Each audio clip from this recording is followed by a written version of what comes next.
Good morning, everyone. My name is Sarah Bell. I'm the City of Melbourne Chair in Urban Resilience and Innovation here at the University of Melbourne, and it is my very great pleasure on behalf of the Faculty of Architecture, Building and Planning in partnership with the Disability Institute here at the University of Melbourne to welcome you to the second annual Ableist Symposium. Before we begin, I'd like to take this opportunity to acknowledge the traditional owners of the lands on which we meet, the Wurundjeri Woiwurrung people of the Eastern Kulin Nation, and I pay my respects to their elders past and present, and I acknowledge the care that they have taken of this country over many thousands of generations. I'd also like to acknowledge the role that Indigenous knowledges play in the Academy and give my gratitude for the wisdom that traditional owners of this country and across Australia continue to show in sharing that knowledge with us. I'd also particularly like to acknowledge First Nations people who are with us today and thank them for sharing their lived experience at that intersection of disability and First Nations lived experience here in our cities in Australia.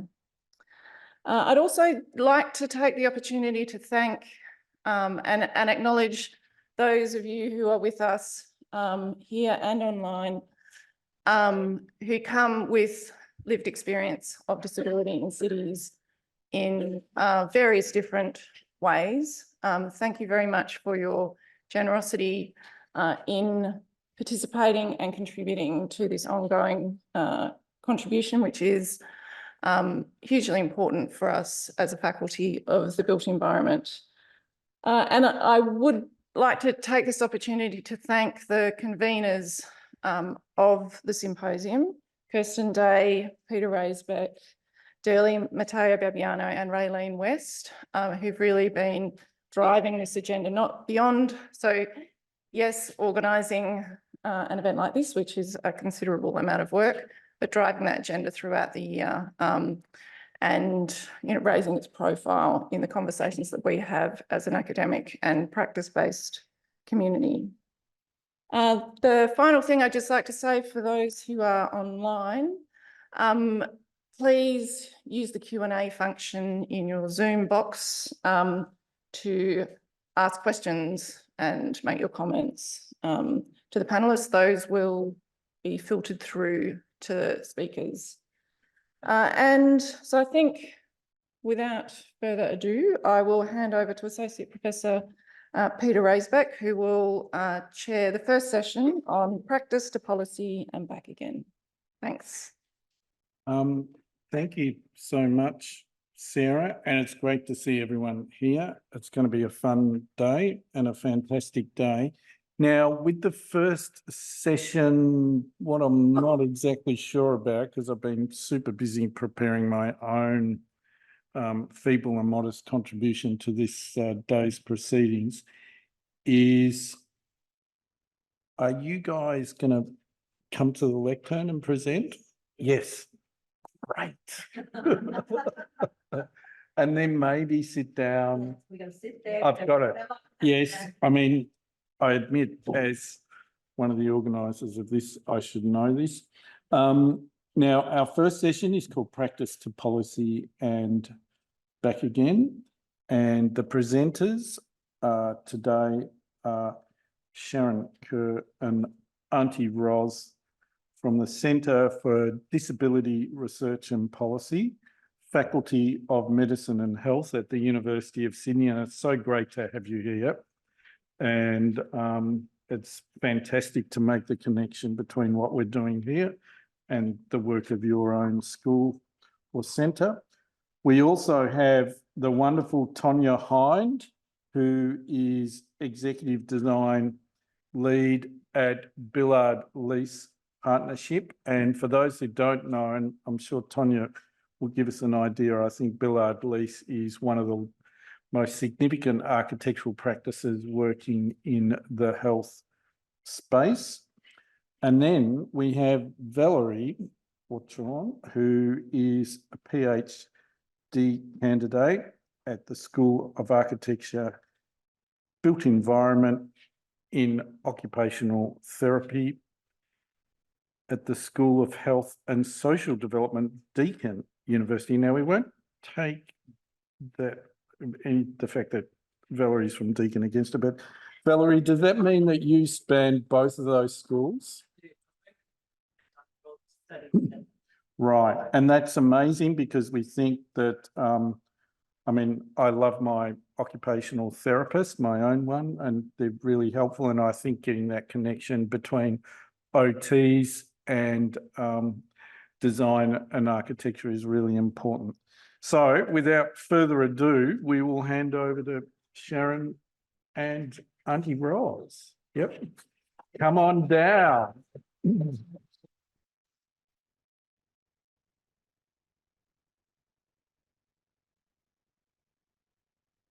Come on down, sounds like it should be a prize, doesn't it?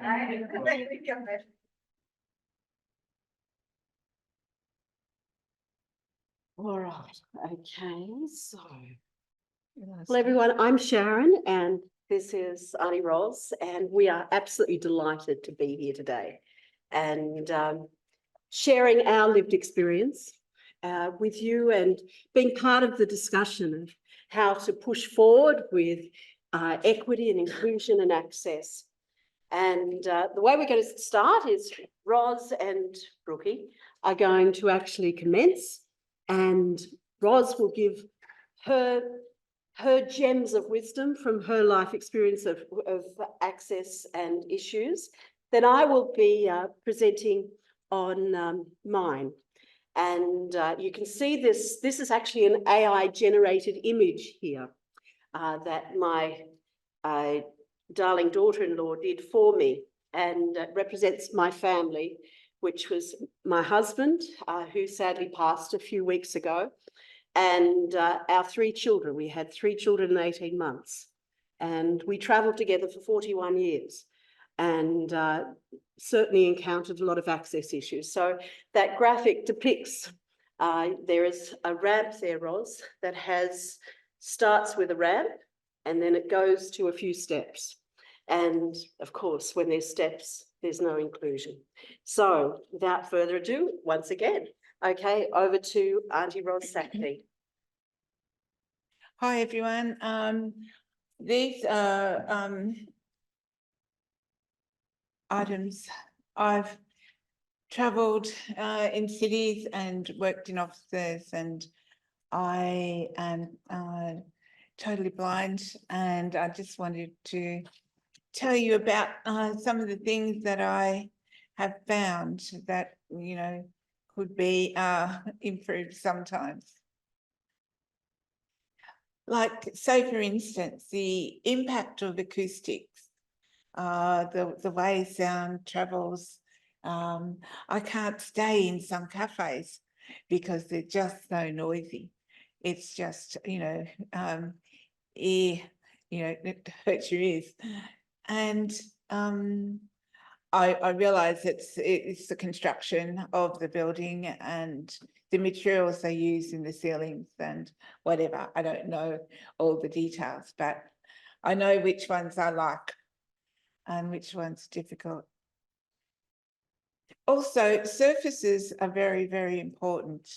I'm totally blind. I have my guide dog with me, but my feet tell stories. I know what I'm walking on. And sometimes if it's extra rough or extra, sometimes it's so smooth, it feels like marble, it's beautiful. But I just like a bit of a few ideas for changes of surfaces in buildings. And this is in large expanses. I remember going to Flinders Street station once, and it was just shocking. It was just a big, big, big, big expanse. And where was I walking? Like, nowhere.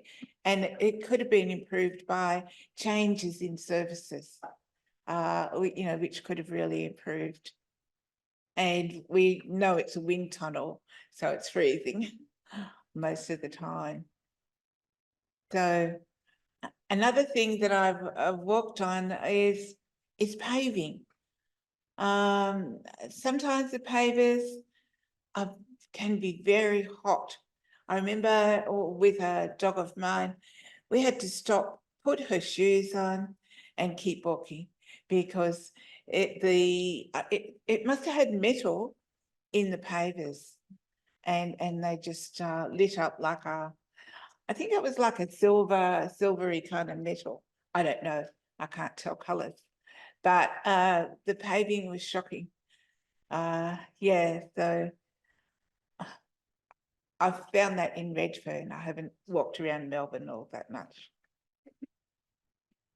Lighting, of course, is important, not for me, but for everyone else. I am, I think that as much natural lighting as possible should be used. And for vision impaired people, of course, they need to be asked what kind of lighting you need, what they need to work properly.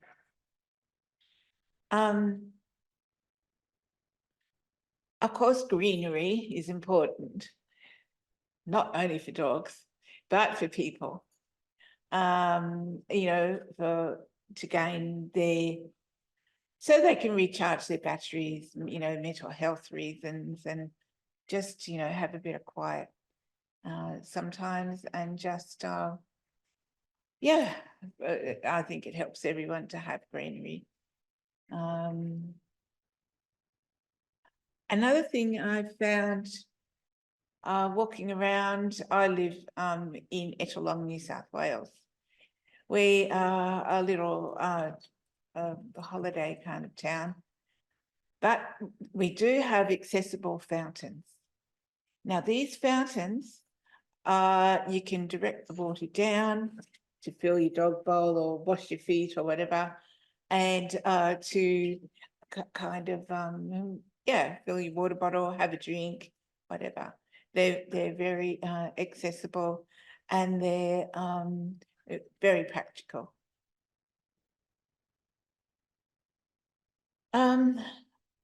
Colours and contrasts on stairs and probably on other places in buildings would really help as well. And of course, consultation for that with any low vision or vision impaired person is very necessary before you build. I thought of this last night about evacuation facilities. If anyone has to go, we are usually left behind for the last while everyone else goes, and which I don't always obey. But I think it's important to have that in much more of an accessible way, like stairs are really steep, dark for lighting if people have colours. I think, a rethink of all that kind of thing is important. Not that we want to go down the evacuation stairs too often. Escalators and travelators. Thank heavens, wooden escalators have all gone, well, I hope they've all gone, from Sydney stations. I have no idea about the Victorian ones. I have 2 dogs that were very badly hurt by escalators. I actually prefer travelators. Everyone can use travelators, trolleys, prams, and I think they're much safer too for dogs because the stairs aren't coming at them. So I think it's much more friendly for them as well. And I'm just finishing off soon.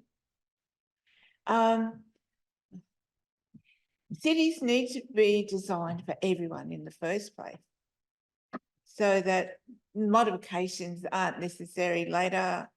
It really, really does help if things are already. And I know a lot of our cities are kind of grown up, you know, from horse to cars to electric cars, electric buses, whatever. So they haven't been designed from the beginning for everyone. But modifications are really, really, really costly for those that have to pay for it in their own houses. Even though you've got my aged care and NDIS, they, you know, co-payments are totally ridiculous. So try and build houses, if, you know, as accessible as possible. And none of that more expensive infrastructure needs to be done later on.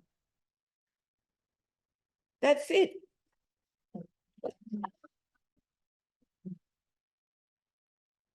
Hello, Ros. And of course, I think through the day, Ros will be able to share her wisdom as there's questions, people asking about, you know, what about this and what about that, Yeah. and to give input as well. Questions?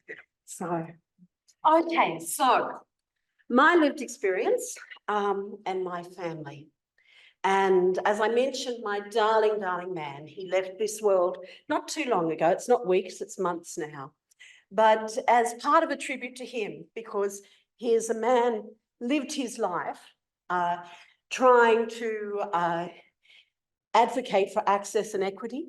And that's why I wanted to do this for him today. And but from my little nuclear family, you saw a graphic of that earlier on, all born without disability. 3 of them had acquired disability by the time they were 20 years of age. So from our lived experience, and today I'm going to look at 3 points only and try to get through that quite quickly and unpack that for you. Firstly, is that people don't live with disabilities. Families do. So if we're doing our calculations of why we need to do access, and we're doing it on the basis of statistics associated with numbers of people with disability, I think that that's outdated. We need to be looking at the statistics associated with people who have lived experience, whose families have disability. The second point I want to be talking about is the impact of public architecture and housing policy on systemic discrimination. And the third is that we need to consider all disabilities, not just the ones that we feel are desirable. Okay, so let's go.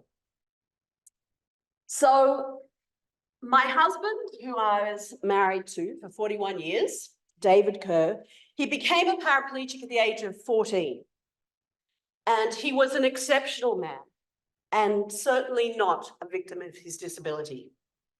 Now, I want to give you a quick, and it's only 2 very quick slides, but a quick insight into who he was, as I believe it will demonstrate that even those with all the ability, those who some of you may have known Mark Bagshaw would say those with the X factor who can conquer the system, but even those people are thwarted by the obstacles of access and inaccessible infrastructure.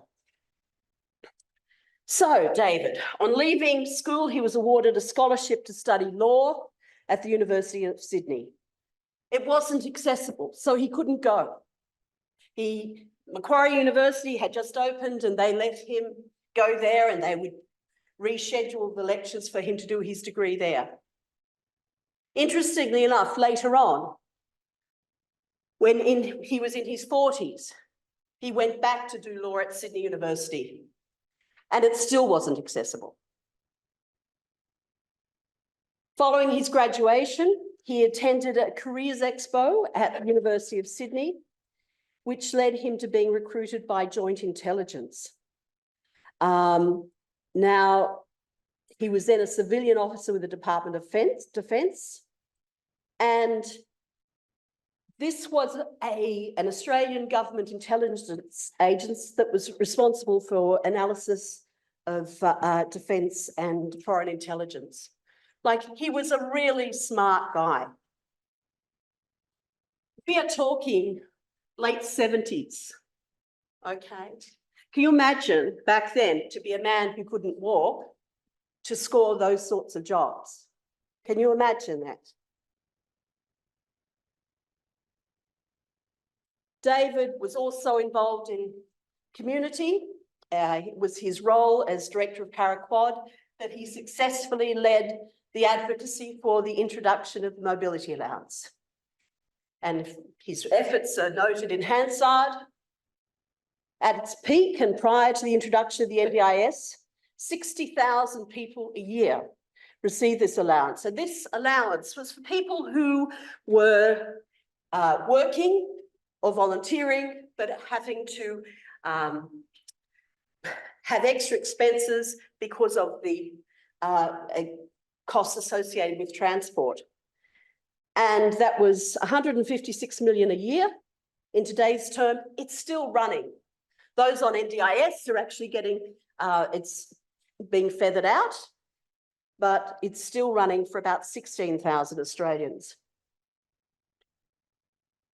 But for his entire career, for our wonderful, wonderful lives together, we battled with inaccessible infrastructure, disabled parking access. I remember being interviewed in 1982 on the ABC because we were paying as a family with 3 little children. We shared 3 little children. The $500 a month parking fees we were paying. That was on top of a mortgage back then. Just huge. When I was working as a teacher, my entire teaching wage would go to facilitating David's access because he was the brains of the outfit. He was actually earning more than I could ever earn. So that is what my entire wage was, to subsidise access.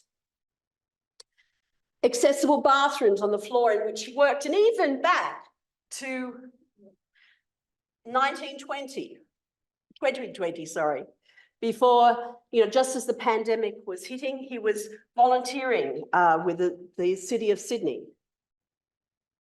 And he would still have to go to another floor in a building if he needed to use the bathroom. You could be on the 12th floor and told, well, there's a bathroom on the 9th floor, and that's okay. I remember one job that he got, and there was no disabled bathroom at all, and this was with a union, a major union in Sydney. And he would be expected to wheel up the street to the Novotel Hotel to use their bathrooms when he needed to go. There was no safe places for me to stop the car, stop the van, get David out, get him in. When he'd get a job, and he got this major job, he was placed by an agency who I don't think really realised David's extent of disability, which was wonderful, but he got the job. There was no access. It was a general manager of a major company. He was looking after compliance, had 3,000 people that he was responsible for. They ended up having to actually push down walls and build a bathroom for him and access. It's always a stress. Access to the community and access to the family. And this is the points that I'm going to be tapping on today. That's what breaks our heart. When you can't go to family functions, when you can't go to funerals, you can't go to weddings. when you can't go access the arts and entertainment. David and I love music. At his memorial service, I had a quartet from the Sydney Symphony Orchestra, an orchestra that we could not sit together and watch, even though we lived just kilometres from the Opera House. But yes, access has been fixed now, but it certainly hadn't been all those years before. And clever minds, clever architecture could have made our lives a lot richer.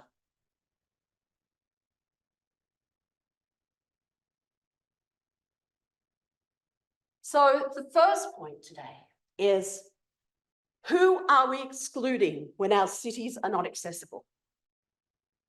It's not just the person with a disability, but it's every single person who loves and respects that person and expects to work, rest and play with them. It impacts all of the family. It impacts all of their colleagues. If my colleague Ros here couldn't access this auditorium today, I wouldn't be here. And I'd hope none of you would be either. Building access determined with my husband and I where we could go, who we could see and what we could do. As I said, as a family, we're excluded from weddings, funeral, church performances, and having David visit the children at the schools and their school interviews because of access, because of steps. We found it easier to go to Paris than to visit our family on the outskirts of Sydney. For an entire lifetime, people lived in houses with steps. I will talk a little bit about that with the point 2. So that's point 1. Point 2, impact of public architecture and housing policy on systemic discrimination.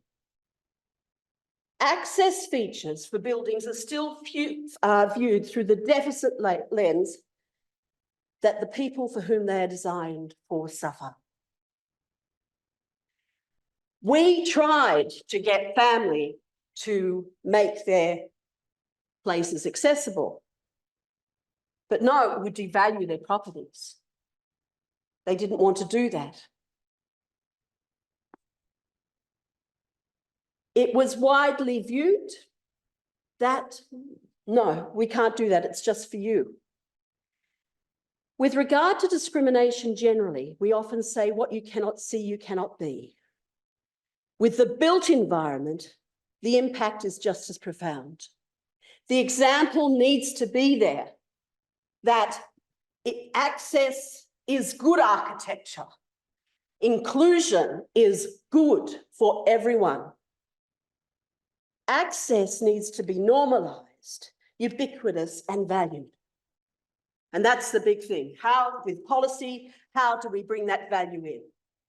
Do we put in special incentives for buildings to be accessible so that that is the case?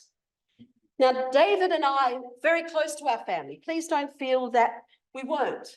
My husband would ring them every few days, and there was a lot of love there, but totally a misunderstanding about access. And even his elderly parents, who only predeceased him by 2 years, they could no longer live in their place as they aged because it wasn't accessible. And we tried to show how we could make it accessible. And the answer was, again, it would be devalued. So everybody needs access, and it needs to be valued. My last point is that we need to consider all disabilities.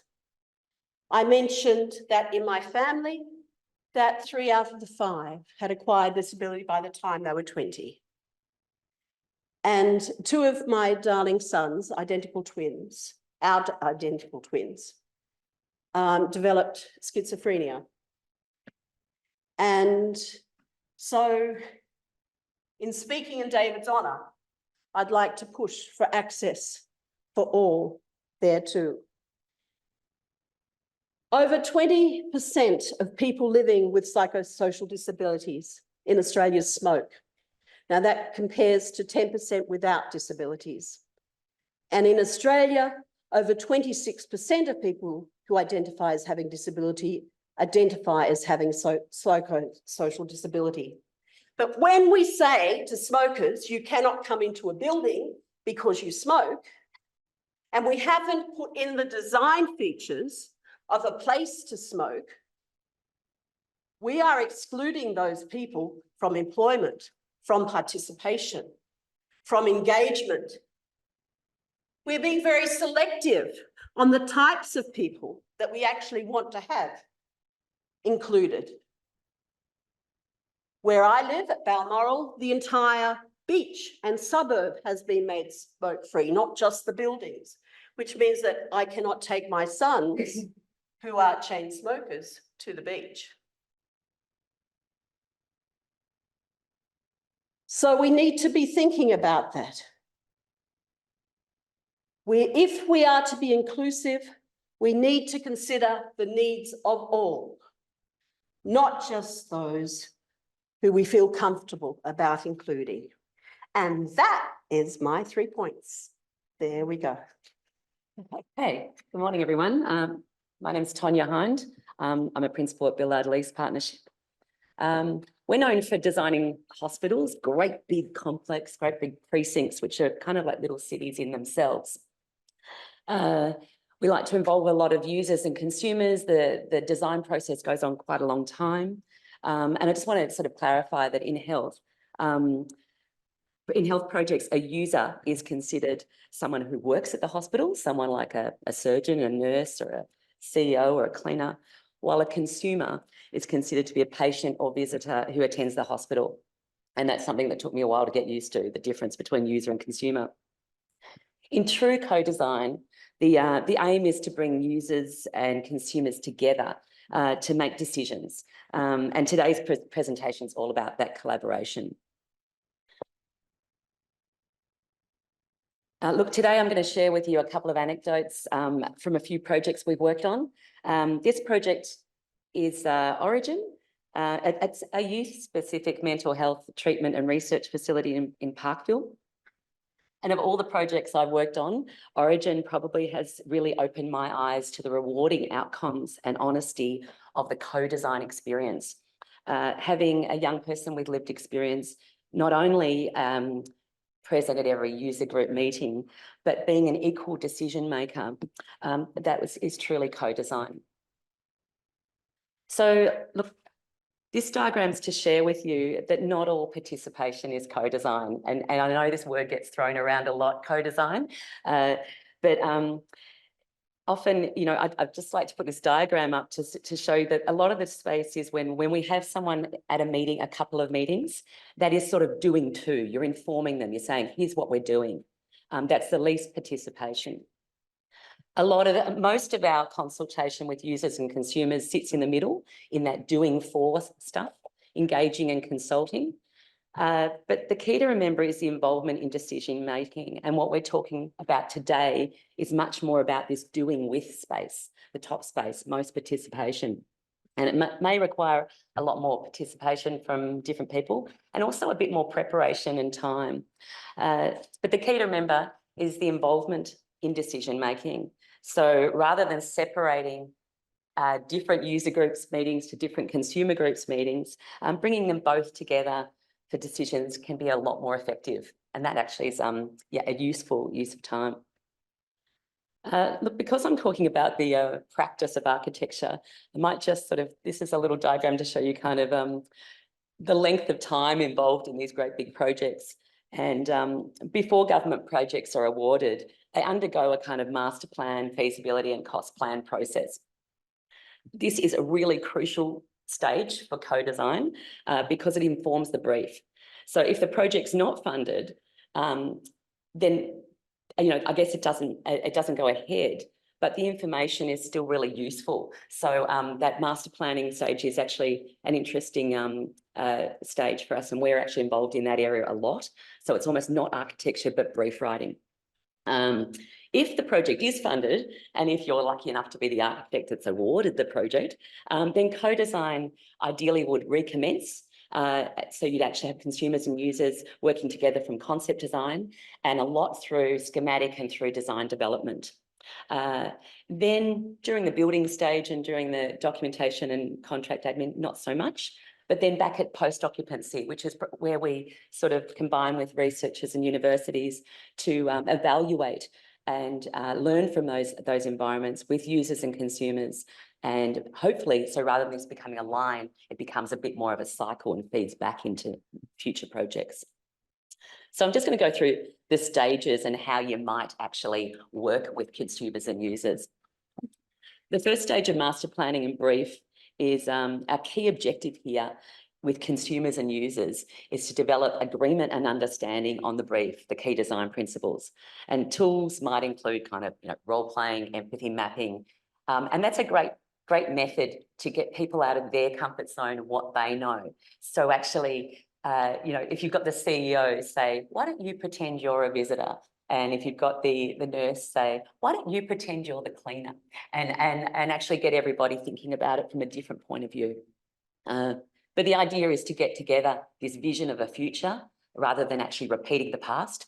And we collate all this information as well as advice from our own clinical advisors and consultants to ideally end up with the perfect brief and a schedule of proposed areas. I'm just going to say, if you're struggling with engagement with Zoom meetings or meeting rooms and it's all feeling a bit stuffy, get out into the consumer's environment. That says, you're there for them. Look, we're currently working on a new design for a medical facility at Bendigo District Aboriginal Cooperative. And what we decided to do before we put pen to paper was just go out to the NAIDOC flag raising ceremony and put up a listening tent alongside the coffee cart and just spend all day talking with community. And out of this came key design principles that were relevant for the whole community, as well as it gained interest from the community to find out who wants to be involved in decision-making along the track, who's really keen. Moving along to schematic design, the objective at this stage is to agree on the arrangement of brief rooms and external spaces. And that's all well and dandy for architects who might know dimensions and scale and all these sorts of things, but most users and consumers are not literate in architectural drawing conventions. So they might struggle with making decisions, or if you show them a scale plan, and they might just feel not comfortable and think, oh, I don't think that's big enough. I don't think that's big enough. So tools like VR goggles and walkthroughs or models can help. But I'm just going to say that lately we've been using a service in a warehouse called Big Plans, which projects plans at 1-to-1. I might just play this little kind of video a bit to show you how it works. And we started off in this method, and then we actually had more of their, it was so successful that more of the community, when they saw this videos sent around on there too, because BDAC actually covers a very large area, actually organised a couple of different bus tours to come out to the design development part, and we had people of all abilities trialling it out and moving around the spaces to determine whether things were big enough, whether they felt supported, whether there was enough room for them, and getting to more shared decisions between users and consumers in that really honest space.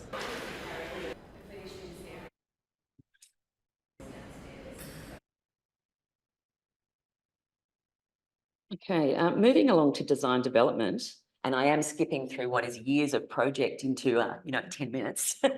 I'm just going to share an example here from the Origin project again, and this is where it really helps to have consumers and users in the same room at the same time making decisions. Pictured here is the Australian standard for a mental health interview room. When we showed this diagram at a user group meeting, the clinicians were quite content with this. I've got my desk and I've got my my computer and I'm right near the window here. Consumers come in the door and will sit with the chair with me there. But I've also got this safety egress door should anyone get out of hand. And it was all from the user's point of view. They felt safe. But when we show the consumers, the young people from Origin Youth Health, were not content with this at all. They actually felt this was actually quite an unsafe environment for them. They wanted a neutral space where that they didn't want to be in someone's office. And also they were quite unsure about that other door. They were saying, wow, I never knew what that other door was for. I thought it was for, I thought someone was going to come in there, and it always made me feel a little bit paranoid. Is that the kind of room you want to create for someone to feel safe in? No. So we unpacked that a little bit more. And we and the clinicians learnt a lot from young people in those sessions. And we learnt that they wanted choice, particularly when returning, which was the aim of the whole design, to try and remove the stigma and make sure that people do check in constantly with their health. And sometimes they said to us they wanted a really cosy, intimate space, which they called a cave. And sometimes they wanted something that might be a bit larger and maybe it could go outside and connect and go for a walk with their case manager. So that's where we came to, well, maybe that's the way we cope with that extra door. And the advantage of this setup is that you can, you've got a much more connected indoor and outdoor space and a lot less institutional and a bit more power balanced. For architecture, co-design in the creation of art for big public spaces is a really great opportunity for engagement with community and creating a sense of ownership, both at opening in the facility and in ongoing therapy. So it's actually ongoing integration of community with a built environment. This project, look at Campbelltown in New South Wales, has the largest urban population of Aboriginal people in Australia. So in considering a new hospital and wanting to close the gap and be more welcoming, they wanted to encourage and connect with community a lot more. So I'm just going to again show you a video of how the artists actually related with community. Campbelltown Hospital is important not only to the Dharawal people, it's important to all people. There's between 25 to 29 different clans or tribes live on the lands of the Dharawal people. To have the opportunity to work with Dharawal mob from here and be able to insert their voices into that space is just, like, it's just such an honour. The community consultation is really, really key to this whole project, you know, for me.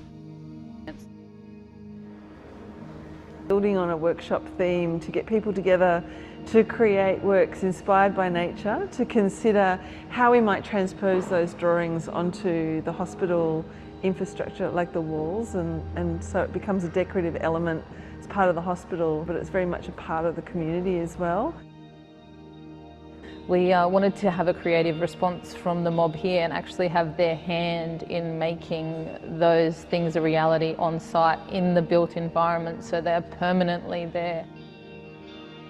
People here need to feel like they own those works and that when they arrive at that place that they are welcome, and it's the only way to do it, really. My 30 years here have seen a lot of changes with Campbelltown, but most importantly I've seen families come here and make this their own and grow from it.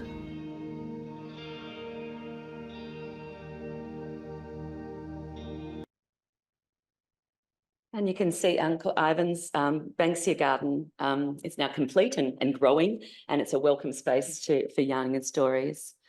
And also the learnings from drawing workshops and nature walks on country and elders teachings have been woven into information stories at lift lobbies and graphics throughout. And so the hospital becomes a bit more of a teaching tool. And co-designers really helped to create a sense of pride in the community for this new hospital. So it's healing on many levels. Skipping through a few of these other stages that are in our architectural program, contract documentation, well, that's where we collaborate more with builders and trades, and the consumers and users place their trust in us to communicate and translate their ideas into built form. Contract admin, that's actually happening all through the site construction, and that happens for quite a long time too. So when a builder commences construction on site, you know, the cranes go up, the action starts happening. And we like to take consumers and user groups on milestone tours. This is Footscray Hospital, a mammoth project on the corner of Geelong and Ballarat Road. For 3 years, we've been drawing and consulting, big team, with consumer and user groups. And it's really wonderful, because those times we're all in lockdown on Zoom meetings, and, you know, it's really quite exhausting. It's quite wonderful to share the progress in real life now. It's topped out and the cranes are coming down. Most of our projects are limited to consultation and with users and consumers. But the most collaborative and the truly co-designed experience that I worked with was probably Origin at Parkville. Youth advisory groups were involved not only in the briefing, but also throughout the entire design process and ongoing. Origin actually involves young people in decision-making for policy and training throughout. And so in that way, they really drove the changes and helped to create an environment that aims to reduce the stigma of mental health. So I thank these people. As architects, we've learned a lot from Origin about the value of co-design experience, and our methods of communication have to keep evolving to ensure that consumers can confidently assist the design process, that they can actually make those decisions in comfort. So ultimately, we trust the resulting built environment will benefit from co-design and assist recovery. Thank you. Oh, thank you, Tonya. Thank you all. I'm Valerie Watchorn, and it's lovely to be here this morning. I feel very privileged. I'm just going to set a timer so I don't lose track of my time. What I'm going to talk a little bit about today is an academic study. So I'm coming in at the end with a little bit of an academic study on the topic of co-design in the context of universal design, and exploring the role of how people with disabilities can be involved in the design of large-scale public buildings. It is part of my PhD project. So I'm actually doing my PhD project via 3 case studies, and this was the first case study that I'm talking about today. So universal design, a concept that would be familiar to many or most of us, you know, is a concept that really provides guidelines and encourages designers to go beyond meeting minimum standards and legislation, but to actually design products and environments that are accessible and usable to all people, beyond any kind of minimum. We know that universal design as a concept acknowledges that the benefits gained from designing well, good design, as it's been referred to earlier this morning, is that all people actually benefit and gain benefit, not just one particular group of people. It also acknowledges that people are complex beings, and all of us have several identities and several aspects to our being that can actually all impact our participation and our access to buildings and environments as well. Universal design is not a new concept, and since its very inception, proponents of universal design have called for the term user experts has been used, but to call for people with lived experience, particularly those with disabilities, to be involved in the application of universal design. So not a new call by any manner of means. Co-design as a concept comes, I guess, you know, as part of, as Tonya was saying, part of a suite of design methods that actually encourages participation of non-designers in design processes. And that can be done in lots of different ways, but in its true form, academically speaking, or in the literature, co-design is where people are recognised for the value of the lived experience that they have and that they bring to the design process. Importantly, they are the power and acknowledging that there is a power in making decisions within design. The power is shared between designers and non-designers during the design process as well within co-design. And importantly, that non-designers are involved across the whole design process, which Tonya gave some beautiful examples there. Importantly, In the literature, there is actually very little evidence around these two concepts. And actually, when you're designing public buildings, what these concepts actually should look like in practice. So it's great to see some practice examples today. And there's, I guess, a need for more empirical evidence actually supporting the how and the why of these two concepts. So when you're designing public buildings that are to be accessible and usable by all people, who is and who should be involved in co-design processes? What should that and what does that actually look like? And how can we actually understand the barriers and the facilitators to those processes where people with lived experience of disability are involved in design? How can that be a meaningful process, and what sort of factors influence that process, and what outcomes are gained from co-design as well? So that was the, I guess, overarching sort of aim of this exploratory study.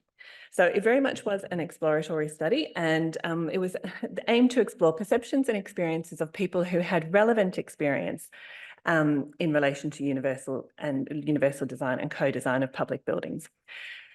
We embarked upon it at the beginning of what turned out to be the pandemic. And so what was meant to be in-person experiences ended up being online experiences. But we ended up running 3 online workshops. We took a qualitative, as I said, case study approach to the study design. And over 3 workshops, we had 26 people actually take part in these Zoom workshops, 13 of whom identified as having lived personal experience of disability, including one of the co-facilitators. Because we were online, the benefit of being online meant that people could join us from across Australia rather than one geographical location. And most commonly, the participants who took part identified as disability advocates, occupational therapists, access consultants, and architects.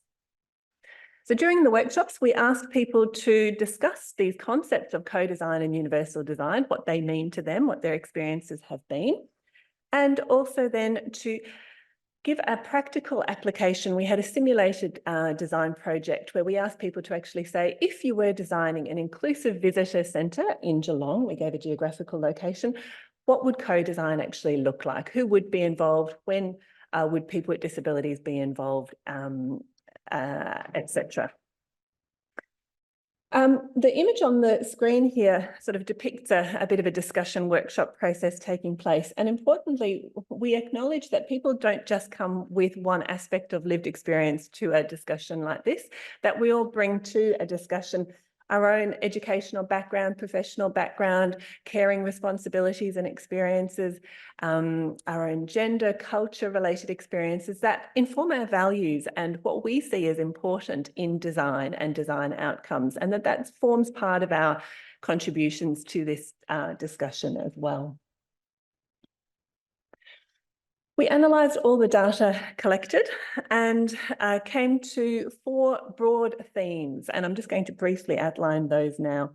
So acknowledging that co-design, to achieve universal design, co-design actually should be inclusive and accessible of all, and it should be genuine and transparent to all involved. So despite recognising that there is value in including a diverse range of people in co-design, we actually heard that in reality, only a small number of people with particular types of disabilities and experiences are generally included. And that, as has been mentioned earlier, people with less visible conditions such as mental illness, cognitive impairment and neurodiversity are often not and generally not included in co-design. The complexities in making co-design processes accessible were very much acknowledged, and several people suggested that the best way to achieve accessibility was to be flexible, offer multiple methods of engagement, and ultimately to ask people if they were to participate, what would that actually look like? Many people involved raised concerns that current co-design processes aren't always genuine and actually often felt tokenistic in nature. People commonly reported having been involved in projects that were referred to as co-design, and they were actually just one-off consultations, and that information was being gathered from people with lived experience of disabilities, but then those people weren't involved or engaged beyond that point. And that sort of made people feel very frustrated at the processes, as they wanted to know how their information and input had actually been used or hadn't been used for different reasons, but there was no closing of the loop in most people's experiences, and that created frustration. The second theme was that co-design should be planned and embedded across all design stages, and that good planning and good project management of the co-design process itself was really important. As one participant said, having a plan at the very beginning of how you're going to do co-design so it doesn't start fading away or getting lost. Every single element needs to be considered. Oh, that's my 8 minutes. The timing of when people with disabilities should be involved in co-design was discussed and experiences varied. As Tonya said, sometimes people with disabilities had been invited into the design process too late and then decisions had already been made. And vice versa, actually, sometimes people felt that if they were only involved at the beginning and then not involved later on, what their input had been was actually often value managed out later on in the design process. So the key message was that being involved in all design stages across the whole process was really important, especially when decisions were being made. Findings also acknowledge that there are challenges to co-design and that to be effective, it does need to be well-resourced, well-planned and flexible, and that a one-size approach does not meet all project or people's needs. Participants reported that the term co-design is actually often misunderstood and that in reality, it can be challenging to differentiate from consultation and consumer engagement. People perceive that co-design, particularly of large-scale public buildings, at times was more of a tick box marketing exercise and that it wasn't true co-design. Participants acknowledge that adding an inclusive co-design process to a building project does require extra time and extra money, but that by doing so, positive outcomes were achieved. Here it was perceived that the participation of people with disabilities in co-design actually leads to improved knowledge of others as well as the people involved, improved skills and attitudes, and ultimately to better design outcomes that actually show better application of universal design. Co-design was perceived to lead to better ideas being generated, better opportunity to test ideas, and better design outcomes in the end. In conclusion, findings from this very small scale study, but they do suggest that participation of people with disabilities in design is valuable and that it can enhance the universal design of public buildings. But to be effective and importantly to avoid perceptions of tokenism, processes must be well communicated, roles well defined, and be inclusive and be iterative and flexible along the way as well. Thank you. Okay, let's see if we've got any questions from our audience, and then we might see if there are any questions from online. Yep, I think in the middle. Thank you for presenting and sharing those stories of the community. I'm a local collective and also a development manager working in the built environment. I'm interested in the space between lines, designs and outcomes and optimum or better performing designs and outcomes. What experiences and from the latter two speakers, perhaps from the processes you've gone through and projects you've worked on, and the first two speakers just from your own lived experience over the years of disability. So just as you finish, then I'll... Yeah, maybe hold it for the next one. I think that's all the questions. But yeah, thank you. Who wants to have a go first? Can I just have what you're asking about the difference between? No, just like examples between a compliant outcome and an optimal outcome. Look, I'll just do a really quick one. And the one step to inclusion, my husband, as youngest son, was on our youngest son was on road from stage to Bordeaux in France, and all of these old buildings there. And I said to them, why is it that the first three steps are ramped and then there's steps to get into the building. Sometimes it was one step, sometimes it was two. And they said, well, the law says here that you have to ramp the first three steps of every building. And after that, it's up to the family to carry you the rest of the way. So I think that that is a really good example of compliance versus access. You know, things taken so literally that yes, they can tick the box that they've done what they meant to do, but if it's absolutely useless as far as access, then hey. I'm just trying to think of an example. I've seen so many as well that compliance, sometimes it actually just, it doesn't consider things like walking alongside someone. And so, you know, you might, and I'm just, right, let's just say a wheelchair mode for now. Quite often someone says, well, we've got the wheelchair entrance and exit, that's compliant. And you go, great. So you're all going down the street with your friends and you're all, everybody's of different abilities. And then it's like, okay, bye. You're going around the street, around there, and you're going to go in there where everyone else can go in the front door.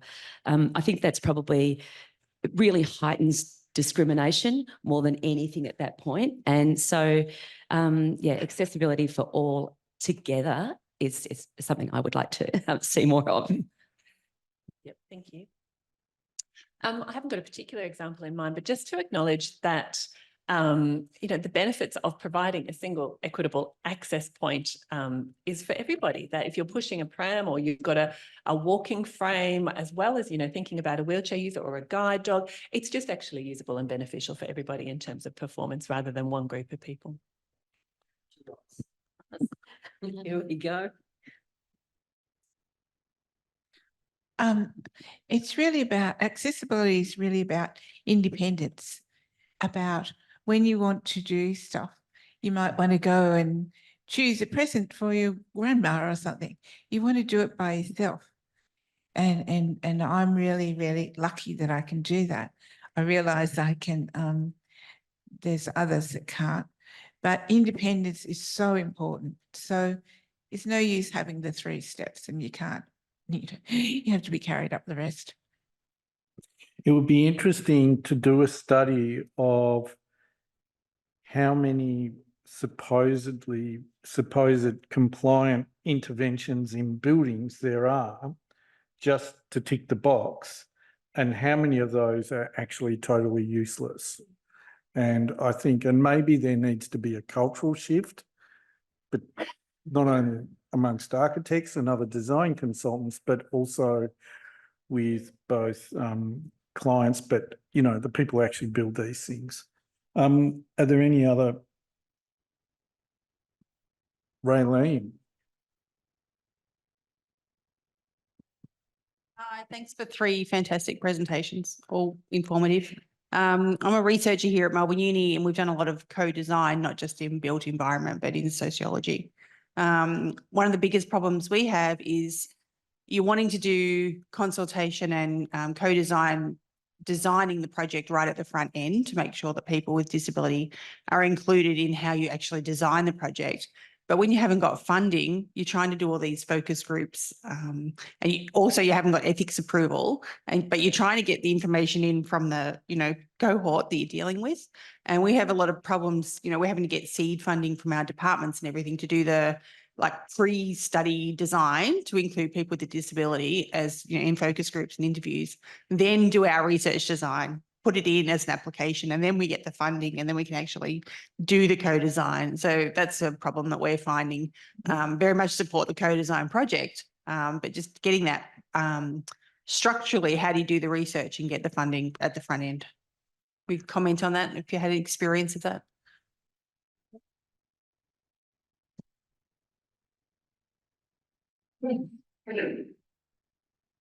Is this on? Yes. Ooh. Where we undergo the same sort of issues with you as well, that sometimes it's not funded, and what we're getting to is actually, well, how do we make sure it's not an add-on? And now we're actually looking at how we factor in co-design as part of the architectural service throughout. and maybe we take it on and put it into that spot. There are many organisations we can reach out to pay as a consultant, just like you would a soil technician or anybody else. So actually paying consultants to come on board at those earlier parts, I think it's just something you have to factor in, and it is that important bit that I think you're right. Sometimes people factor in co-design further along the track, but if it's not in the brief, then, and if it's not in the start, it's not open. So yeah, we undergo the same challenges, and what we're considering at the moment is how to bring co-design into all of our processes, so it's actually factored into the submission in the first place. Yeah.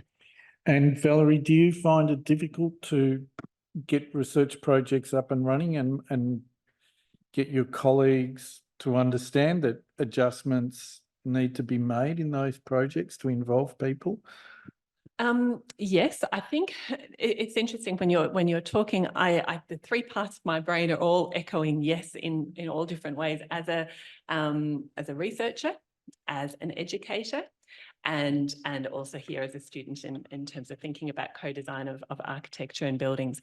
I think it is hard to get the funding in from the very beginning. And I guess what I am doing more and more is actually just filling in an aspect of co-design into all of my grant applications, all of my bits of paper where I'm asking for any sort of budget and support to do any aspect of my work in terms of curriculum development, right through to actually research projects, that you have to have people with lived experience on the journey with you from the very beginning. But yeah, it's hard at the very beginning. Sometimes you don't have the money and you're grappling. I think, interestingly, one of the issues, we had an event here last week on procurement and design consultants, and many of the design consultants were saying that the front end, which is obviously so important for addressing these kinds of issues, that they were increasingly getting squeezed in terms of profit margins and in terms of their fees. So there's a sort of race to the bottom with fees. And then they were also not being involved when things were being even documented and constructed, which I think then makes it, again, very difficult to make those adjustments and build into budgets and cost plans, that, you know, the desperate need to do these things. Any other questions? Oh, We have an online question. an online question. I am excited. So this person asks, in co-design studies, you generally see a poor participation of people with lived experiences. How can we increase their attendance, and any ideas for aspiring researchers? I think it's that key. I'll respond first, if that's okay. I think it's that key point that was made by one of the participants in the workshop, is that if you're actually wanting people with lived experience, you need to ask people how they would like to be involved and what would help them be involved. That it was, so my study was meant to be in person as part of Design Week in Geelong, and then it flipped to be online. And in lots of ways, online participation can actually be really quite accessible. And there was a lot of people who actually contributed positive feedback that they were able to contribute in ways that they wouldn't have been able to in person. But I think that people with lived experience are the experts of how they can and want to be involved and what would be helpful. Ask the question. Any more online or audience? Oh, there's one up the back. Yeah. Just quickly too, I think with any co-design for any research, it's the two areas of respect to the people who are actually giving their input, and so that they don't feel that it's just tokenistic, but they're really valued and respected, and they can see their ideas taking shape. If you're going somewhere and you feel like you are just the ticker box for a program, like, who would want to be involved in that and continue? So I think that respect and seeing that co-design as the foundation stone for what you're doing is what's important. I add one point just to that. And it is remuneration as well. I think you might have been saying the same thing. People want to and need to be paid for their contributions, and it is about showing respect and acknowledgement that people's lived experience is valued, and having the money included and the funds included in any aspect of the project where you're wanting lived experience is really important. Okay, yep. Hello, thank you very much for the great presentations. I have a question about, the cultural and not mental, but the deeper layers of inclusion going beyond the physical accessibility and appropriation of the place for the, people who have special needs, but considering their cultural values and, the way they perceive the place. So what was the difference when you moved from, just attending to the physical needs to going towards the perceptual expectations and aspirations to respond to the aspirations of the people? Thank you, both First Nations and, other groups. So just to clarify, that's the question about cultural inclusion. Look, I just think everyone's got a lot to learn from everybody, and so co-design is a really enjoyable experience because you get to hear all those different points of view, and they actually do create better spaces eventually. But the other cultural sort of aspects of things are, I think, Annie Ross brought out the acoustics. It's interesting, working in health environments, how incredibly noisy they can be. And so recovery is actually usually about quietness. And it's interesting, you go into somewhere like an emergency department and it can increase your levels of agitation. Anecdotally, we heard through lockdown, for example, that young people that with autism were actually, because of the situation of everyone having to stay in cars and not go into the waiting room in emergency rooms, anecdotally, the doctors said to us, wow, you know what? We're actually able to treat and diagnose people a lot easier in that time because people with autism were actually quite content in their car for longer periods of time rather than being in a very highly agitated environment. So that was something we learnt out of that time and went, well, actually, obviously, operationally, you just need to not have waiting rooms. You need to sort of spread this out. So I think we can learn a lot of things from different people's experience and create better environments, not only in the built environment, but also in the operation as well. So that's something that clinicians learn along the way in that co-design experience too. I think it's safety, isn't it? People feeling safe. All right, is that it? I think, and no one from the panel? I think that, one more question and then we've got a break for that all-important morning tea.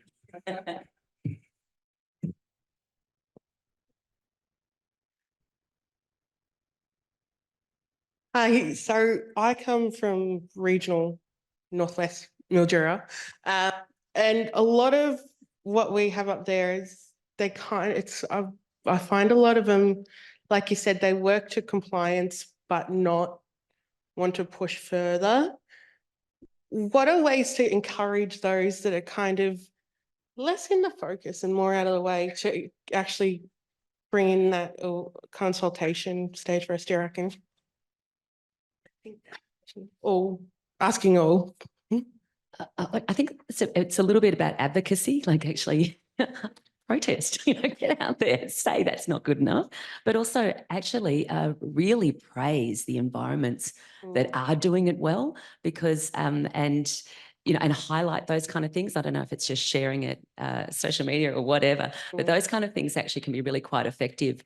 The fact of not not using something that maybe a government or a private organisation has set up and it's not appropriate, but also really celebrating the places that do. You know, like I think I've said before to Peter, I'd like to see a really great book on accessible environments that everyone loves, you know, that's the best architecture and the best public spaces and the best environments. I'd like to see more celebration of that. Yeah, I think that's a great point. I think it's also about, I guess, being really clear on the outcomes that are actually going to be gained from good design, and it's education. I think it's also education of design professionals. I think it's education. It's talking to people and having the conversation. I do also really think that design professionals having an awareness of why this is an important topic to include in their design process is key to getting good design outcomes at the end as well. So, Yeah. Design professionals should be the advocates alongside people of lived experience. One more, Sharon, and then Really quick, we're running over really quick. time. I just think we need to learn a lot from the US. I think that it's 1992 that the Disability Discrimination Act came in place. I think there needs to be more teeth associated with non-compliance.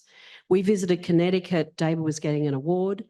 The hotel we were staying in was told to demolish an entire wing because it hadn't been built in a compliant manner. And they did it and had to rebuild so it was compliant. I think the law has to have more teeth. Yeah, agreed. The law has to have. Okay. Sorry, No, that's it. add on to my question.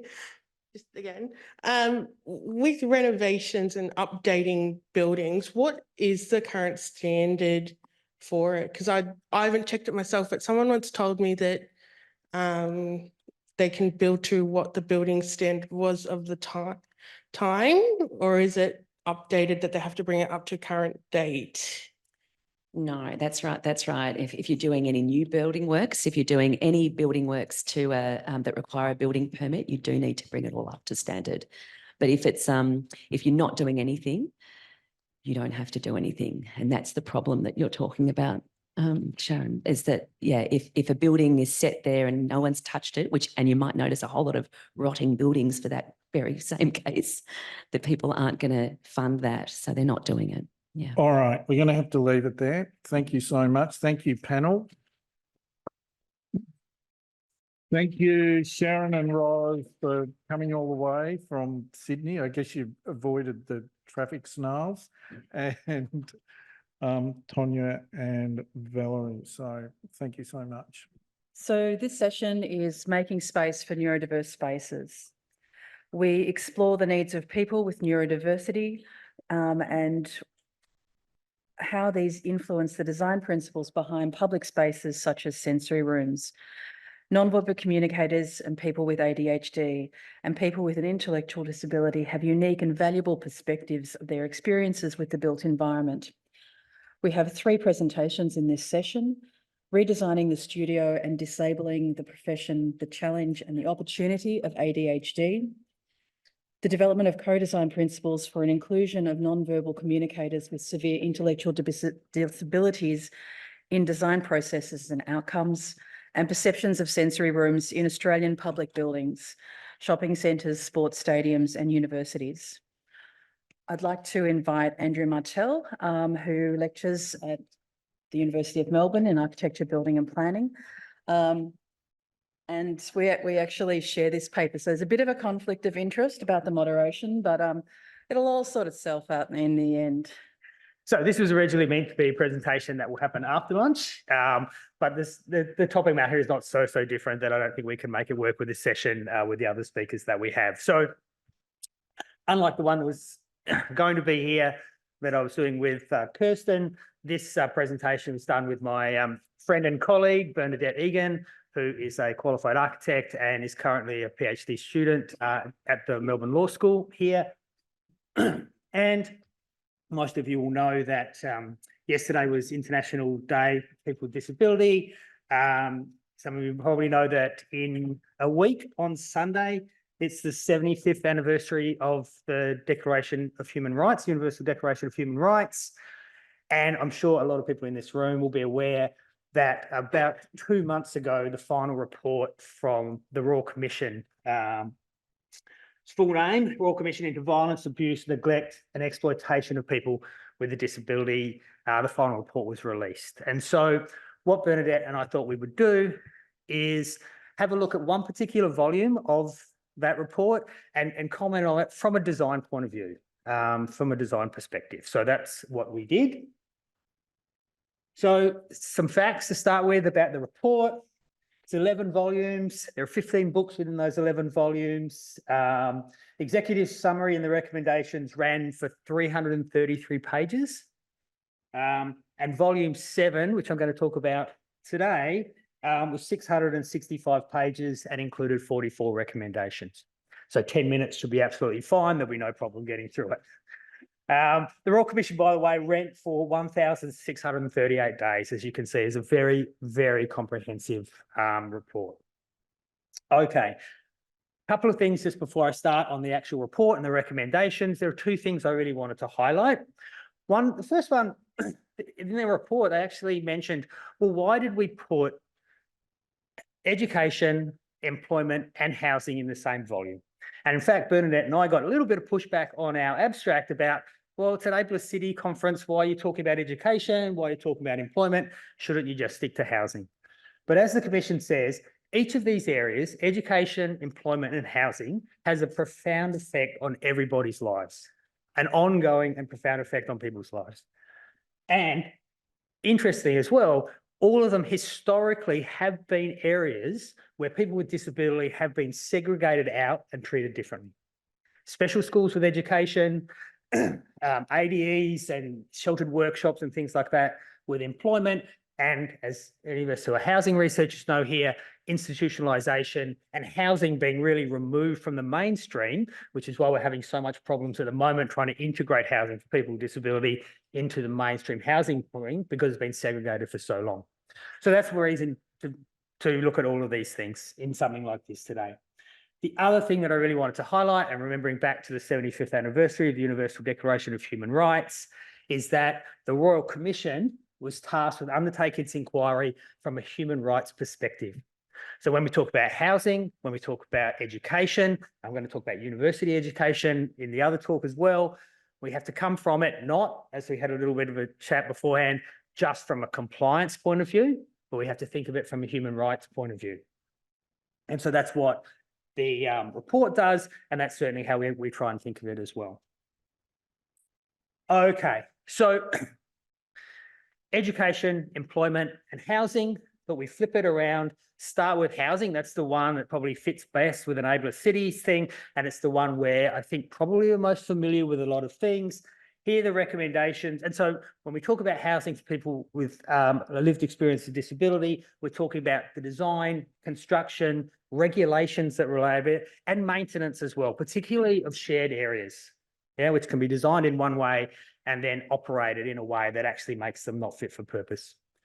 The recommendations here: prioritise people with disability in key national housing and homelessness approaches, increase the availability and supply of accessible and adaptable housing with disability through the National Construction Code, so through the building codes, improve access to alternative housing options, and there they're really talking about NDIS and SDA style housing. And the last recommendation there is a roadmap to phase out group homes across Australia within 15 years. So we don't do big institutions anymore. We do smaller group homes and have done sort of, periodically since the 70s and 80s. There's still about 1,000 group homes in Victoria operating. So there's a roadmap for those. What these 4 recommendations effectively reflect is housing provision for people with a disability has been and was viewed as a specialist or a non-business as usual proposition. Hence, access consultants and all these things, a specialised part of it. It's not really been absorbed into standard education for architects. And that reflects the history of institutionalisation. So these are things that are really about catching up and embedding housing that's appropriate for people within our building regulations. These are some of the building regulations and other codes and acts of parliament, et cetera, that impinge upon housing when we talk about housing for people with a disability. It's a long list for those of you who can't see it. So housing for people with a disability is both under-regulated in that there is no clear ways of doing it. And so most developers who are in that market are doing workarounds to try and make it work. And at the same time, it is incredibly over-regulated with a whole range of things here.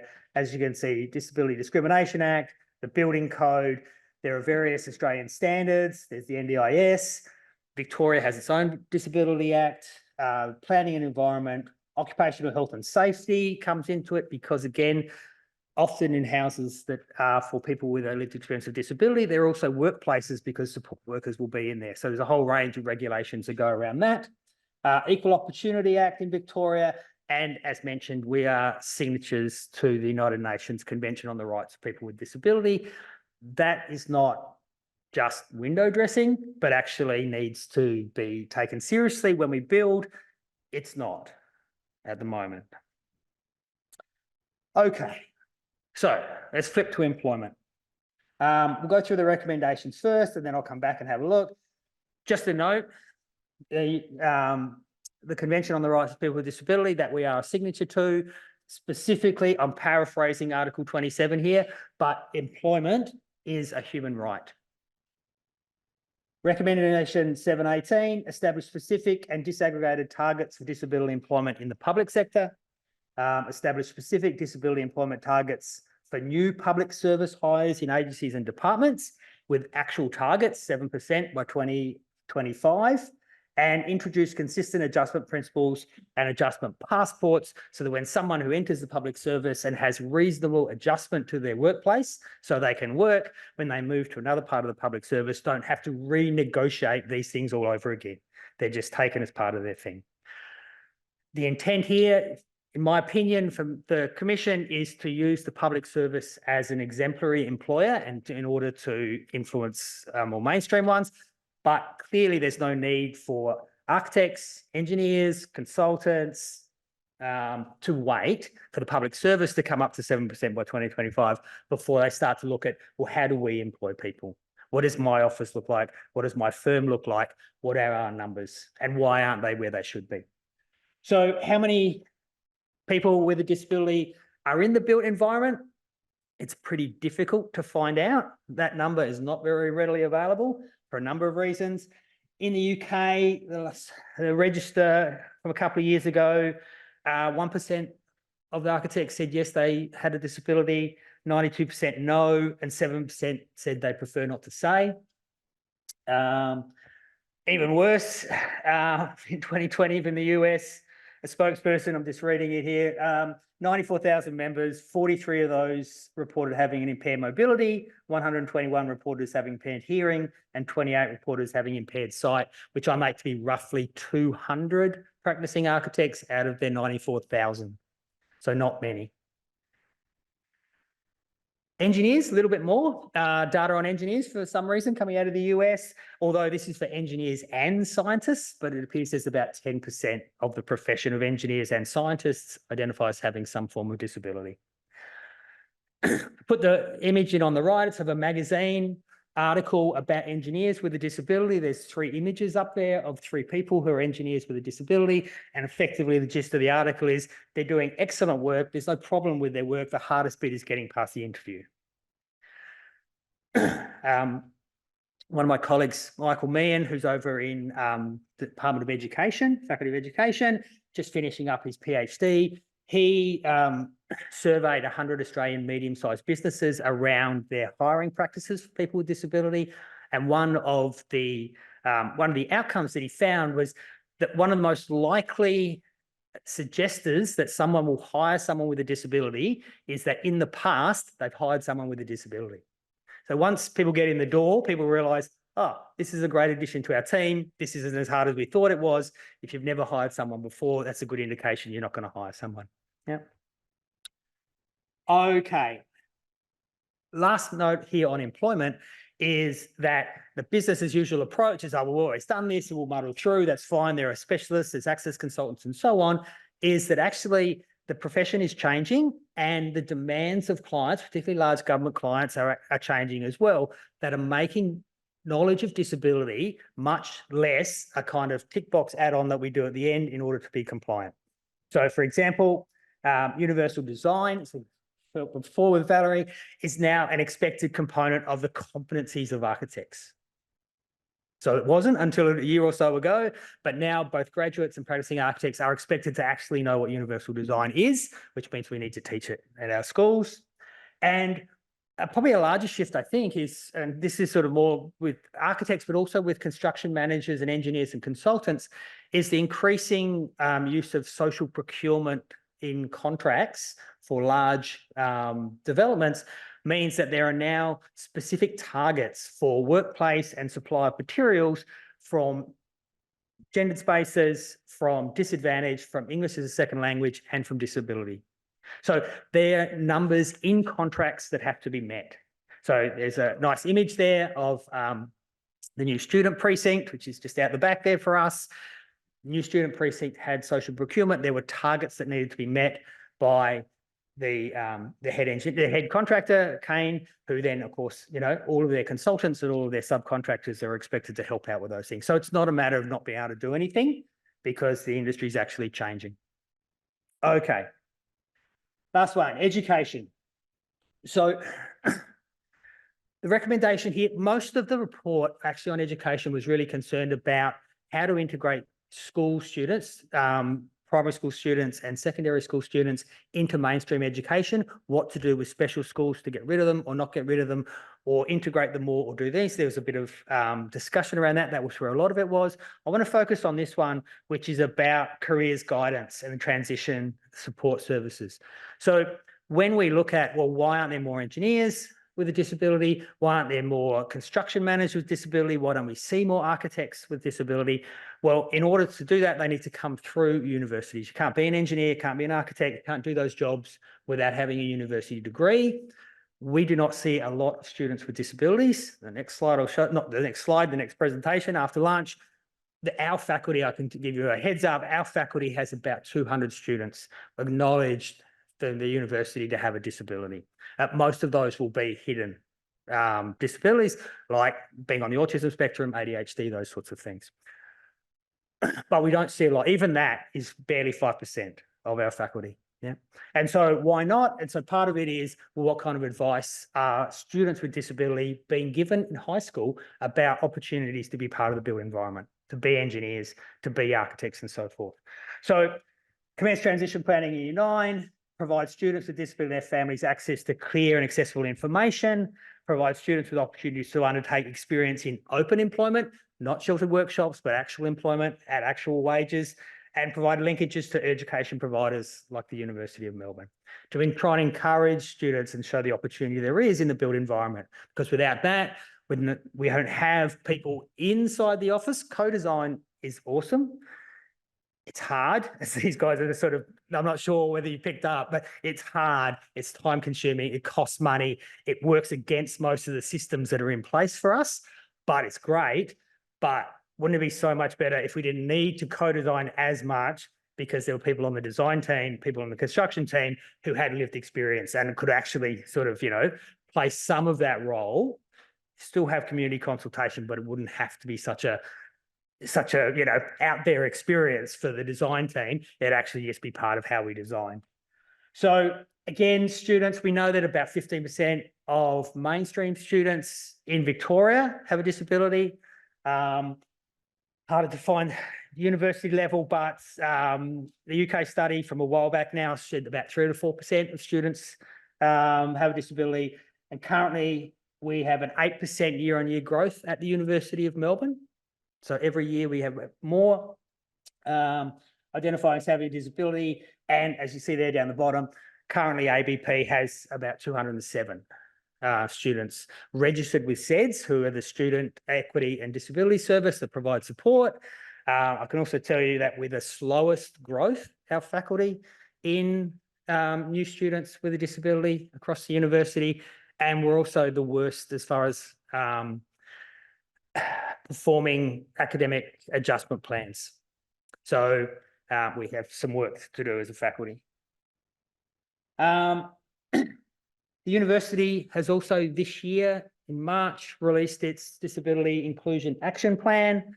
And so that is a university document that says we should be doing better in this area. So focus areas for student recruitment, support and employability. So there's an acknowledgement of the university that we need to do better about getting students into the university and then supporting them while they're here. Yeah. Establishment by internships, academic adjustment plans. As I mentioned, some faculties are better than others in actually implementing them. Students will go to SEDS, get an adjustment plan that suits them, and then it's up to the faculties to implement them. And it surprised me that it wasn't compulsory, I must admit. Okay. This is a bit of a long, way too long for a PowerPoint, I know, but on page 63 of the report, given the nature of things, I just want to read through it and then ask one question at the end. Let me go over here so I can read it properly. And this will come as a surprise to absolutely zero people in this room, I'm sure, given that you are here. The invisibility of children and adults with more profound disability, which results from exclusion, has broader social impacts. Individuals, organisations and governments exclude and segregate people with a disability. It renders these individuals unseen and unfamiliar. This generates and perpetuates attitudes, beliefs and behaviours towards disability by reinforcing the belief that people with disability are different, other or special. A circular pattern ensures as people with disability are seen to be less able to exercise autonomy or participate in the community. And basically, this is what they call ableism, which is what we're here to discuss today. So I would say, as a concluding comment, that is it enough for us who work in the built environment to work towards changing the physical form of the city that excludes and segregates people with disability without also examining the firms, the offices, the universities that we work in and ask ourselves, why aren't there more people here with disability? Okay, thank you. I'd like to introduce Eliana Guinness. She's an access consultant at Architecture and Access and a current PhD candidate and researcher with the Design Health Collab at Monash University. She's in her final year of a PhD program where she is dedicated to crafting a comprehensive set of guidelines aimed at fostering the inclusion of individuals with severe and profound intellectual disabilities, specifically those who communicate non-verbally within the realm of design processes and resulting outcomes. Thanks. Hello, everyone. As you know, my name is Eliana Guinness, and I'm an interior architectural designer as well as an access consultant at Architecture and Access. My PhD research is within the Health Design Collab at Monash University. Today, I will be presenting on my studies from my PhD research. The aim of my research is to develop a series of design guidelines and principles for the inclusion of people who are non-verbal communicators or who have profound intellectual disabilities. Therefore, my research asks, what do built environment practitioners need to consider and what processes might they employ when working with non-verbal communicators with profound intellectual disabilities? My journey into my research starts with my younger sister, Michelle. Michelle is 18 years old and is a non-verbal communicator. She uses objects and gestures to communicate her needs. Most of her communication requires interpretation, as she has behaviours and gestures which are specific to her. As one of Michelle's primary caregivers, I have dedicated my life to better understanding her every need and desire, which has influenced my empathy towards her and others just like her. So without communication accessibility, 1.2 million Australians with a communication disability experience barriers to using their essential services within their communities. My research has discovered 4 main gaps within the design practice. Design processes are not designed to consider diverse communication and cognition. There is limited engagement between designers and non-verbal communicators. Therefore, there is limited exposure and awareness. Research on cognition, intellectual disability, and autism maintain a focus on children. Therefore, adults are neglected in design outcomes and processes.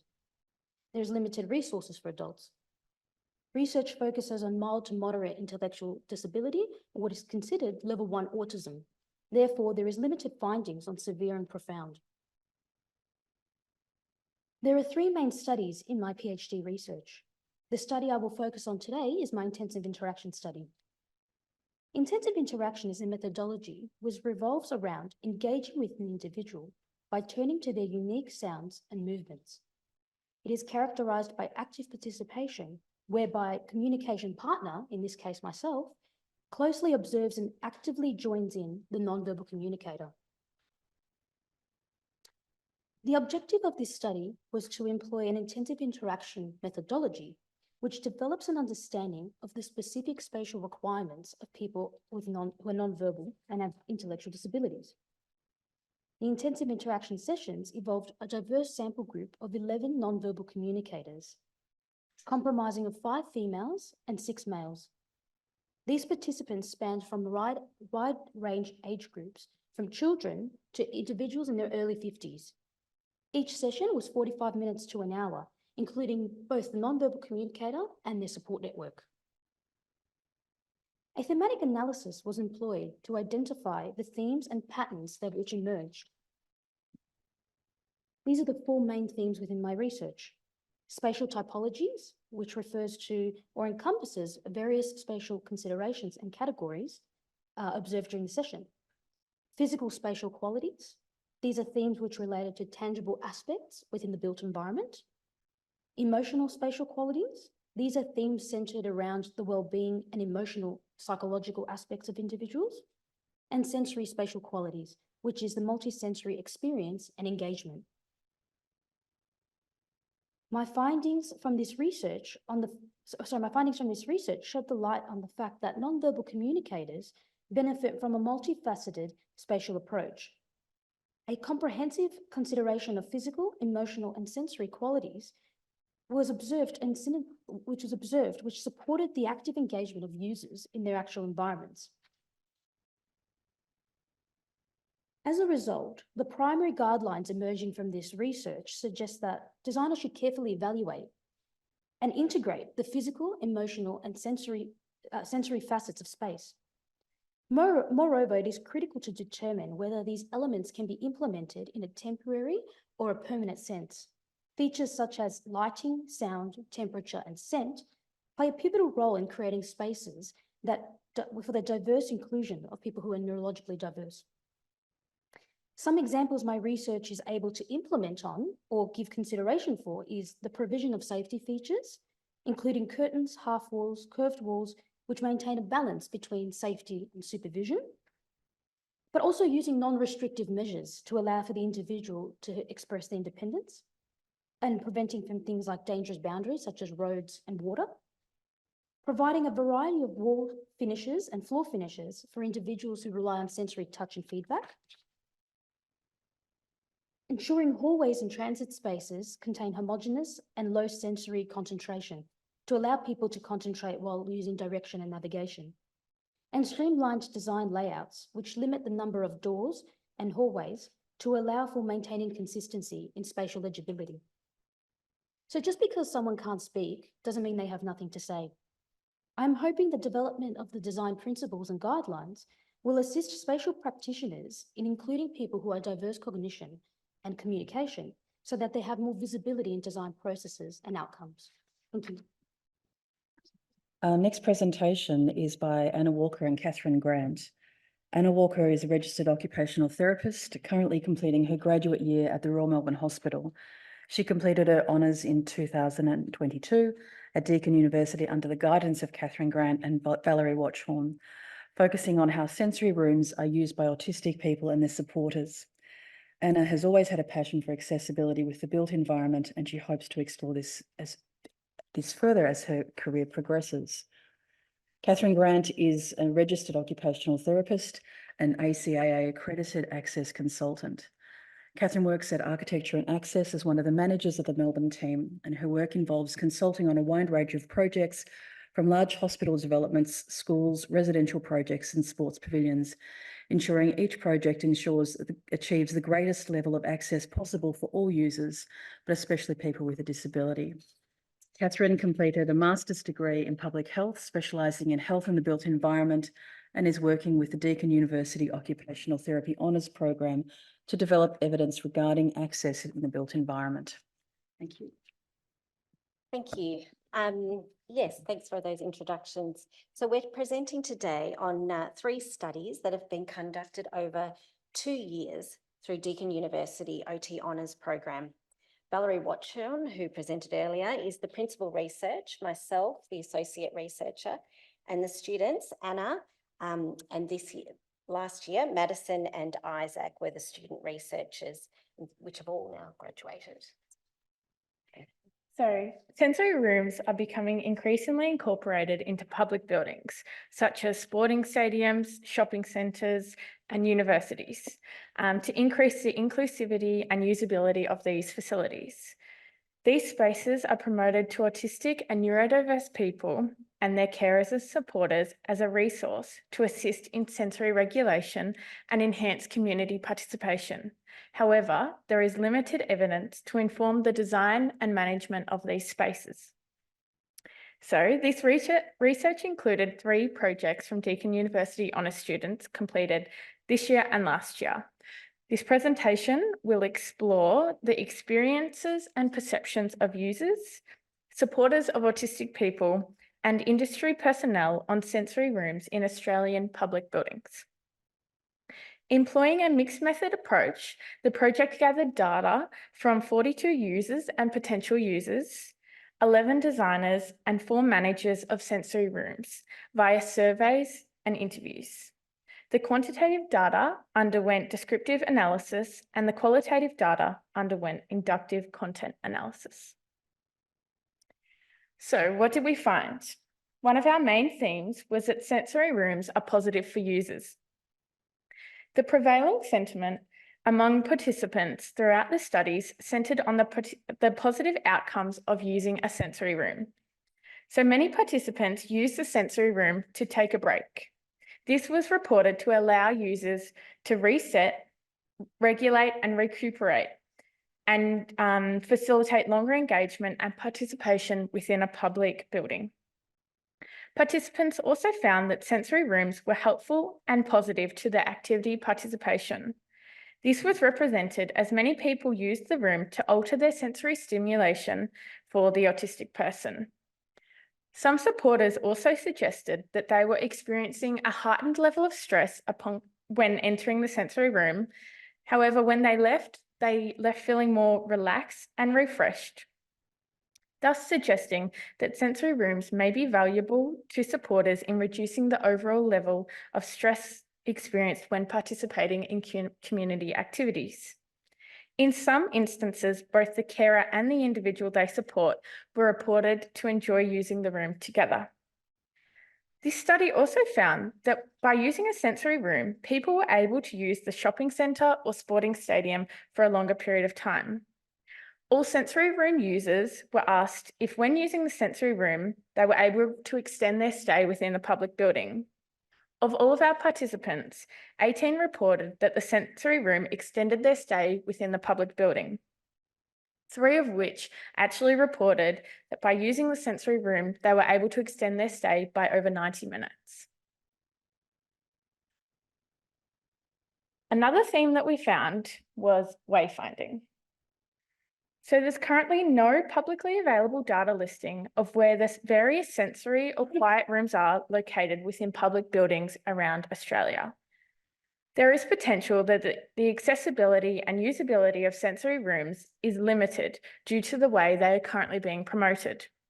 Participants identified a range of terms used to identify these rooms, of which some of them are quiet rooms, sensory zones, comfort rooms, snoozling rooms, and there's more out there as well.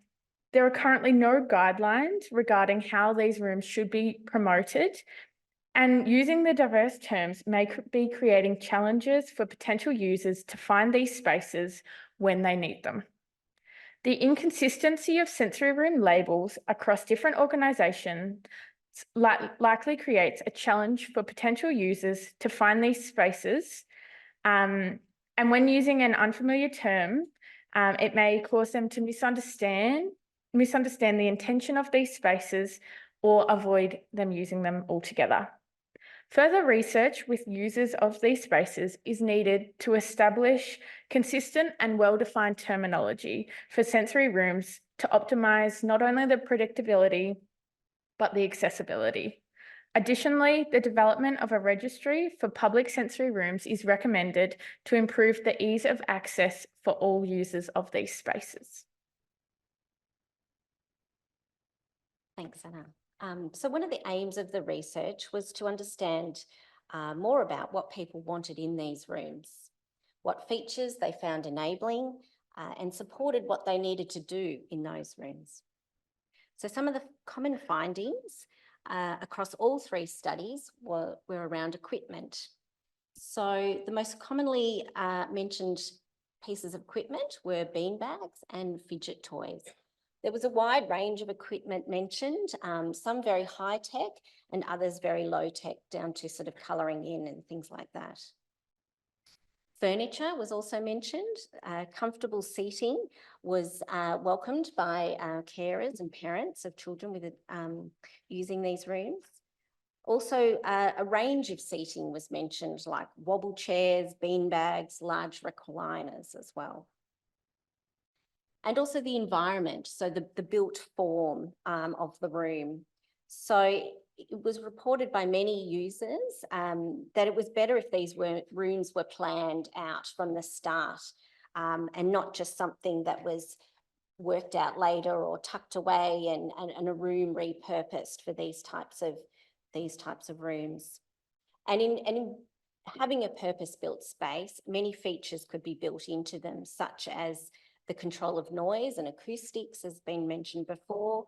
So this is needed to be built in from the start through the use of the wall material selected, the insulation that's put in the walls, the plaster that is chosen, all of those sorts of things, so that it can be built in from the beginning. Also the location as well. So one that I have visited was near a trolley store, and so you could hear the rattles of the trolleys going past outside. So again, the acoustics of the door not very well designed, and that noise was transferring through. Lighting, lighting was mentioned quite a lot, and people wanted control over the lighting, so to be able to control it themselves or have spaces within the room that varied the lighting. And we also, a soft colour palette was raised by many users, and also an online booking system or registration, so that people could, and this helped managers be able to manage access to the room and sort of plan the usage of the room. So some quotes that we thought we'd share with you. So there was a recliner, so that was, you know, people were really pleased that there was somewhere comfortable for them to sit for the duration of their use of the room. The beanbags are such a great way for all to be comfortable. It blocked out the sound of the outside, and that was a really key feature for many people.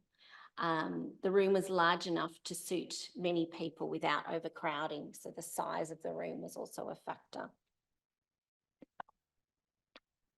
So some of the challenges of using these rooms, equipment. So it was reported that loose equipment, fidget toys, etc., can easily be stolen and go missing. Not enough equipment. Also, people raised that sometimes expensive equipment was put into these rooms, and people felt that this needed to be protected and so that it was not likely to be damaged. The social environment. So once you sort of have more than one person using this room, it becomes a shared space. And so there were some tensions around this, you know, people talking about needing to control the numbers of using the room.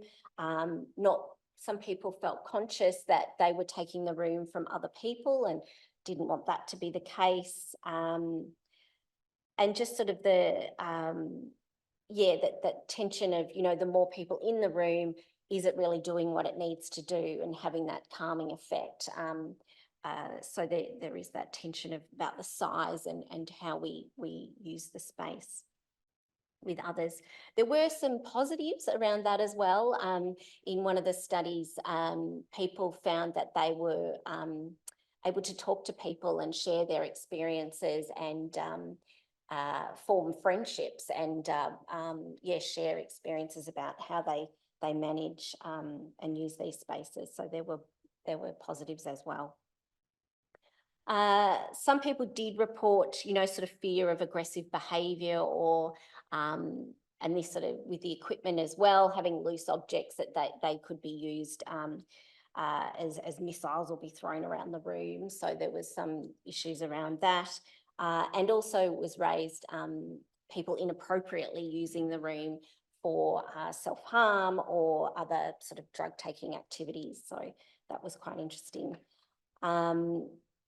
The physical environment, again, so not having a purpose-built space was raised, that it's just a leftover space that was repurposed right down the back and was very hard to find. So feeding into the wayfinding. Also, not a permanent space, so having to be demounted and moved, and therefore signage and those sorts of things also having to be repurposed and not very consistent. Lighting, again, so not having adjustable lighting. People really didn't like sensor lights that sort of came on all of a sudden and full lighting. So having fixed lighting was certainly a challenge for some people.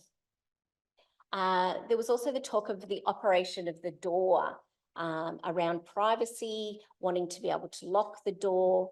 Parents also talked about having that lock out of reach of children so that they couldn't flee if they were tending to another child, that they felt that the space was safe and that the lock was out of reach of children, which does bring in an access issue for others. So a bit of a tension there. Some people reported that the door was on an auto sensor and sort of if people walked past outside, then it would just open and they felt that wasn't useful either for them. Other people or supporters particularly reported it would be good to be close to the amenities or have amenities somehow separated but sort of included as part of that space, particularly if they were managing, a couple of children, having some water in the room available or a microwave so that food could be prepared and consumed in the room. So these are some of the quotes that people, so too much light. They wanted a larger, quieter area would be better. So again, a little bit around space. Even more diverse range of sensory items would be good. And the final quote, in public spaces, it's often a room that is available to be used as a sensory room rather than a sensory room in a location that best suits autistic people. So thank you. The findings from this study suggest that sensory rooms in public buildings are generally perceived as a helpful resource to enhance community participation. The existing facilities were commonly reported to aid sensory regulation and recovery, reduce carer stress, and extend the length of time that people were able to spend in public buildings. Findings also offer an insight into the facilitators and barriers to effective design and management of these spaces. Thank you. For those who are online, I've just put the question to someone who is geographically difficult located within the and made Jasmine do some interesting acrobatics to get the microphone in that direction. Thank you very much for your presentations. Now, I just have a query regarding the cohort of people that I don't know if their situation's been considered. These are people that are so disabled they need 24-hour nursing care. And I was wondering whether there has been a design set up for these people to accommodate them and for not just their space, but also for the staff that needs to work with. Because these people are not able, like you said, they had rights to be attended to, but they are not able to work or participate in any education. So, has there been anything like that available here in Australia?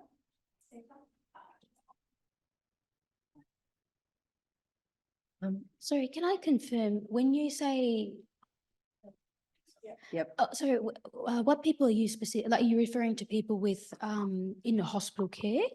It's very severely disabled. Yeah, so you're referring to a cognitive sort of intellectual disability, but at the end, it needs a lot of support. So my younger sister is a similar situation to us, and like previous presenters said, if it impacts her, it impacts the family. So there is places like this, but because we don't see individuals like this, because they're not included, we don't see them. So for example, I could never go, well, we could, but if I went to Chadstone Shopping Centre, as an example, we would be there for 20 minutes max, and that's a lot. Like these people are in our communities, but spaces don't provide for them. And like your presentation mentioned, people who are at that kind of severe end of the spectrum who require 24-hour support need to be supervised or will run on a main road because they have no safety awareness. Space doesn't consider them. Like you see local parks, they don't have barriers. Spaces are generally, particularly hospital settings that are made for these individuals when they go into hospital need to be, what's that word when you, sedated? They need to be sedated. Therefore, even hospital rooms are not really provided for the person in their carer. It's more so for people who are neurotypical or who can say yes and can consent. So I think we don't see them because spaces aren't designed for them. But in the long term, I think there are facilities for them, like there is day centre or programs, there's schools, special education schools. But again, I think it goes back to that the environment is not accommodating. Does that answer your question? Not quite, because I think the first speaker indicated he wanted to be a bit of a group homes within 15 years. But this group of people need this facility because they need the 24-hour care. And I was wondering if there had been new design spaces or places made for them, because, you know, it's not always appropriate for them to be housed, if I can say it politely. Yeah. So the answer to that is yes, there is. Part of the special disability accommodation that's part of the NDIS, there are 4 different categories of accommodation, one of which is very high care. And so there are designs and guidelines around those. And the idea behind that is that people should be able to move out of group homes and actually into a purpose-built accommodation for them that recognises that they need carers 24 hours a day, that they may have family there as well. And so yes is the answer to that. Will we ever, well, will all group homes go within 15 years? I don't think so. If someone has been living in a group home for 45 or 50 years, sometimes it's crueler to move them out than to simply let them stay until they pass on. But the intent of the NDIS is for group homes to make way for individual accommodation. The practicalities of the NDIS at times mean that we're building more and more homes that have 2 or 3 people with severe disability living together. You get an economy of scale of carers and things like that, which seems to be going against the original intent of the NDIS, but some of those things sort of happen. So yes, in the new guidelines, there are housing guidelines for people with very severe disabilities who require care. Do we have any other questions in the, Ray? Just in terms of the quiet spaces, that was all the presentations were great, but just the question in reference to that sort of time of spatiality, like when you are able to access the room, is really interesting. It reminds me of the old days when to use the accessible toilet, you had to find the manager who had the key and could unlock it at the time you wanted to use it. You just didn't have open access to it. And it seems like the quiet spaces, that's happening as well. And so like how, when you go to the football, how do you book the room knowing, oh, hang on, I'm going to be overloaded in the second quarter of the football or the fourth quarter of the football, and that's when I'll need to use the room. So how are you experiencing that in your research? Yes, yeah, that issue exactly came up when we surveyed the managers. Look, it's a difficult one to get around. I'm not sure how we do, because it is, like you say, perfect example. You're not sure when you're going to need to use this room. People, adults at a university campus did say just knowing that the room was there was reassuring, and that they could, that helped them be in the space a bit longer, or be where they needed to be a bit longer as well. It is a tension, and I'm not sure we have the exact answers, and that's why we wanted to tease out some of these issues and survey managers, as well as designers and users of these spaces. So yeah. And I think, as you know, there's no guidelines to dictate how they should be run and things like that. Some of them are that there's like a booking system at the door. So when you need it, you sign up, contact details and everything, go into the room. Others, you can just go in. And as you said, there was one that I went into that I had to go to information, get the key to then access it. So yeah, as Catherine said, don't have the answers to it, but there are lots of barriers to being able to access the rooms when you need them. Yeah. Do we have any questions online? Yes.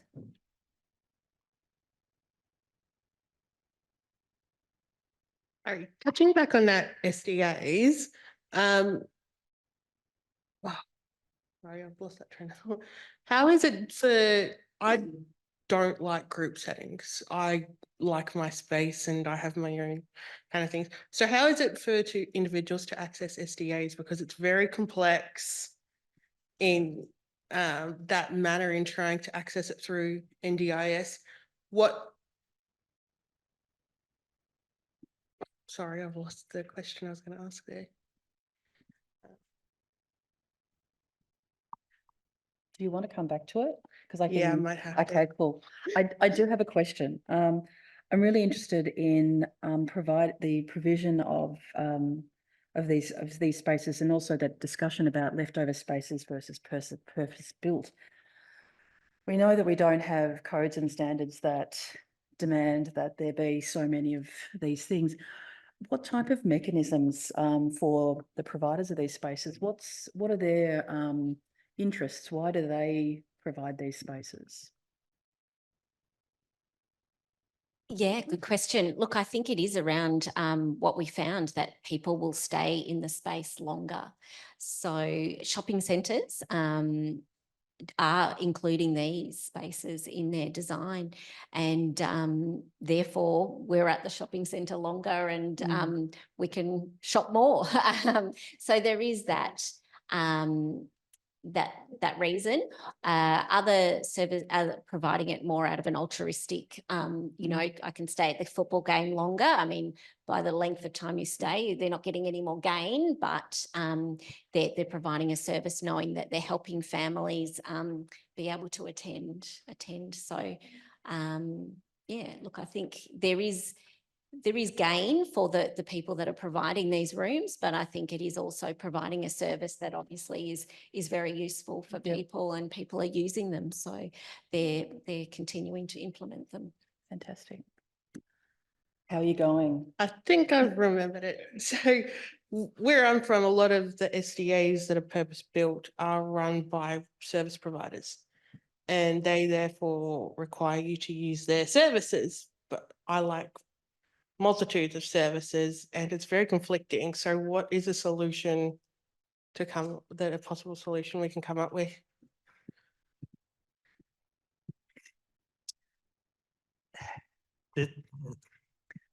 The solution should be that the service providers did what the intention of the NDIS was, which was to enable choice and control for the participants. And as the NDIS was originally set up, it was explicitly done to separate housing providers from service providers. The institutional model that we were used to before effectively combined housing provision with service provision. was a group home over there, you were put over there, that's where you got your support, you had no choice in it. The NDIS was set up to allow people to live where they wanted in the community, near their family and friends, and that there's a separation between the housing and the services provided, which meant that the participant could choose their own providers, their own service support workers. The way the system has developed, and I know in regional areas is probably more prevalent than in the city. Certainly this was our experience. We took some students up to Albury-Wodonga last year, and we worked with an organisation up there to design some housing, but they had exactly the same model that you're describing. They had the houses, they had the support. If you wanted to live in one of their houses, you had to use their support. So it's not an ideal model. But if you live in regional areas, sometimes it's hard to find alternatives to that. But that wasn't the intent of how the NDIS was originally set up, but it has been a process of how it's been implemented. I think driven by the shortage of housing, you know, and that becomes a problem if 2 or 3 organisations are the only people in your town who have available housing that's appropriate, and they're insisting on doing the servicing as well. It's very hard to find an alternative. And so it allows this to happen. I think the other thing is probably from a business perspective for those organisations, it's a way of guaranteeing them an income stream so they know they're going to survive. The NDIS sent a lot of small providers broke because the way the system, you know, took time to get itself organised. So I suspect that's a little bit in there. That's not a solution for you, I know, unfortunately. But yeah, we recognise that this is a situation that happens and it's not with the original intent. I live in an apartment house and that is even not suitable, but it's the base minimum that's just never enough. And on that happy note, thanks. Oh, you do? It'll have to be our last question because we're running over time for lunch. Okay, so this question's from Lexi Bakey, and she asks, what do you see as the biggest challenge or misunderstanding commonly made by architects and designers and policymakers when designing more inclusive and for neurodiverse public built environments? Where to start? I think with that, we're going to be very, very late for lunch. If I'll have a stab at it and then pass it on, I think the biggest issue for me is the lack of lived experience in design teams. And so you can't think about something you've never thought about before. And so the way we teach architecture in particular is very spatial. It's very drawing orientated, model orientated. So you see a model, a drawing, looks beautiful, that's fine. No one thinks, is it windy? Is it hot? Is it going to be muggy? Is it, you know, those kind of sensory things are often really underappreciated by architects. They're left to consultants often. You know, the engineers will tell you how much airflow goes through a building, what the temperature is, all that is set. It's all set for neurotypical people who are comfortable in those environments, and very little consideration is given to anyone who might be different because people don't know in the design team making those decisions. So I think that to me is the biggest issue around designing spaces for people who are neurodiverse. It's just they have no input into it. For me, I would say it's assumption. I feel that designers sometimes assume, and it's not it's not their fault necessarily because they don't know of these individuals or there hasn't been connections established, like you said, in education. But I think, like, for example, the main thing that people are assuming is like autistic people like simple colors, simple layouts, plain, and it's not true. I find that like when I did my studies or my intensive interaction, actually they preferred colors, they preferred texture, they preferred tactile. And I find that sometimes like designers tend to assume because it's easier to assume. That's what I would say. And touching on that point, I think it's, you know, it is about co-design and everything like that. But what we actually also found in our studies is every single person is an individual, and what one person likes, another person might not like.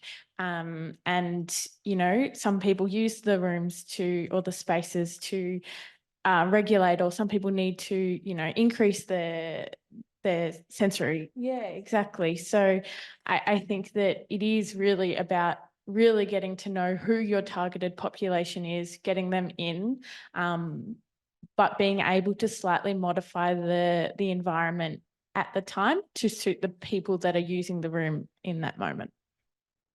Yes, yeah, I'd add to that. So it's the being able to control the lighting, being able to control the temperature. So building in that control of the environment, which is not always desirable for others, but I think, yeah, for this population, definitely. Great. We're going to now break for lunch. If we can be back here for 1 o'clock for the start of our afternoon sessions. And also please thank our speakers. So this session is de-ableising design, housing, schools, and we might sort of just change that one to healthcare as opposed to aged care. This session explores designing inclusive environments for housing, schools, and for healthcare.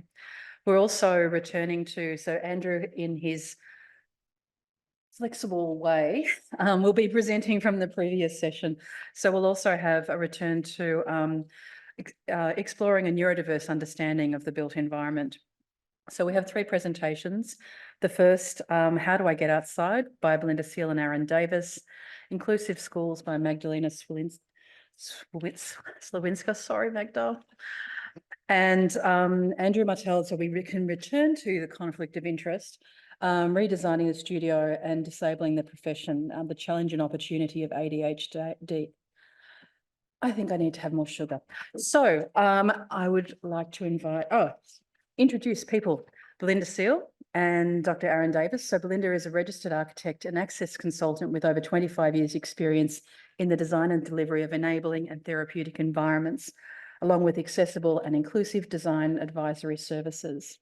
And Dr. Aaron Davis is a lecturer in architecture with a teaching and research focus on co-designing community engagement processes, interdisciplinary collaboration, and the intersection between social and environmental sustainability. Thank you. Thank you, everyone, and good afternoon to our after lunch session.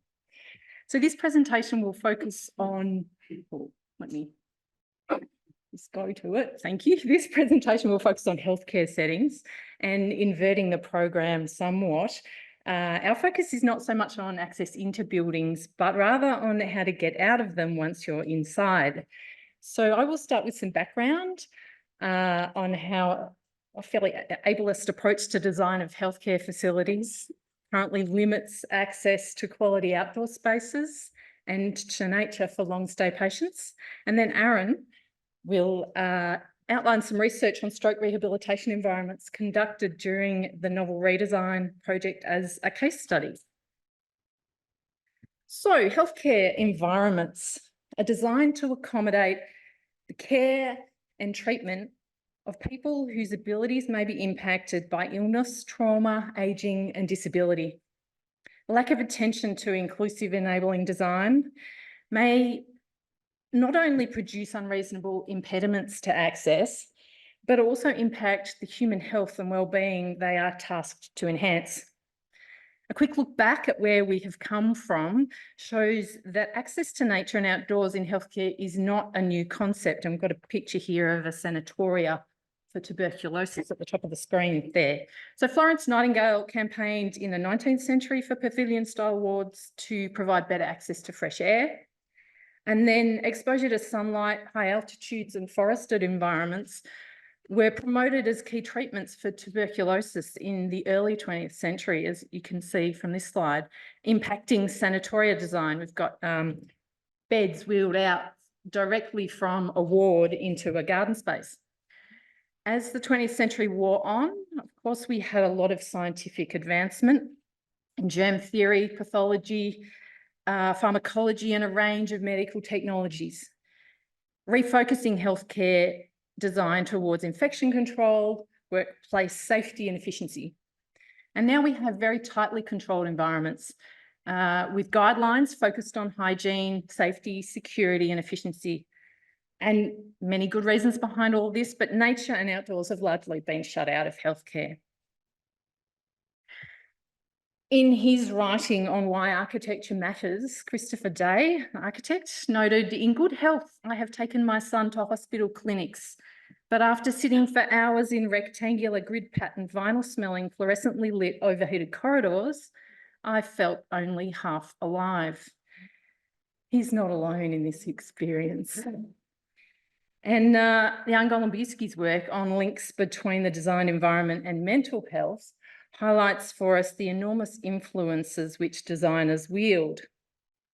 Settings can overwhelm, they can underwhelm, or, he argues, can be supportive, rich and meaningful and protect the human psyche. So patients who are in and out of acute health care settings quickly in a matter of days may be able to take on some additional stressors from a challenging environment. However, that's not the case for everyone. And so we do need salutogenic approaches to design to promote health and well-being in our healthcare settings. And this is where nature comes in. There is very strong evidence of the health impacts available through contact with nature. On the left of this slide are key beneficial attributes, which include chemical and biological agents present in natural environments, sights and sounds of nature, and microclimatic factors. And these have all been linked to a range of physiological and psychological states, behaviours and conditions shown on the right, which have health and well-being benefits. For people with complex conditions and disabilities, stays in healthcare environments are often long and can be repeated, and this increases the need for high-performing environments which support well-being as well as treatment. And it sort of points to we've got the evidence, but we're not doing it.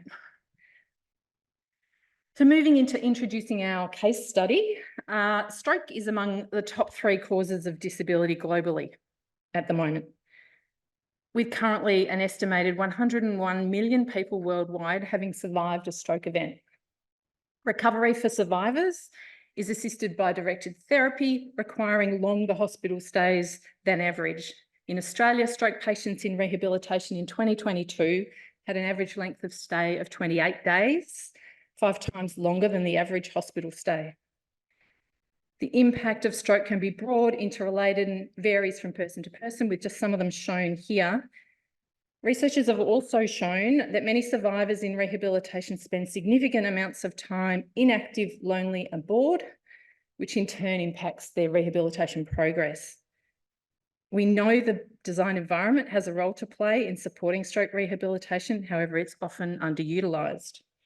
Now, it's particularly important in our conversation today to note the definition of rehabilitation that we use: a process of active change by which a person who has acquired a disability or has become disabled requires knowledge and skills needed for optimum physical, psychological and social function. So the focus is not about deficit, the focus is on the individual and their optimum function. So defining the essential components of enabling and salutogenic health environments for people with complex conditions is not straightforward. Healthcare environments are complex. There are many stakeholders, and I'll pass over to Aaron now to present some findings from Novel. Perfect. Thank you very much, Belinda. So the Neuroscience Optimized Virtual Environments Living Lab, or Novel, can you guess whether the title or the acronym came first, is based here at the Florey Institute of Neuroscience within Melbourne University, but has partners right across Australia and globally. We have 4 primary stakeholder groups that we've been working with over 114 co-researchers at the moment involved, predominantly people with lived experience or designers and architects working in these practices. The focus of this presentation is on the first stage of the process. We heard about earlier the importance of co-designing early with people with lived experience. So we're going to share some of the key insights, particularly around green space. Just on the image on this slide, though, it points to the need for more research in this space and a better understanding of how to do research in this space. Because if I were to offer you the choice between those 2 rehabilitation environments, the one on the left is a now decommissioned ward here in Melbourne, Victoria, and on the right is in the Netherlands. I know personally which type of rehabilitation stay I would be preferring, but it's very difficult to make a justification or an argument for that based on our current ways of collecting evidence. So the Novel project is trying to create some methodologies for how we think about evidence in built environment design. So the first phase of this was we, like others in 2020, ran a series of online co-design workshops. These were initially set up to focus on 4 key areas: responding to human needs, blurring boundaries between rehabilitation and outside of hospital, navigation and wayfinding, and then balancing risk and reward. And importantly, having the right to harm oneself or having the right to fail as a part of the rehabilitation journey. What we discovered though was throughout this process that access to nature just kept on coming up. Access to green space was a constant, no matter what activity we were doing. So when working through game-based activities, we use the framing of Sanders and Stapper's Say, Do, Make, and focus in on the making activities. So being able to access tacit, latent, and cultural knowledge rather than explicit knowledge by getting people to engage in game-based activities constantly revealed image choices based on nature, people's descriptions based on, I want to be able to access nature. This continued when we looked at blurring the boundaries. We assembled 100 programs, potential architectural programs, and consistently people were picking the programs that were important to them were garden spaces, green spaces, outdoor spaces. The need to access these was placed above just about every other category of space we could find. Same thing happened when talking about wayfinding. It was, I have very limited mobility. How do I get outside? Where do I go to get outside? I can't walk out of the hospital. I can't be wheeled a long way to get to green space. I need it here. How do I get to that? So what we found from this was a little bit unsurprising that people really want to access green space and access nature. But what we also found is that it's not through a lack of trying in the guidelines. We do include some guidelines on, yes, it would be great to provide people access to green space, but it's not as highly valued as, yes, we should provide infection control. Or yes, we should provide efficient, cheap, or I would say artificially cheap hospital environments. So we have had another part of the project looking at clinical guideline mapping, where we've looked at what are the design guidelines, what are the clinical guidelines, where do those things overlap, where do they interact, and where do they contradict each other. And they're largely in alignment that we should be providing access to green spaces, and yet we still don't have specific guidance or specific recommendations around how we do that. So it's that thing that everyone knows, everyone reports, all of our lived experience consumers are talking about, and yet we still can't manage to build a hospital that does as well as some of those early 20th century examples in providing access to the outdoors. So I hand over to Belinda to have a bit more of a whinge about what we need in the future in our conclusion. Of course. So just to conclude then, the evidence of the health benefits from contact with nature is strong. Access to outdoors and nature is a high priority for stroke survivors, for healthcare infrastructure and design professionals, and for researchers. The Australian Health Facility and Clinical Guidelines do not adequately address this need and without guidance, many healthcare facilities do not provide well-located, accessible outdoor spaces for long-stay patients. We note that outdoor space is mandated in Australian early education and care facilities, but not in healthcare or aged care. The World Health Organization Geneva Charter for Wellbeing calls for a global commitment to equitable health and social outcomes, ensuring health services are of high quality, affordable, accessible and acceptable, and are provided according to needs, especially to those who are often left behind. We argue a policy response is required to support well-integrated therapeutic and restorative outdoor spaces in healthcare, especially for long-stay patients, their families, their carers and staff. Thank you. I'd like to introduce Magda Slawinska. She is a creative and therapeutic arts practitioner and has a master's in therapeutic arts, and is also lucky for our architecture students here at the University of Melbourne. She is a sessional tutor in architecture. She has a degree in architecture and landscape architecture. Her primary interests revolve around methodologies and approaches grounded in sensitivities to the multifaceted human spirit.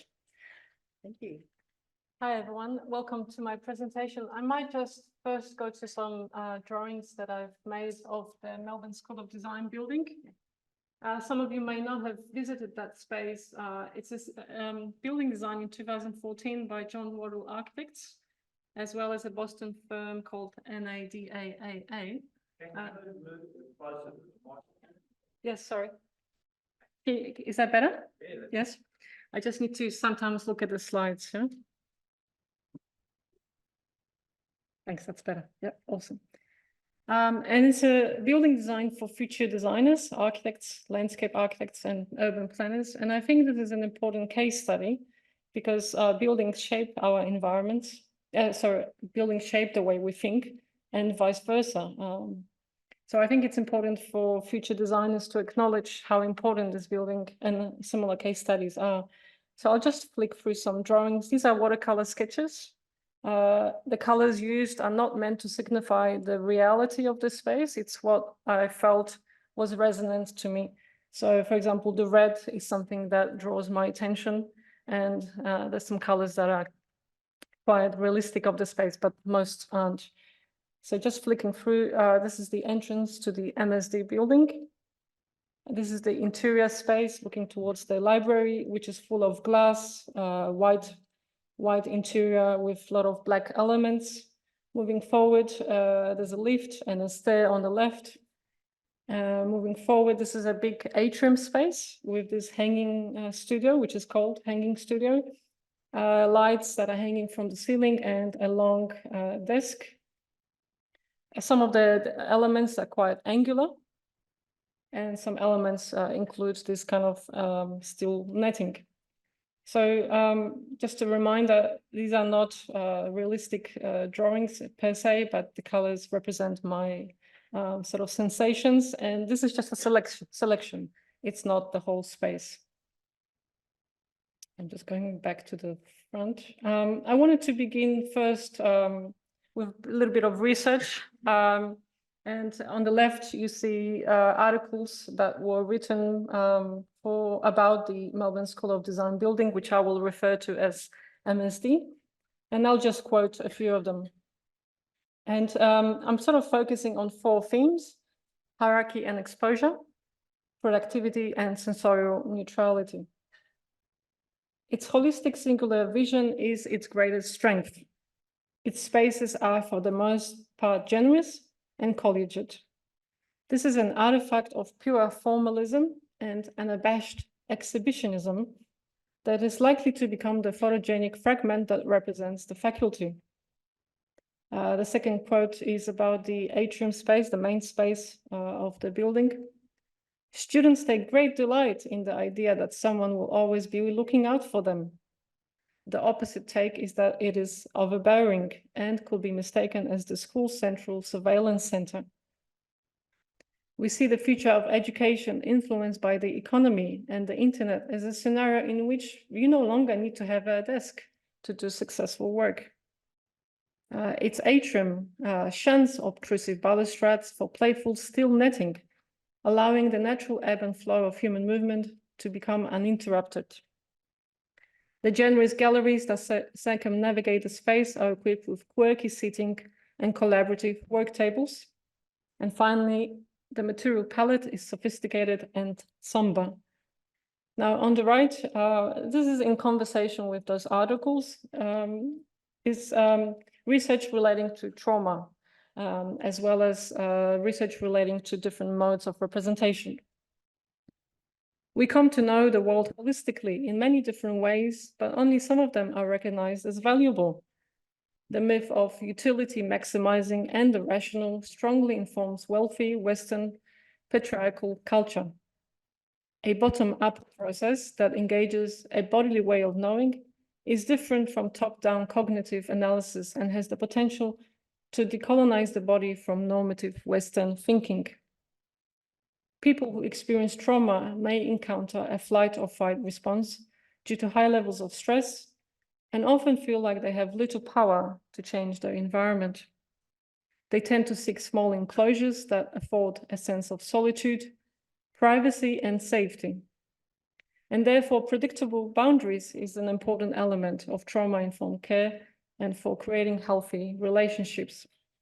Unresolved trauma can take a terrible toll on relationships. You are likely to be preoccupied with not getting hurt again and fear opening up to someone new. And finally, sensory-based experiences help traumatized individuals to experience a sense of general well-being. So now I'm going to focus on an autoethnographic process, which is a multimodal process that I've explored as part of a student at MICAT, completing my Masters of Therapeutic Arts Practice. It's a process of slowing down. So I went to the space multiple times, sometimes with my eyes closed, sometimes with my eyes open, and tune into my body and see what feels most alive. Sometimes images came to my mind. I wrote poetry, I took some sketches, and it's really about the process, not the outcome. So it's important to note, we do not focus on creating beautiful images, something like that. Now, MICAT is the Melbourne Institute of Experiential Creative Art Therapies, and they've been teaching this method for 17 years. The core values are relationality, which is about co-creating an experience together. And in this case, it's conversing with the built space, experiencing, looking at the process, engaging the senses, and multimodality, which looks at different modes of representation, just to gain new different perspective, to see a different way of knowing. These are my sketches, and this is me looking at my body and the way it feels. It might have been triggered or experiencing a panic attack. And now I'm a survivor of adverse childhood experience. If you are interested, you may look up ACE. It's a survey that goes through multiple questions. Now, the body that has experienced trauma goes through sort of feeling unsafe, feeling trapped in, there's a tension in the shoulders, and you are ruminating in the brain, and therefore you might feel disengaged from other parts of the body. And there's a strong focus on the external.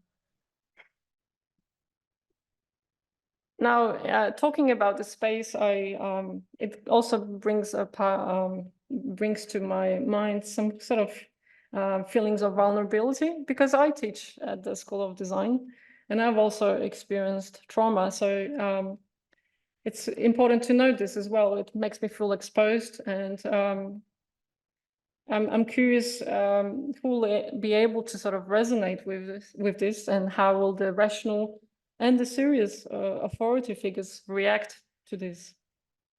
This is just a collage that I've put together. This is also another collage, and this book chapter, which is called On Country, Learning, Design and Culture, asks simple, I think the text is slightly omitted, decolonizing questions. What kind of being is your design? How does it move?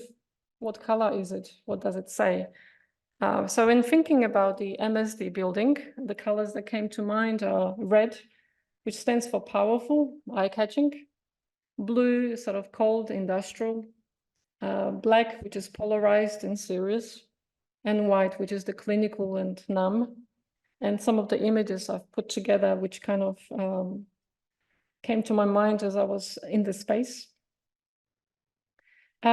In art therapy, we also look at embodying some of these experiences in our body.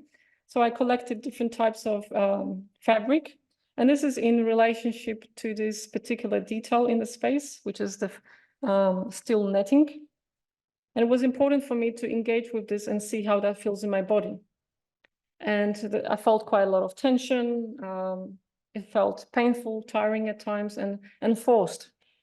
Similarly, the building has quite a lot of edges, strong angles and lines, and that felt quite rigid and restrictive.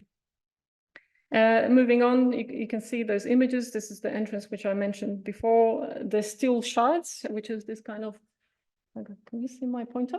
No, these elements here are metal.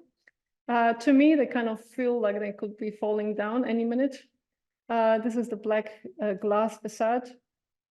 And the red signifies, it's sort of telling me, walk here, because it's quite, it feels quite controlled. And as I enter the space, my eye is drawn to this red element, which is towards the atrium space.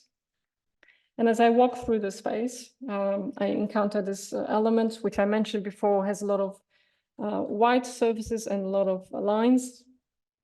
Moving forward, I often choose the lift because the stairs feel quite high and overbearing.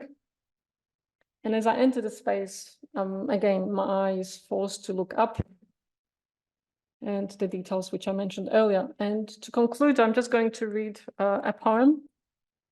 And this is in relationship to the images.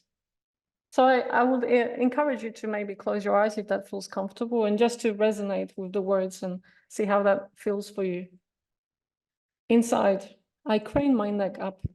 I am pulled into a vacuum of slippery, transparent white surfaces, the reflection of infinity, bodies without form, and then the lines, directing, pointing lines of sight, perpendicular lines, sits along a line, lines over my body, black striated islands protruding into the white. I choose the seat facing the library, yet I won't stay here long. The back too hard, too straight on my curved human. I get distracted. Sounds from air conditioners, doors closing, opening, lifts coming, going. The ground falls away, unhinged, unbalanced, a seesaw. A gesture of pure geometry, a feast for the eyes. And as I venture into the darkness, a choice of stairs over a lift, the stairs, towering and high, like coming up against a wall. Upstairs, another grandiose moment. I follow towards the sky with my eyes, a monolithic stalactite in a sea of grey, a net of suspended black drone lights hover, cold steel. I am reminded of a carcass of bones, nets twisting, pushing, pulling, striving, under the stalactite, compressive darkness, lights glaring. The human looks small. The human is only a form. Students sit day and night along the production of a line, searching for success. There's no place to slack off or hide. And I've also included the references that I've used. And just to conclude, I believe these different kinds of representation help us to engage in different ways and look at the spaces from a trauma-informed lens. Thank you very much.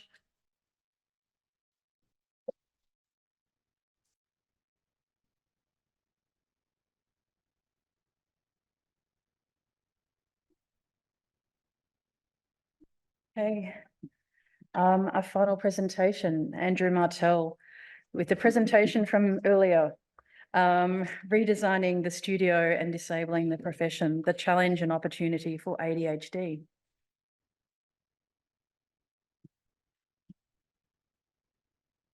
There we go. Okay.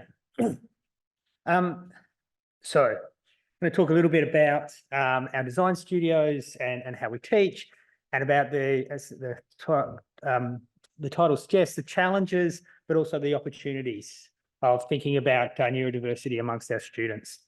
There's an image up on the screen. It's a student who is sitting in a cut area of grass outside the library, excuse me, at the City University of Dublin. So, attention deficit hyperactivity disorder, ADHD, some housekeeping. What is it? It's very common, particularly amongst children. It's also considered to be chronic and debilitating disorder, so it is non-trivial for people who have it, and it affects people in their schooling, in their professional life, and in their social organisations. As the title suggests, it's attention deficit as well as attention hyperactivity, so there's a range of different symptoms.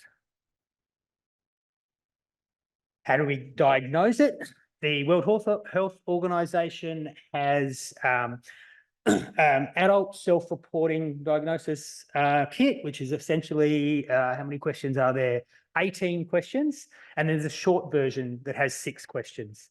And statistically, the 6-question short one is actually very, very accurate as far as compared to the long one as well. So give you an idea, the 6 ones are: how often do you have trouble wrapping up fine details of a project once the challenging parts are done? There's also, when you have a task that requires a lot of thought, how often do you avoid or delay getting started? How often do you have problems remembering appointments and obligations? And there's a few others up there on the screen. So I think they're things that are not uncommon for most people. Procrastination is a fairly regular thing amongst students and others, but it's the combination of them and how often and how it affects your life that matters. How common is it? As we commented before, getting accurate numbers about people who have disabilities, particularly disabilities that are hidden and are not physical in nature, can be quite challenging. I think in the US, around about 8% of children and 2.5% of adults. Internationally, studies from Europe suggested a similar sort of thing, about 5 to 8% of children with ADHD. And those numbers are similar here with some studies in Australia between 6 and 8%. It's often diagnosed in schools when children have trouble behaving appropriately in class, whether that's from an attention deficit and not paying attention, or whether it's hyperactivity. There's a graph on this screen as well, which just shows the green line and the dotted red line there. That is from our SEDS, the Student Equity and Disability Service. It shows that there's about 10% of students at the University of Melbourne who have a disability that we know of. That's not 10% of students with ADHD, that's all disabilities combined. So there's quite likely a high level of underreporting of people who have ADHD and other neurodiverse symptoms. So what does that mean for our design teaching? I showed you the sort of key figure in this one in the earlier talk, that in our faculty of architecture, building and planning, we currently have 207 students, around 5% of our cohort, who actually have a disability. And so that means that they exist. These students are in our faculty, they're in our studios, we are teaching them. They don't have to disclose that they have ADHD or are on the autistic spectrum or whoever. In many cases, they may not even know that they actually have ADHD, for example, which means we don't know either. Yeah. And I should mention that we, both Kirsten and I, are not doctors. Well, we're doctors, but we're not medical doctors. So we don't diagnose students. That's not our role, but we have to teach them. Yeah. And so we have people with a range of issues that we need to be able to accompany when we teach. You can see here from the SEDS, that bottom bit there, the SEDS people expect that we'll have more and more students with disabilities in the coming years. Although with the proviso that you can see up there that we adjust the way we support our students, and so we don't drive them away.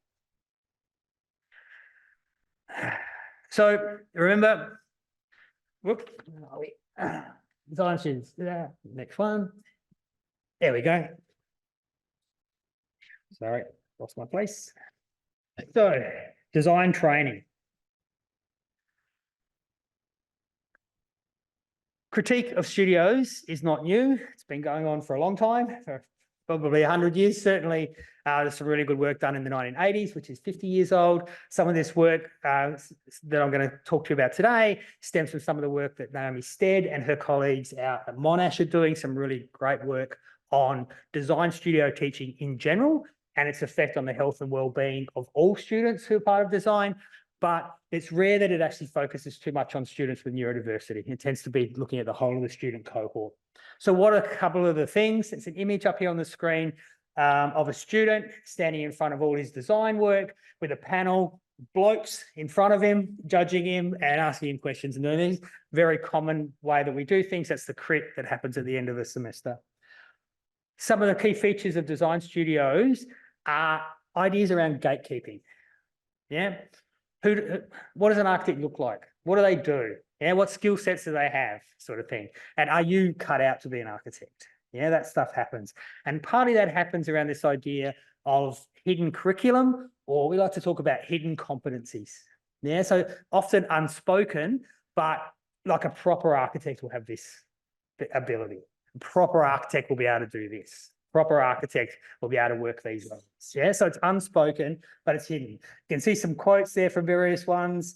Anticipatory socialization. So you're trying to anticipate, what are these blokes in front of me saying to me? You know, how do I do the things they want me to do so I'm going to be accepted?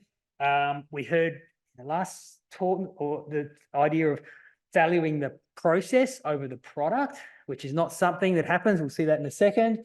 And I like that last one underneath the image there, studios as a social filter. So we use that studio process, 5 years of it, every single semester for 5 years. We gradually beat our students down until they fit the mode of this is what an architect looks like. Yeah. How else do we do it? One other thing we do is how we mark, what our marking rubrics are. So typical design studio will go for about 14 weeks. So, and there are typically around 4 assessment points across a semester. And so the first one will happen in about week 4. And that's where you get the idea. What are you going to do? What are you going to design? That's worth 10%. Then that will be worked up. We heard earlier that, with Tonya, the process we go through. So that'll get a concept design. So you start to design that concept, turn the idea into a design. That's worth 10% at week 6.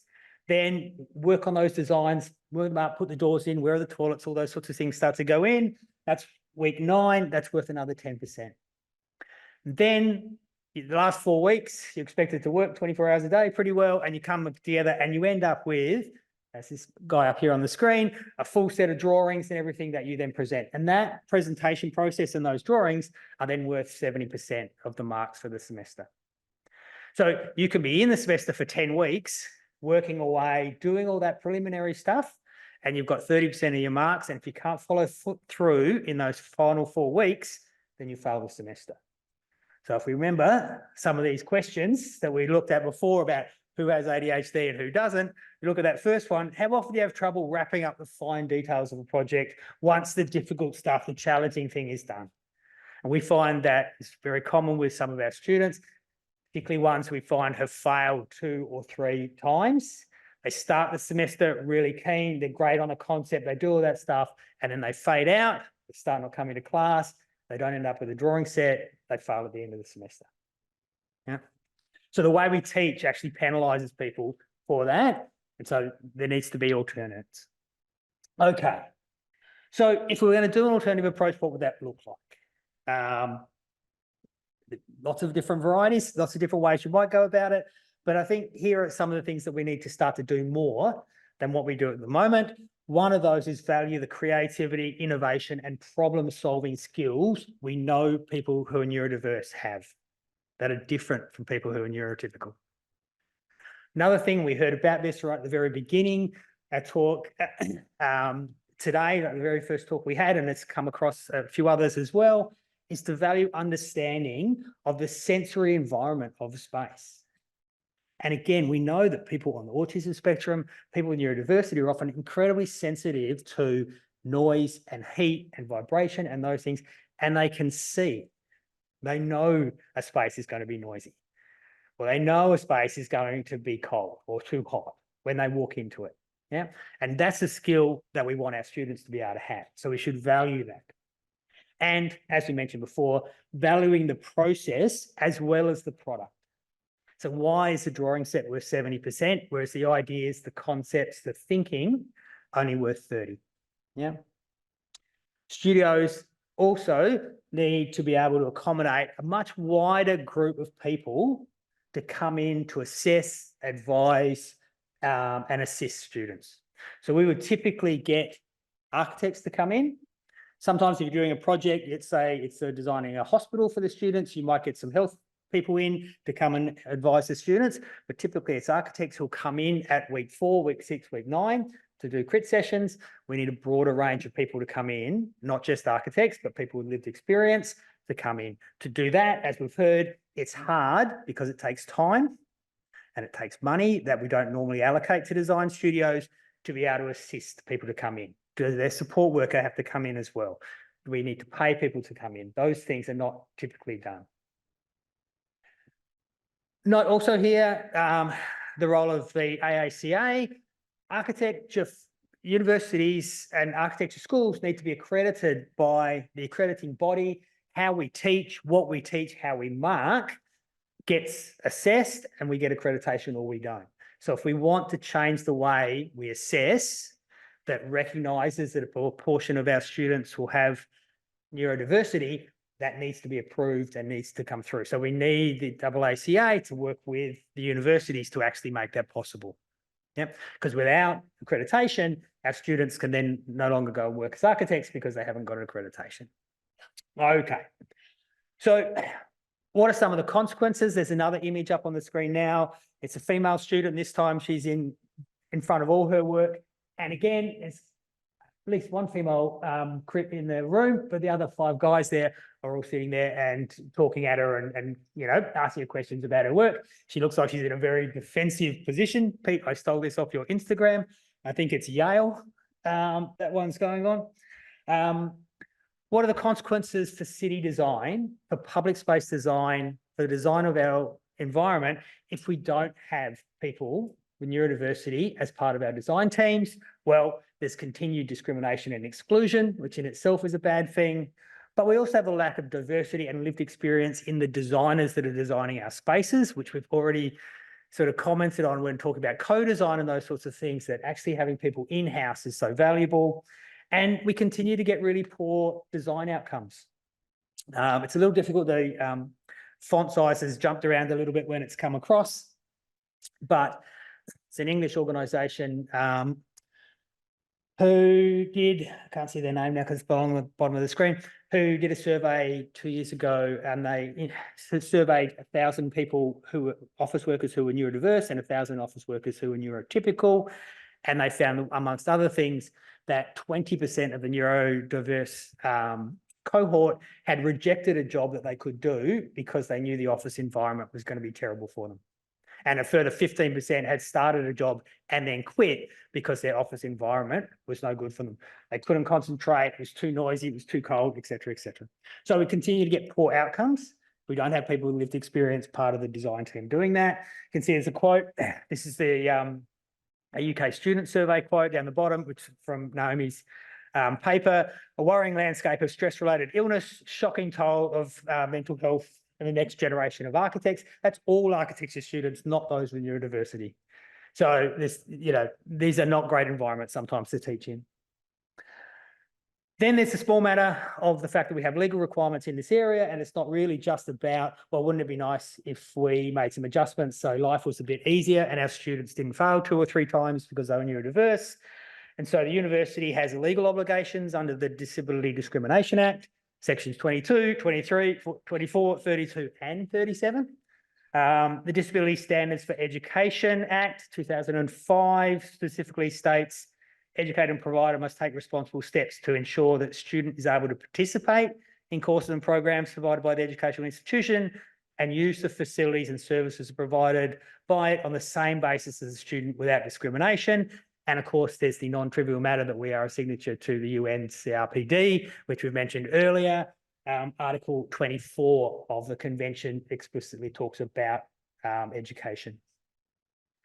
And then, as I flagged in the other talk that I gave, the university has the discrimination, a new, the DIAP, Diversity and Inclusion Action Plan. And part of that, section 3.1, improve accessibility of curriculum and assessment. So explicitly in the university's own document is a mention that assessments are as important as curriculum.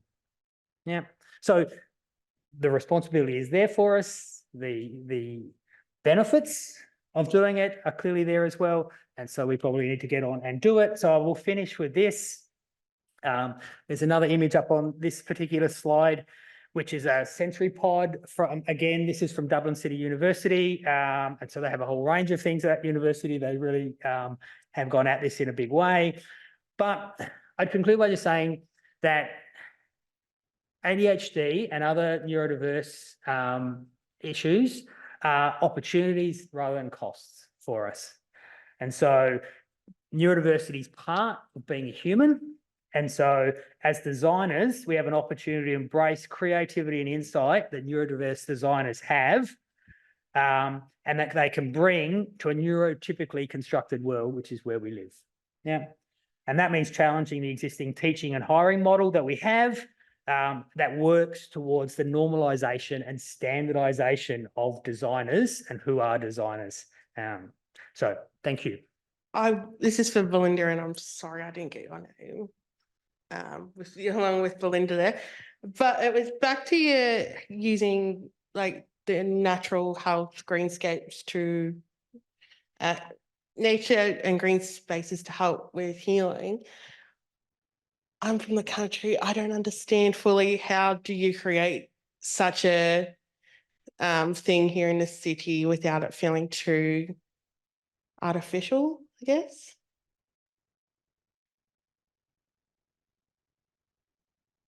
Okay, is that on? Thank you. There are definitely challenges in creating nature-based spaces in what are increasingly densified urban healthcare settings.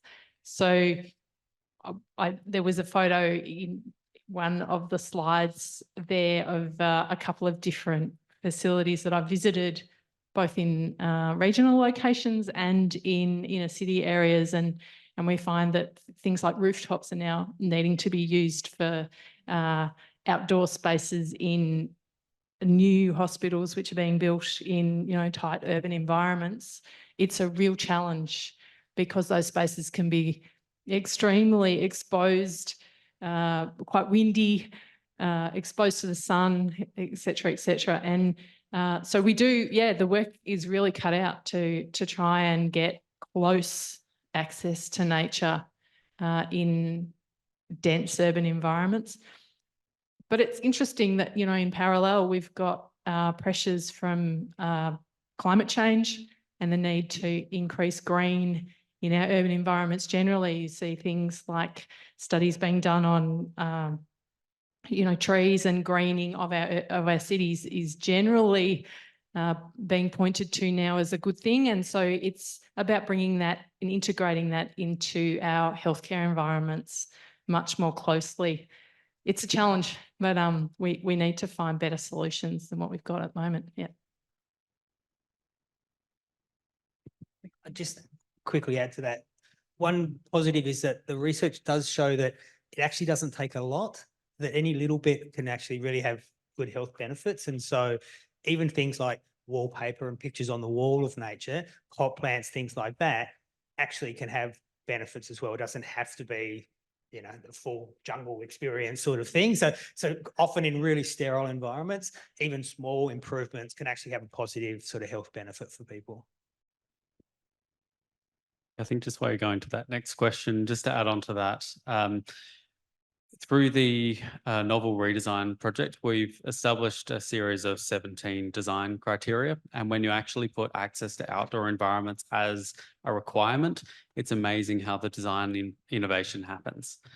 So we've got spaces where every bedroom in a rehab ward has direct access to outdoor environments, no matter what floor of the building they're on. It's just when it's not a requirement, it's not done, similar to all of the issues we've talked about in universal design today.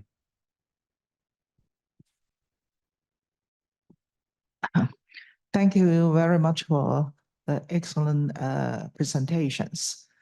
I have lived in Melbourne for 29 years. As I get older, I become aware of aged care and facilities and so on. Recently, there was an elderly told me a 90-year-old lady lived in a facility somewhere in Melbourne.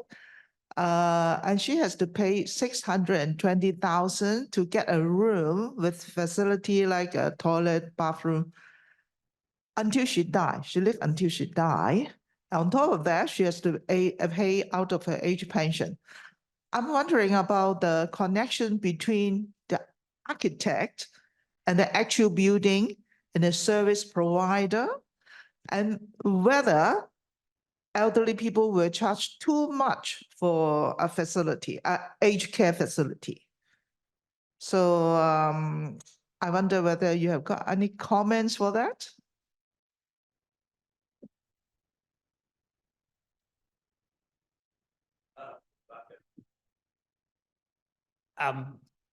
I'm not sure there are any aged care experts here on the panel, so that may be a little bit out of our experience, particularly the financial areas. I have had some experience in designing aged care facilities, but the financing of them is really complex and not something that I've been a part of. So I probably couldn't comment on the financing, but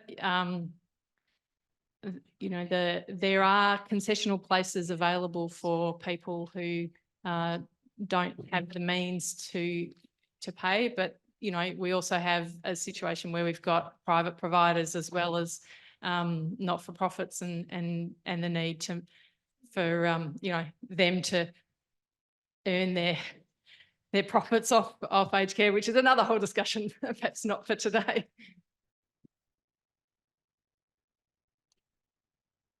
Me?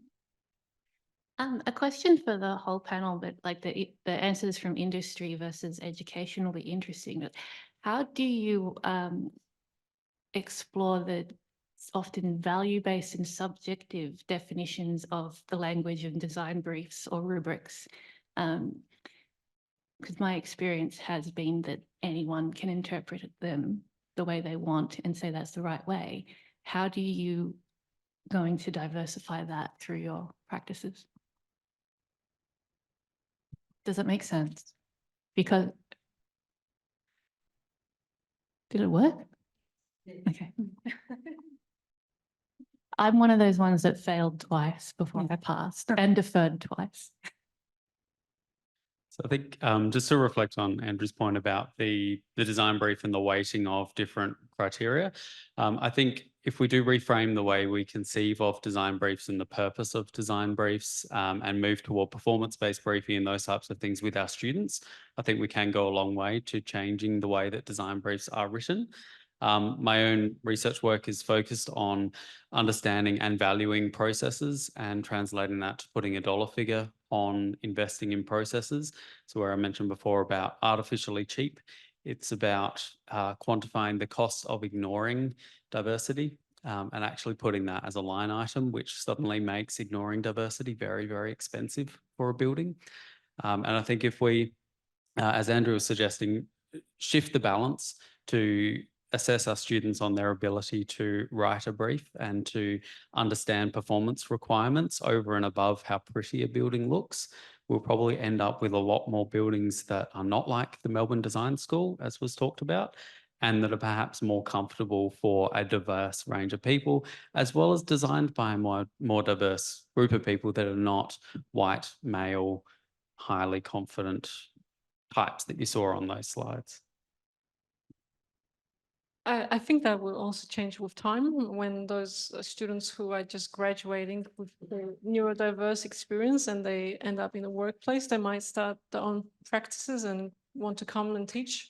I think for time that will change the values as well. I think there are probably two issues.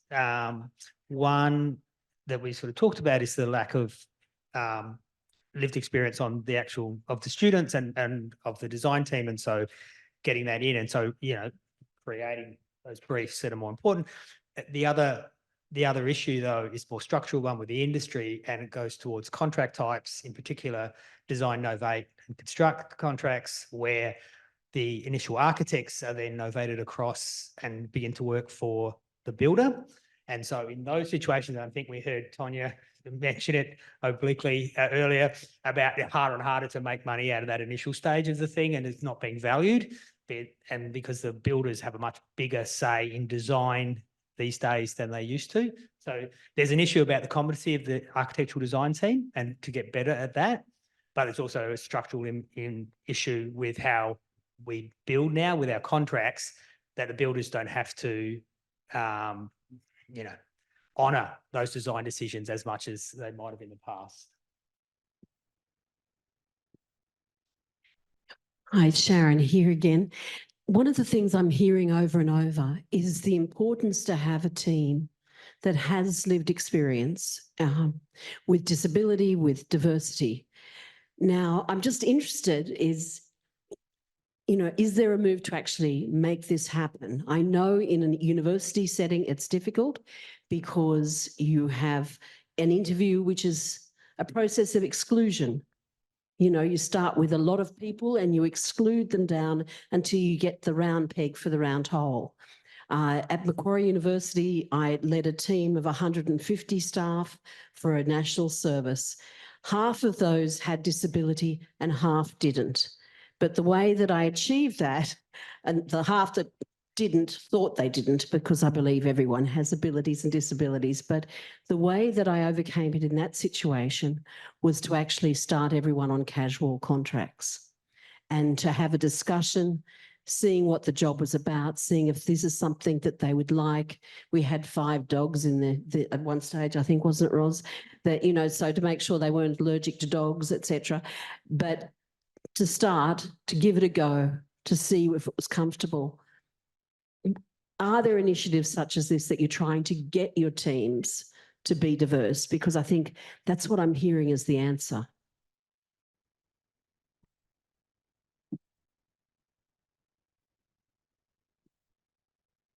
I studied in Melbourne Secondary College, so I low social economic background with coming to Australia in 1994 with as an immigrant, experienced some kind of some soft racism and things like that. And I often see students who end up at the MSD are often from, or for I wouldn't want to generalize, but often wealthier kind of good parents with good jobs. I'm not particularly talking about specific disabilities, but I just wanted to bring that into the discussion, that I think we also need to advocate a little bit more. I never have seen any students from my school that I went to, St Albans Secondary College, visit the MSD building, because quite often students from Melbourne Grammar come and visit, and they have more abilities. So I think, I don't know what I'm trying to say. I would, just from a practice perspective, I've worked with a number of people, architects with disabilities who've acquired disabilities through their life and have, then gone on to share those experiences within practice. So there definitely are architects out there, but I think the focus of the discussion today is actually at the front end of trying to get people into the front end of education. And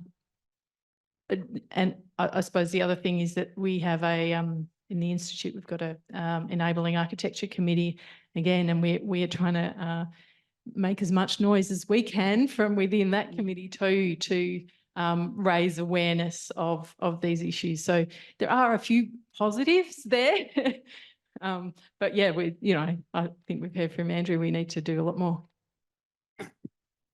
Yeah, I think from our perspective, we try to do that, to learn by doing, learn by making mistakes. And so we try to run design studios that either are focused around issues of disability, so like housing, for example, or we're now beginning to move into how can we integrate in kind of, the philosophy of co-design, how can we integrate people with disability to work alongside our students within a design studio? So what challenges does that bring? But what lessons can we learn about how we might redesign all of our studios to take into account some of those lessons? So that's a slow process because it requires ethics, it requires extra funding and those sorts of things. But it's a process, I think, that for us, the only way to really do it is to try and do it and see what lessons we learn, and then how we can, make those lessons sort of filter out across the whole of our faculty, I think is where we're sort of trying to get to. I was going to say, I'm running a studio, like you saw there, next year, where I've approached my senior leadership with the perspective that lived experience is the baseline. that it's just required and they need to justify not including it rather than me justifying why it should be included. And prosecuting that type of argument from a position of confidence around lived experience actually goes a really long way. And saying that I'm happy to do away with the external architect coming in that I'm going to pay, but I'm not doing away with my lived experience people coming in. I would rather the students had access to that. Then they panicked and decided to pay both.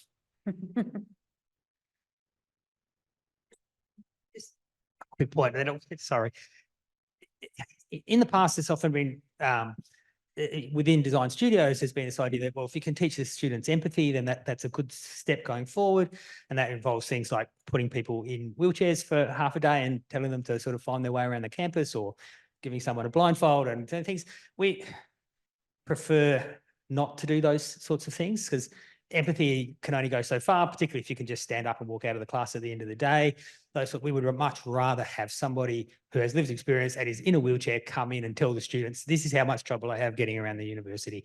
Or to have somebody come in who uses a guide dog and says, these are the issues that I have. You might not notice this, but every time a bike goes past, they get to, those sorts of things we find are much more beneficial, but that takes effort and takes the faculties changing their things to be able to properly facilitate people with disabilities coming in, being recognised for their experience and their expertise, being remunerated for those, and being assisted where they need to be assisted to getting to the university, coming back, whatever it happens to be. So there's a process we need to do that properly, but that's absolutely the way that we need to do for our students to actually get first-hand experience and first-hand knowledge of how the things they design have impacts on people's lives. So that's where I think Aaron and us are sort of coming from. We've just got time for one more question because we're chomping into Ray's session and she's not going to be happy about that. Hi, it's about the good case presented about the ABP building, the Melbourne School of Design building. So if you could share, Magda, and the other ones, the panel, some examples what you could have done differently in terms of the design of the building to improve our well-being and use of the space there. Thank you. Well, I think we've learned from our conversations today. I would generally bring more greenery into the space and more areas where you could sort of break down and in between study, have moments of respite or relaxation and other activities that you could engage with. Probably different materials as well that are a bit softer, softer lighting.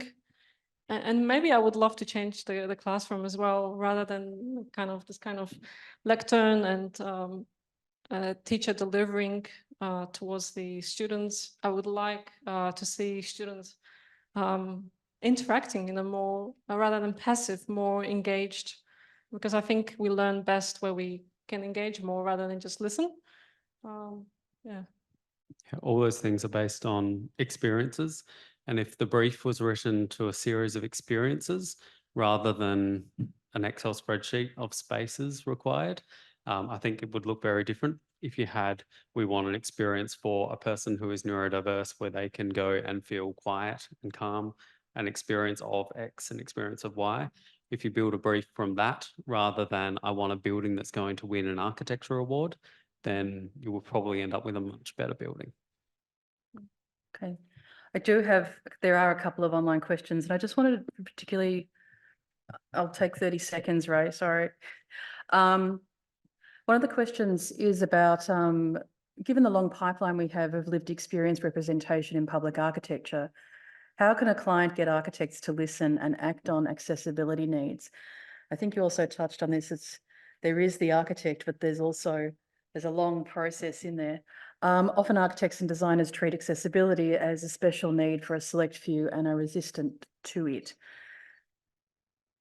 which is true. Yes, this goes back to our earlier discussion on compliance and doing what you have to do rather than actually what is right, which, as noted, comes from partly from the idea that it's done last. Let's design the beautiful building first, then work out how many toilets we need and so we comply. So it's an add-on at the end rather than being used as a design generator, which is where we come. I'm sure Aaron's the same from a teaching perspective. Designing for the expert user is such a great way to begin your design. It's not a way you end it. And the other is that which is one of the reasons why we put, I think all of us have put plenty of statistics up, is to show that actually there's a significant amount of people with disability that we know of, another significant portion that we don't know of, and that it's not a trivial amount of people that, there's one person here who needs this, so it's not really worth our while doing it. It actually affects a lot of people.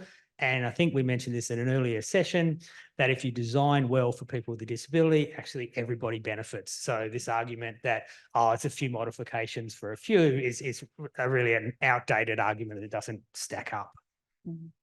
Yeah, just add, if we stopped listing who is included, so, haven't we done well to include this particular type of disability, and started listing all the people that we are choosing to exclude in our building designs, I think that list would get a lot shorter if clients were demanding the architects tell us, so who's being excluded from this building and why you're doing that. I think that'd be a very different conversation.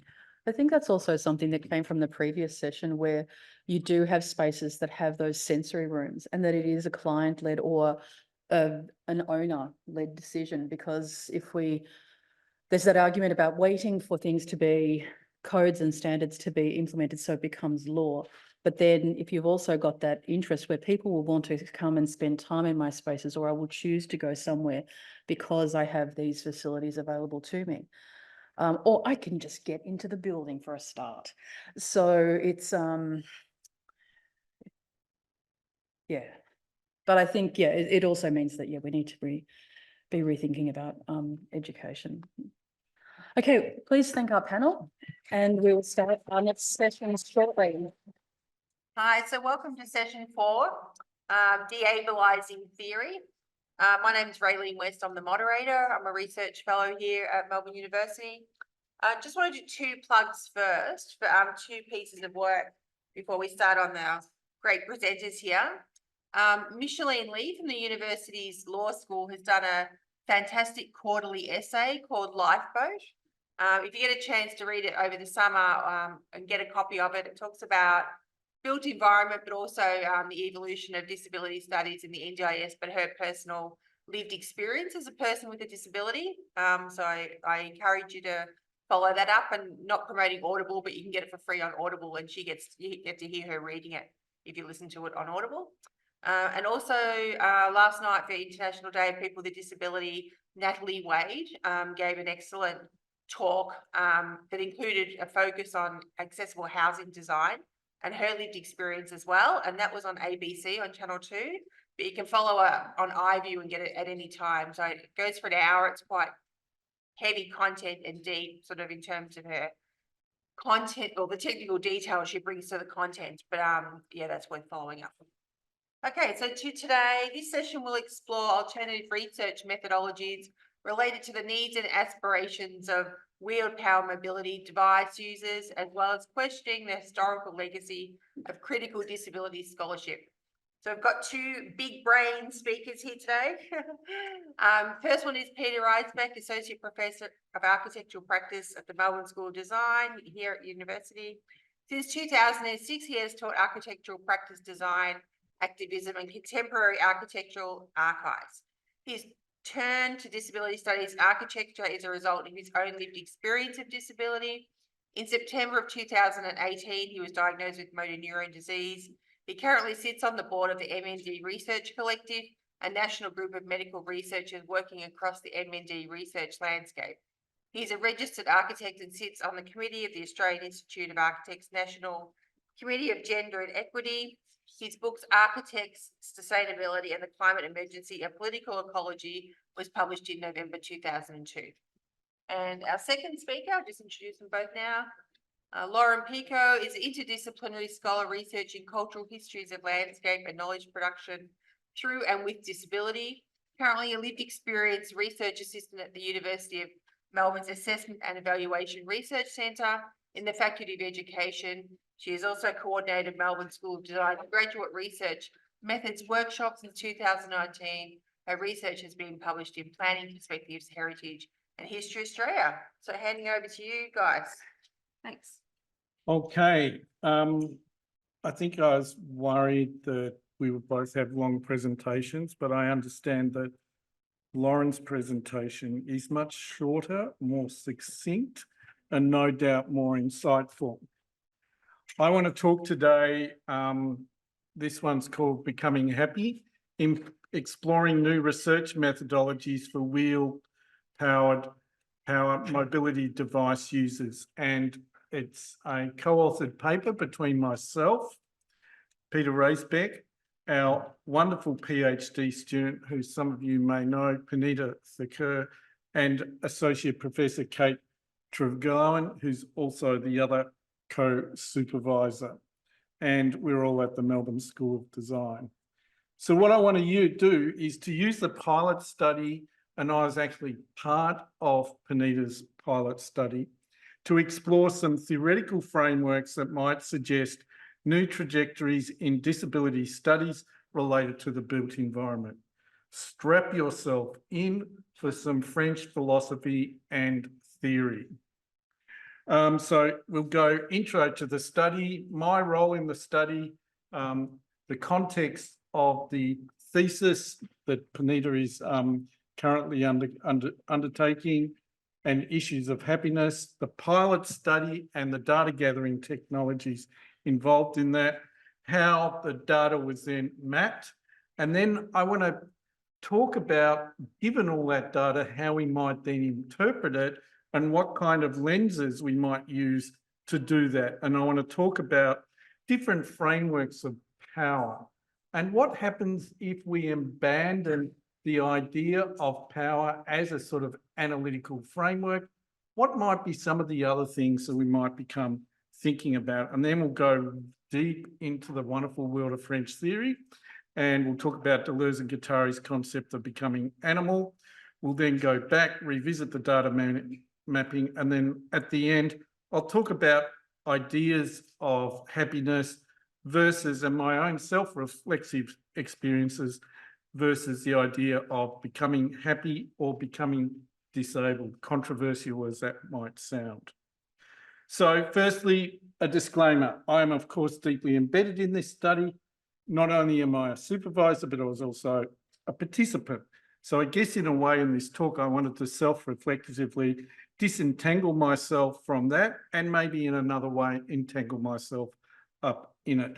And I wanted to revisit the data produced in the pilot study.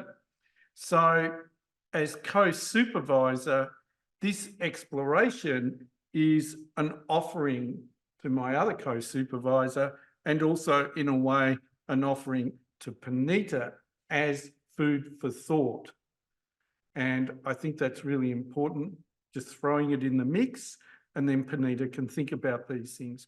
I don't particularly believe that the supervisory relationship is one where the supervisor is some kind of god of all knowledge who then, in a dictatorial way, dictates how the candidate, PhD candidate, should do their thesis and what things they should do to analyse the data in their thesis. I think that's just wrong. I think when we supervise people, we are teaching them to be our peers. And I think once you get through confirmation, I believe that. And Panita has gone through confirmation. In the slides, I've tried to indicate quite clearly what work belongs to Panita and what work belongs to my own crazy speculations about the data. This is a picture of my mobility scooter close up. You can see how grubby it was around the edges. And that was the vehicle that I used in the pilot study. The central question of the thesis, just for context, is to understand the psycho-emotional needs and aspirations of wheel-powered mobility device users, WPMD, and the aim of the thesis in getting this and gaining this knowledge is the hope that a constitutive model can be developed that might help and aid policymakers, in particular urban designers.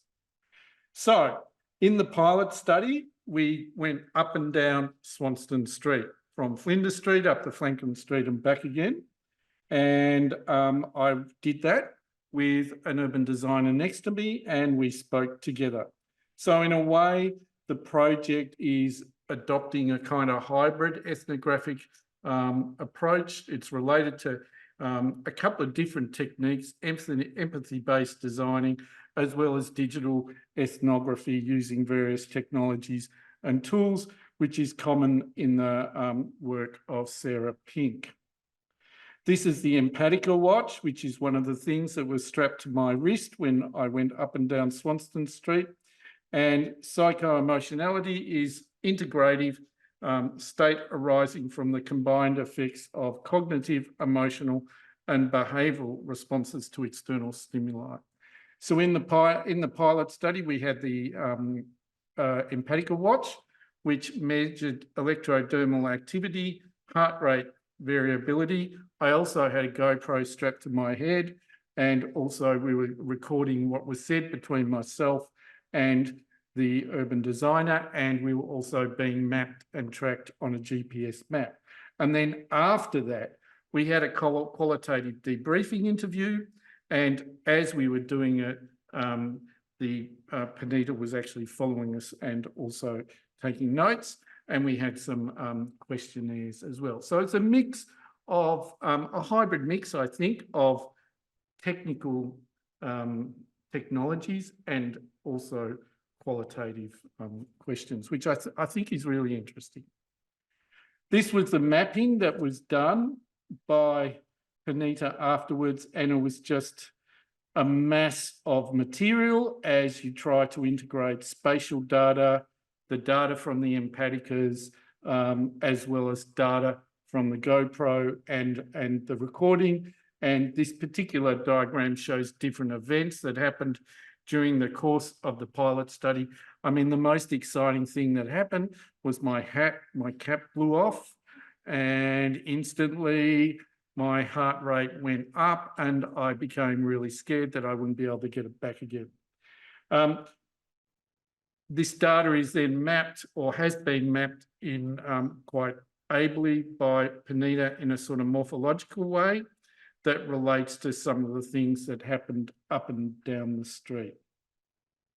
So what I want to do is, if we've got this data, this kind of data or any kind of data, how might we then analyse it? Now, in disability studies. So as we all know, in disability studies, there are different range of frameworks that we can all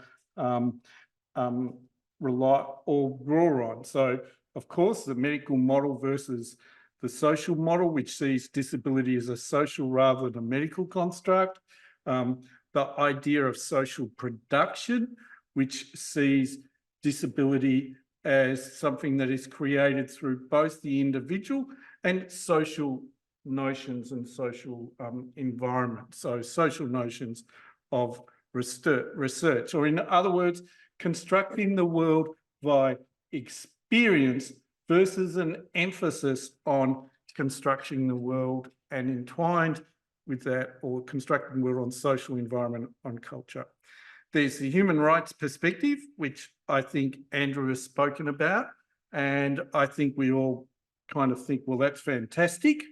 And human rights frameworks are, to some extent, seem to be a holistic framework, but as we all know, we wonder why, for the most part, those frameworks are not implemented on the ground, implemented tactically in actual buildings. And then there, of course, and this is all due respect to those of you who mentioned universal design principles, there is also universal design principles, which I kind of like, but I'm a little bit sceptical, because I worry, as Imre argues, that they're reductive and functionalist, and there's an overemphasis on technical flexibility and managerialism. The other thing that seems to course through many of these studies, and I looked at a number of very recent studies published in the last year or so, is the issue of power.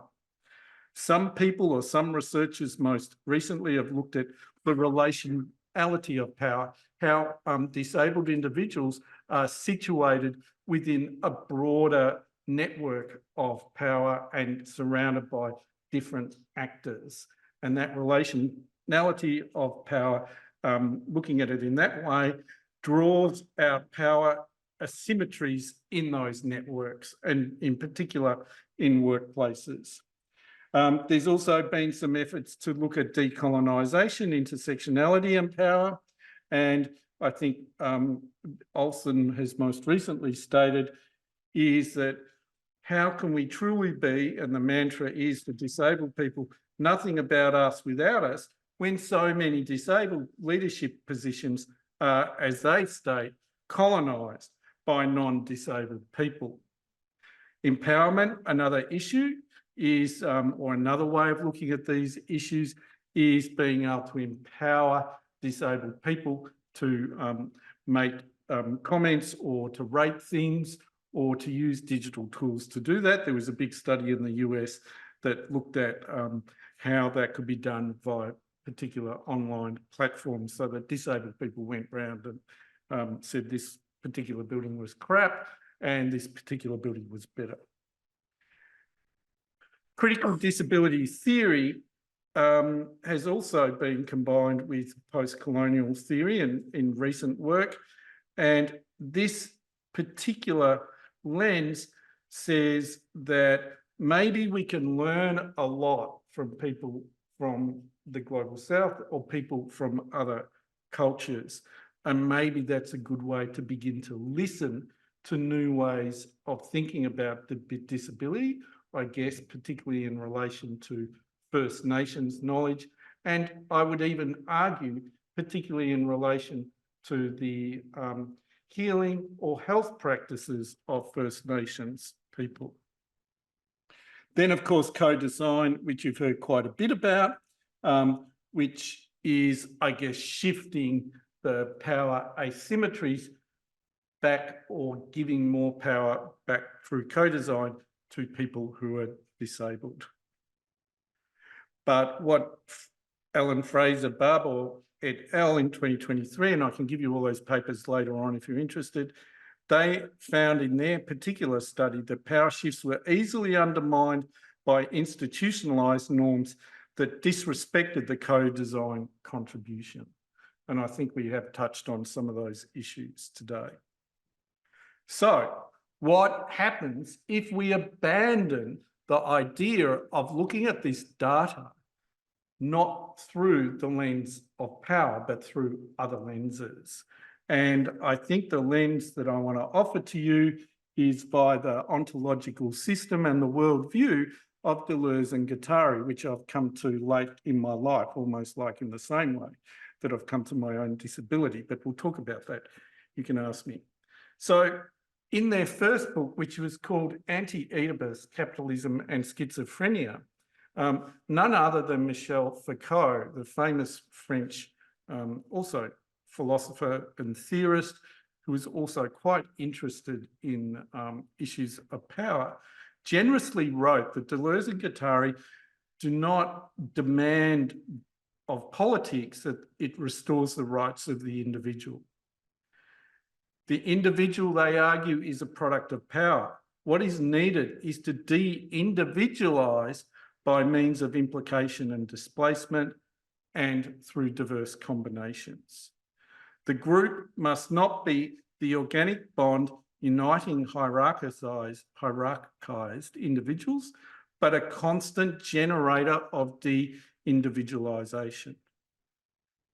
He argues and states in the preface that Deleuze and Guattari's message is do not become enamoured of power. It could be said that Deleuze and Guattari care so little for power that they have tried to neutralise it in their overall discourse. One of the concepts that I want to talk about that comes out of their work is the idea of becoming animal. They state this idea as a manifesto for other types of becomings, of ways to think about the world outside of the analytics of power. They state that becoming animal is neither dreams nor fantasies. They are perfectly real. But which reality is at issue here? For if becoming animal does not consist in playing animal or imitating an animal, it is clear that the human being does not really become an animal any more than the animal really becomes something else. They state that becoming produces nothing but itself. And it is this idea of becoming that they use to get around or to produce an alternative to analytics and methodologies of power. The particular chapter that talks about this is called 1730, Becoming Intense, Becoming Animal, Becoming Imperceptible, in their book, 1,000 Plateaus. And it is kind of a manifesto. And even though it talks about animal, it is a manifesto that could be, the characteristics of which could be applied to other things. At the beginning of the chapter, they are fascinated by this, the movie Willard, which is about a guy and rats. Reminds me of a friend of mine who used to have pet rats. And Willard was more interested in the rats and being friends with the rats, for want of better words, than he was interested in the social norms and expectations of what his life should be like. When they say becoming intense, they mean activating virtual forces and potentials rather than just stable states of being. And becoming imperceptible, they say this is about escaping rigid subjectivities like abled or disabled, or happy or unhappy. The concept's been used extensively and, of course, critiqued in feminist studies, particularly around the idea of becoming woman. And it has also been used in queer theory and queer studies with the idea of becoming queer. They argue that becomings are always what they call in their terminology minotaurian. It is a political action against prevailing norms and structures. And their overall impetus, or their overall impetus, is to produce freedom for individuals. It's a political project of freedom. So it's not necessarily a transformation into being an animal. And it's not a transformation that is binary. There is a sort of fuzziness when we become animal, or when we think about happiness or becoming happy. This is Ernest Borgnine and Willard and some of the rats. They argue that becoming, its characteristics are that it's not an evolution. It is not going from being disabled to something better step by step by step, or going back to being abled. It is something completely different. It is a different way of thinking. It's not saying that if you talk about becoming abled or becoming disabled, it is not saying that abled is better than disabled. And I'll talk about that at the end. Some of you may not agree with that. One of the key points, which I won't go into, underpinning all of their work is the idea of desiring production. They think that desire, as they define it, drives the world. And they say that becoming animal or becomings liberates desire from normalised channels, from channels of social production, of the channels of social production that condition us and shape us and order and regulate our own subjectivities. They say that becoming has no stable subjectivity. There is no subject other than the becoming itself. Becoming animal and other becomings liberates desires and, as in their terminology, deterritorialises flows of desires that have been constrained by societal coding. So what does that mean when we come back to this particular data? What does it mean when we map something like this?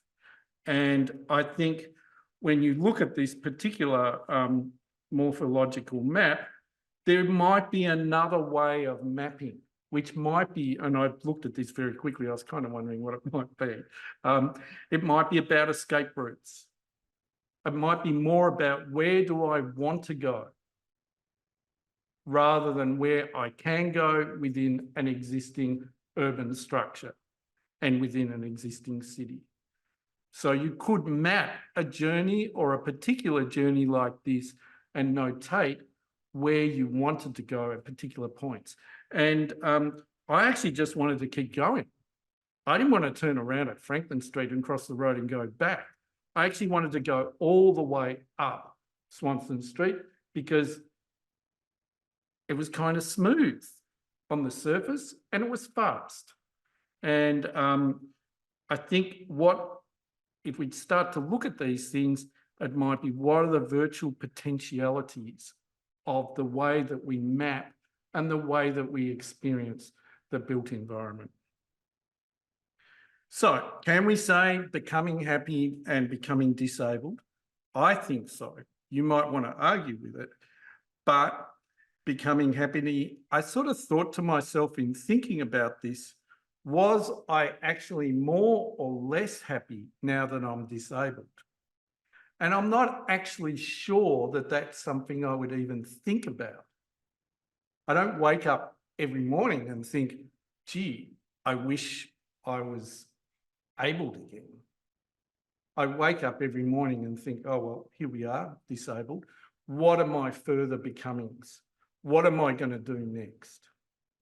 So I think we can also conflate that or translate a little bit with becoming happy, which is not a fantasy or a dream. I don't think we should think about disability studies and happiness, and I know that Panita is not doing this, in terms of projecting onto disabled people ableist notions of happiness. And I think the reviewer of our paper to point that out to us.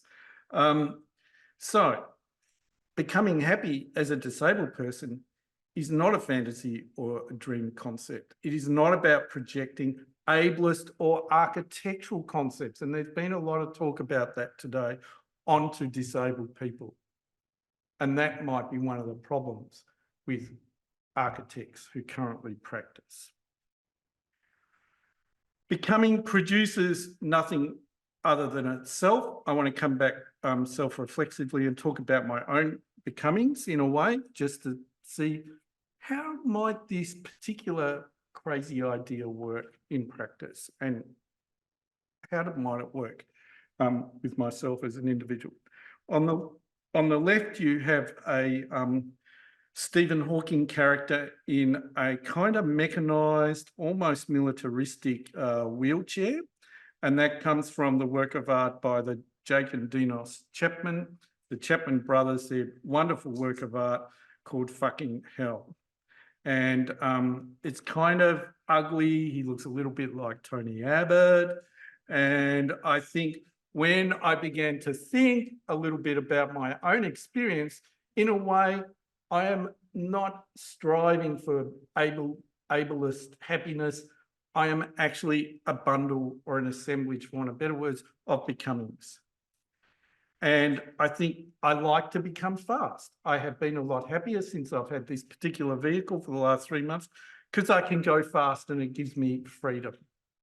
I think I can becoming disabled.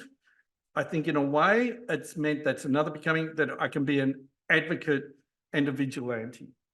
The other week, because I've got this vehicle, I chased an Uber driver down the street because he almost ran over me. And if I'd hit him with this, because it's very heavy, he would be dead. But because of this, I was able to then follow him. And then when I found him outside the grill, I was then able to be monstrous. And, you know, I don't know what else I could have done. So these are the sorts of becomings that I think about. Becoming monstrous. The Jake and Dinos Chapman figure is kind of ugly. And I wonder, because I'm in a wheelchair, am I somehow becoming monstrous and ugly? And I like to mess up with the codes by wearing beautiful suits because we don't expect people in wheelchairs to wear beautiful suits. So maybe there's this like beautiful suit becoming versus, anyway, you're laughing. I should tell you about the time I let down the car tires because they were, anyway. All right, 2 minutes. This is the last slide. Becoming invisible, you know, that's another one, especially when you're in crowds. And then I took this photo at the Cambridge College where Stephen Hawking was. And because we both got the same disease, I wonder, am I becoming Hawking? Even though I'm not a quantum physicist. So I think thinking about happiness as a deficit and is maybe something that we should stop doing in these studies and these research methodologies. Maybe we can partially or entirely abandon or think about other ways of thinking about these types of studies through other lenses rather than lenses of power. And I think by thinking about becoming, maybe we will begin to think more about the freedom, and it's a political project in a way, that we might want to enact for people of disability. Thank you so much. I'm always glad when I'm not the only person going on, thank you, about my friends D and G, as I call them. So, but as a way in, I mean, I was thinking about the challenge of the timing of these types of sessions, in that I'm really recognise that theory can be a bit of an access clash issue, cognitively. And so this paper I tried to do as a little bit of a story as well. So if this is a story of a sort of personal re-encounter with something that I was very familiar with, and learning how to reread something I thought I knew very well. And so hopefully that can provide another way into thinking about the same content if the word length gets too long. So my starting point today is an article which I first read 10 years ago, which is always a scary thought when you start being able to count things in that period of time. But it was 10 years ago that I started my PhD at this university. And this paper is essentially describing how I've come back around to that material from a very different perspective. So for most social scientists today, the work of Melbourne Weber is most at the forefront of people's minds, with reference to his 1973 article that he wrote with Horst Riddles, which is called Dilemmas in a General Theory of Planning, which is also known as the Wicked Problems paper. Some of you will probably be sick of that paper. But the essay under discussion today is part of Weber's earlier work. This was an essay that he wrote during his period as head of University of California, Berkeley's School of Planning, as part of a symposium in 1962 on the future use of urban land. The paper he wrote as part of this symposium is called Order and Diversity, and the cover here is a sort of very 1960s piece of graphic design, which is why I've gone with it here. The paper, it's described as a sort of a sequel to a work that he published the previous year, which is a very classic 1960s planning document full of tables and wonderful graphs about how cities should be laid out. But Order and Diversity is really a thematic exploration of one theme from that paper. And in short, Weber argued that by 1962, when he was first writing, the function of density in cities was undergoing change. And by this he means spatial density, the sort of how densely packed buildings are, dwellings in particular. And that there were tensions that were arising that he saw within his own department and within his practice more broadly.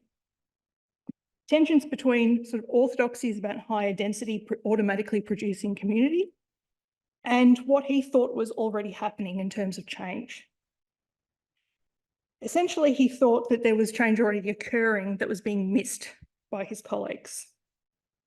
In particular, communities of place were by 1962 for him only one way that people were connecting with people, and were not even necessarily the most important people. The most important people for Weber were not necessarily your neighbours anymore, that you could not be forced into community just by being proximate to them. Communication and mobility technologies, not just including phones and cars and airmail and air travel, but were changing the way in which people felt connected and related to people around them. One quote I particularly like from his explanation is, "Surely the researchers in Los Alamos are as much part of the worldwide community of atomic physicists as if they happened to be at Brookhaven or Berkeley or Argonne." I feel like that's a very 1962 example, but it does reflect how there is a community that is essentially produced through writing and sharing of ideas that was of primary importance to people who were very geographically isolated. Webb was also saying in this paper that even where there were communities that were facilitated by being proximate to each other, that they were often sort of becoming more fragmented by themes around what people were interested in. So their interest in leisure concerns being more important for how people were interacting. So for example, going to a particular church or to a particular sporting club, rather than simply being people who lived on the same street next to each other. As part of describing these trends, so you may be familiar with a very grumpy piece of scholarship which was published in Architectural Review by N. Nan, one of many, where he conceptualizes the idea of subtopia, so dystopian suburbia.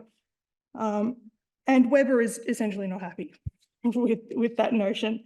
And he suggests that being sort of revolted by low density landscapes or by different kinds of density is essentially ideological, and that Nan's thinking is about thinking that orderliness, and I quote here, depends on boundedness, and that boundaries are in some ways barriers.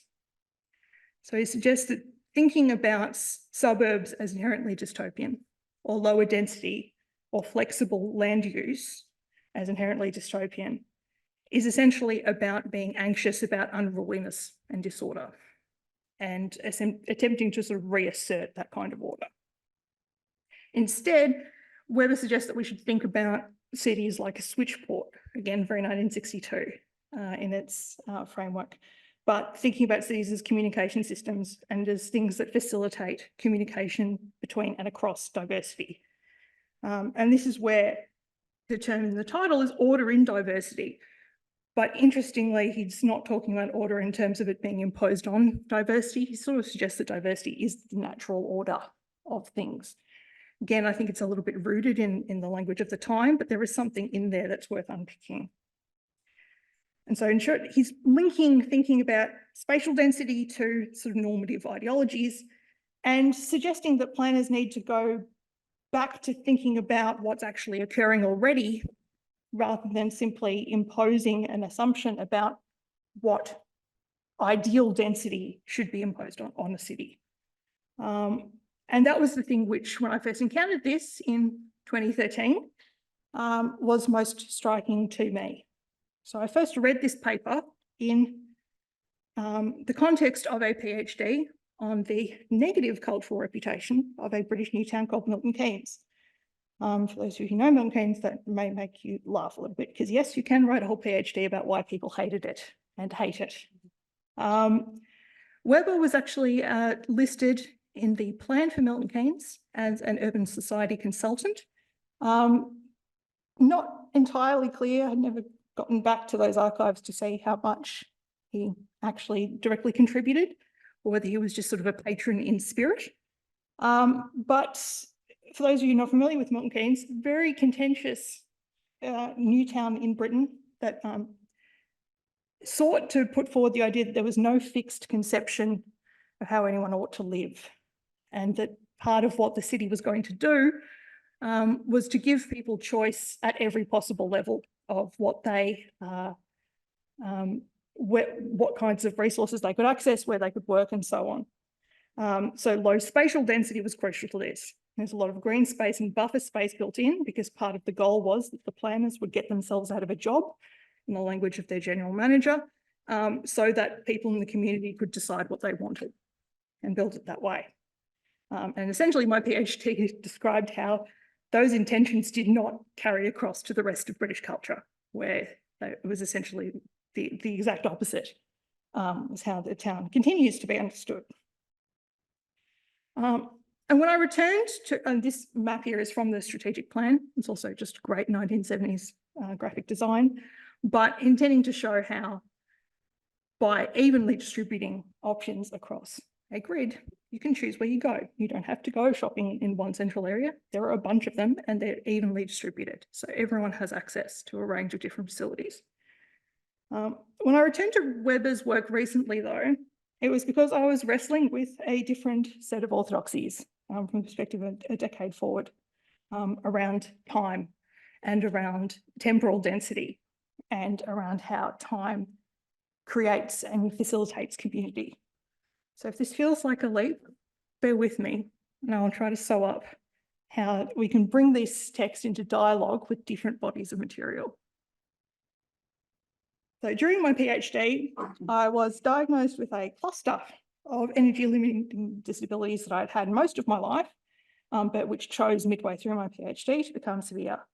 And so after my PhD, as my body sort of changed the kinds of research I can do, started spending more time with critical disability studies, partly just to sort of cope, as I'm sure many of us do.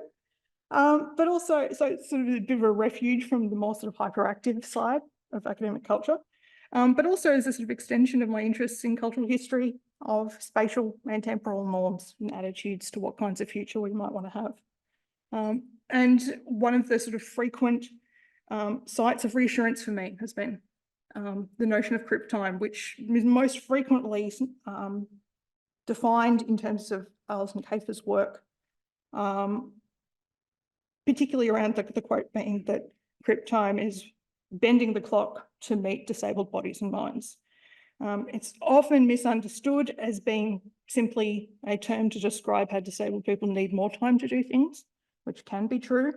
But for me, I'm much more interested in how it intersects with what Elizabeth Freeman calls chrononormativity. So the idea that there is that all bodies should occupy the same orientation to time, that things should take the same amount of time, that even if they are perhaps on a different time zone, that the lag can be simply and directly mapped across those different zones.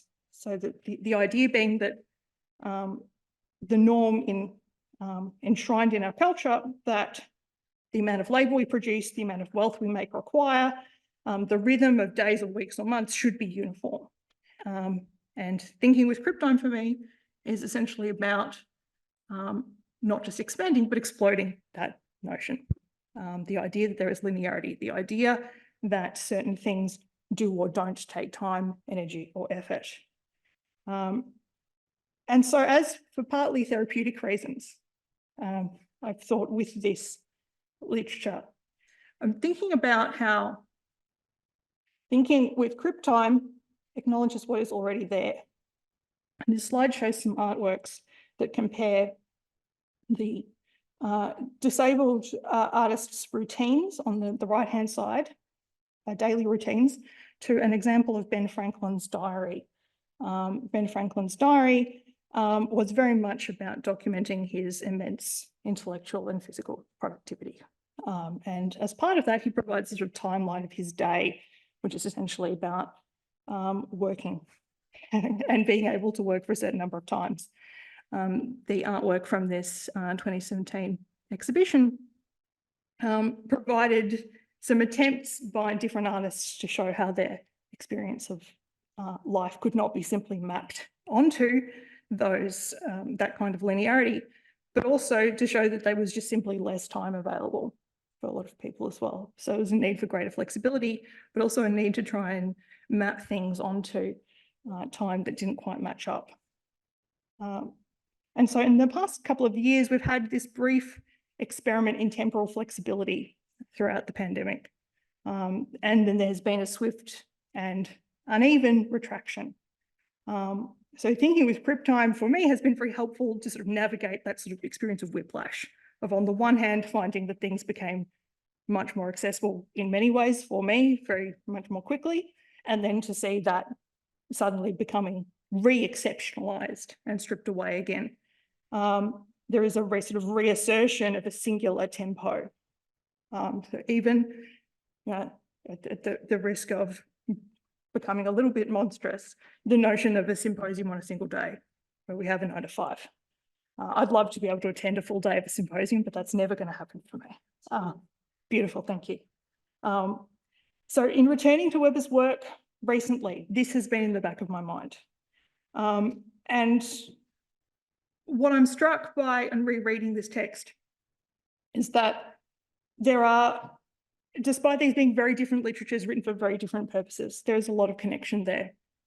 That order and diversity is arguing against orthodoxies around density.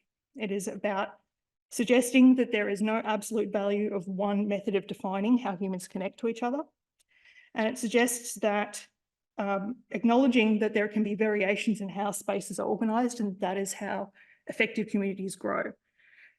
I think, and I'm in the process of working out trying to explore this more in future work of what that can look like if we make room for different practices of density in time as well, and how that can work. But I think that bringing these two bodies of text in dialogue is a productive way of doing that.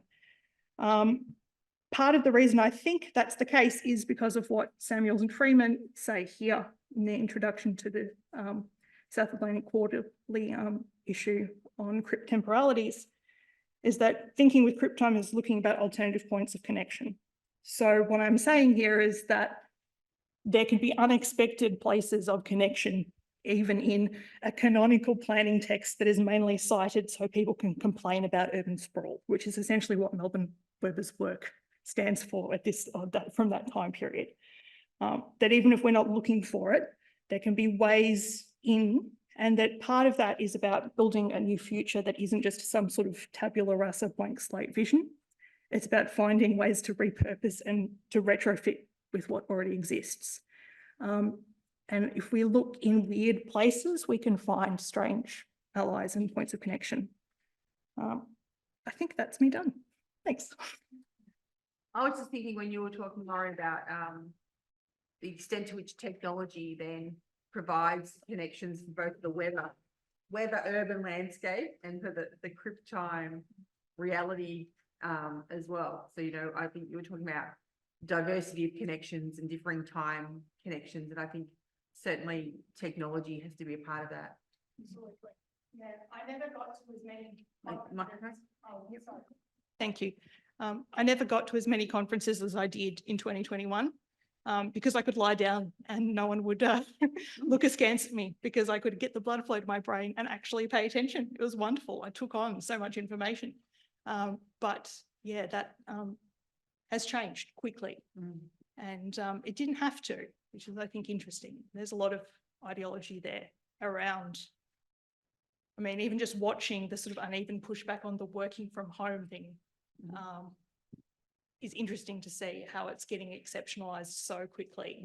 But it's clinging on. My cynical self thought it was going to go quicker than it has. So I think there's potential there. But yeah, you're absolutely right. A lot of this is about using different modes that are already there, definitely. Thank you. One here at the front. Hi, sorry, I have a question related with the language that we use, because a lot of the notes that I took have the word disability, which is like not ability, and then we always said the shade behind that word, it's make people feel powerless, monstrous, invisible. How we can reframe that in the language? Is it a way that we can use another word that is more gentle? Maybe. Which one? invite us to reframe our language? Like for me, becoming monstrous isn't necessarily a bad thing. And also becoming disabled isn't necessarily a bad thing. So I think maybe what we need to do, rather than finding new words or for these things, and I think as language goes and changes, you know, new words will emerge. But it's also about changing what those words signify. And I think that's part of where we should be thinking about things, what they signify, and breaking that connection rather than finding a whole new word. But yeah, I mean, you know, I think it's kind of fluid. No, that's totally it. I mean, I was just thinking about how my instinct changed without me noticing, where when someone else will say, oh, I'm also disabled, my instinct is to say awesome. And that's just because also the great thing about cognitive variation is a limited filter sometimes. And you have to remember, Lauren, not everyone is on the train, your train, and that's as it should be. But I think, I mean, for me, disability is a critique word. So if you don't want me to be disabled, then don't disable me, is the thing. Like if you're subscribing to a social cultural model type framing of it, I mean, my disability level went down in 2020 and 21 because of those technological changes, despite the fact that my impairments bodily got much worse. Technically, I'm doing better medically now, but the accessibility of things is lower. Therefore, I am more, the disability has been produced more. So for me, I like the fact that disability in that framing points back outwards and says, well, if you've got a problem with that, do something. This is your responsibility type framing. I say you in the collective structural pointing outward way. And in the same way with monstrosity, I feel a warm fuzziness in the same way that when I read Frankenstein, I feel a warm fuzziness towards the monster who is doing the absolute best that they can in a set of circumstances that they didn't ask for. And I think there's a lot of room for thinking about why does it need to be gentle for someone to be excluded, and for the word describing exclusion, why should that be gentle? I would say that as a critique. I think it's a genuinely interesting thing to think about. Why should I be gently excluded from certain things because of a particular body variation that has been decided to be excessive? You know, as someone whose adjustments are often unreasonable, you know, too much time is needed a lot of the time. So I think there's something in that instinct that it's really worth poking at personally. But I understand that discomfort is uncomfortable. It absolutely is. But I think it's a productive one, hopefully. Maybe a final comment. Maybe that's all. I think maybe no, because I probably said enough. Okay. In that case, could we give a round of applause to you? Okay, let's start with our last and final session. So we have the Accessible City, the game. And so today we have presenting Eddie Patterson and Rada O'Meara. And so the game, I'll explain the game first. Accessible City is a disability-led video game project that aims to use a city builder format in which players construct and reimagine urban spaces to foreground the experiences of people with disability in navigating hostile and ableist design. This presentation is led by Associate Professor Eddie Patterson and Dr. Rada O'Meara from the School of Culture and Communications in the Faculty of Arts at the University of Melbourne. They're part of a dynamic team who are leading, who are Kambar Ali Akhtiyari, Timothy Williams, Maddie Little, and Hugh Crosswaith, and they're leading the Accessible City project.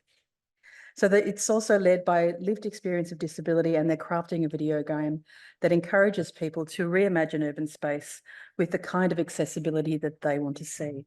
So I'll hand over to you. Thanks so much, Kirsten. My name is Eddie. I'm a white person.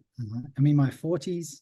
I have short brown hair and I'm wearing dark brown glasses and an olive green t-shirt. And my olive green t-shirt matches the color coordination of our slide presentation, which is not a curatorial decision, but one of chance.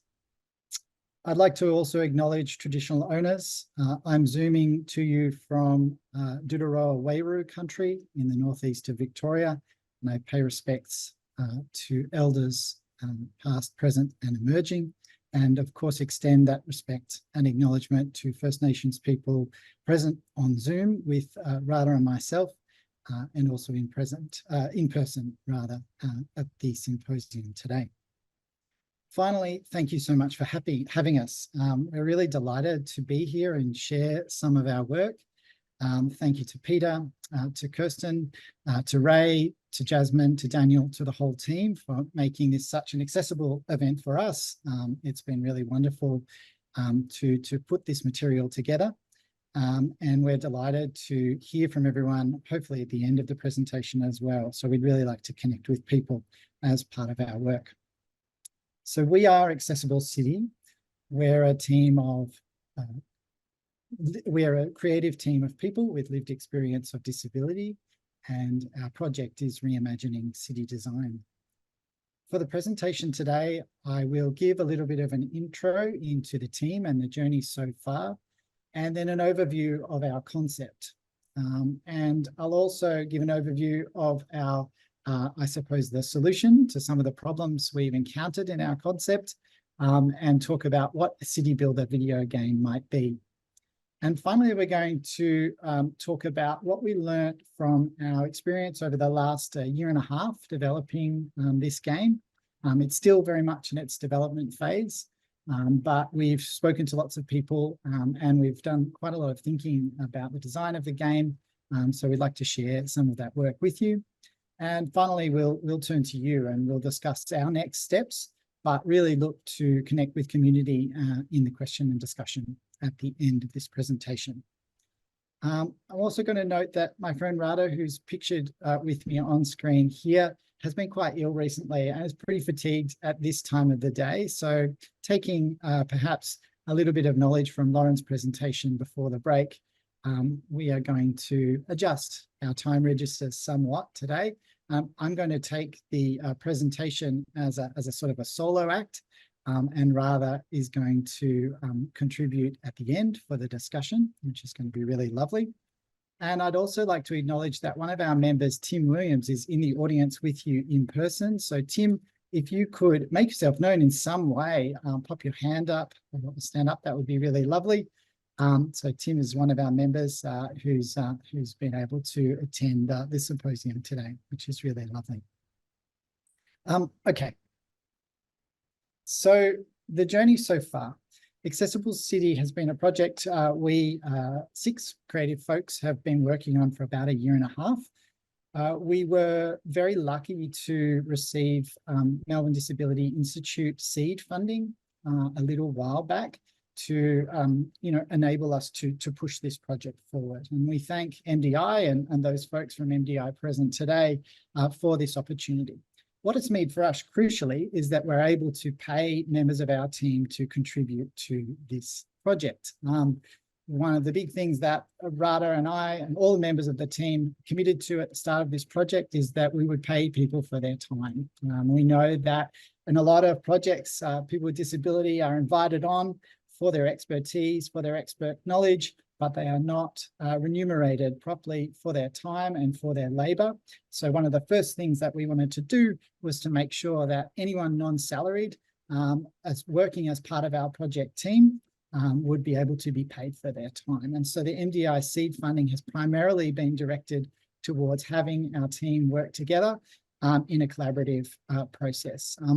People earlier on in the day mentioned ideas of co-design, and co-design is only possible when everyone's able to be in the Zoom room together, working together, and and able to kind of create time for themselves. And sometimes that access is connected to funding, and so we are really, really grateful for that funding from MDI.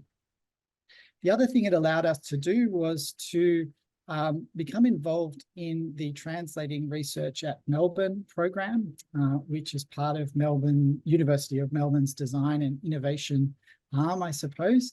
For us, that meant that we applied for and were accepted into what's called the Tram Track program.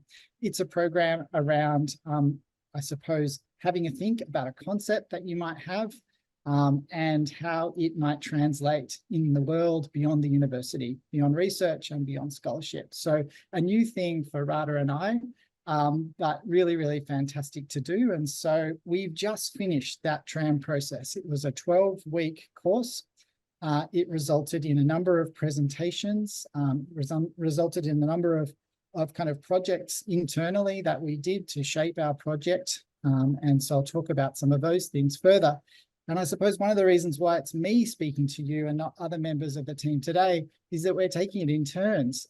Tim and Ali have just recently committed to do major presentations on the project at the conclusion of the TRAM program. And so I suppose I was the next one up, but it's really fun to do. Here is a little bit of a look at our team.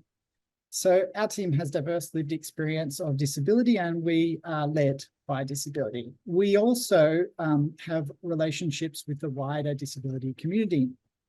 For Radha and I, Radha's involvement in the Australian screen industry, and in particular the representation, the employment opportunities and the experience of people with disability working within that screen industry has been a subject and focus of Radha's work over the last years. And for myself, I'm very heavily involved with the disability arts community and communities around Australia on a number of projects. But most notably, I suppose at the moment, and I see my friend Janice Raga, who is in one of the online participants, and hello to Janice. So Janice and I are involved in a really wonderful project led out of QUT by our friend Bree Hadley. And what we're doing at the moment is creating the first archive, an online archive of disability arts in Australia. And that project is nearing the end point. And so very excitingly, we've gathered material. We have a wonderful steering committee that's led that project.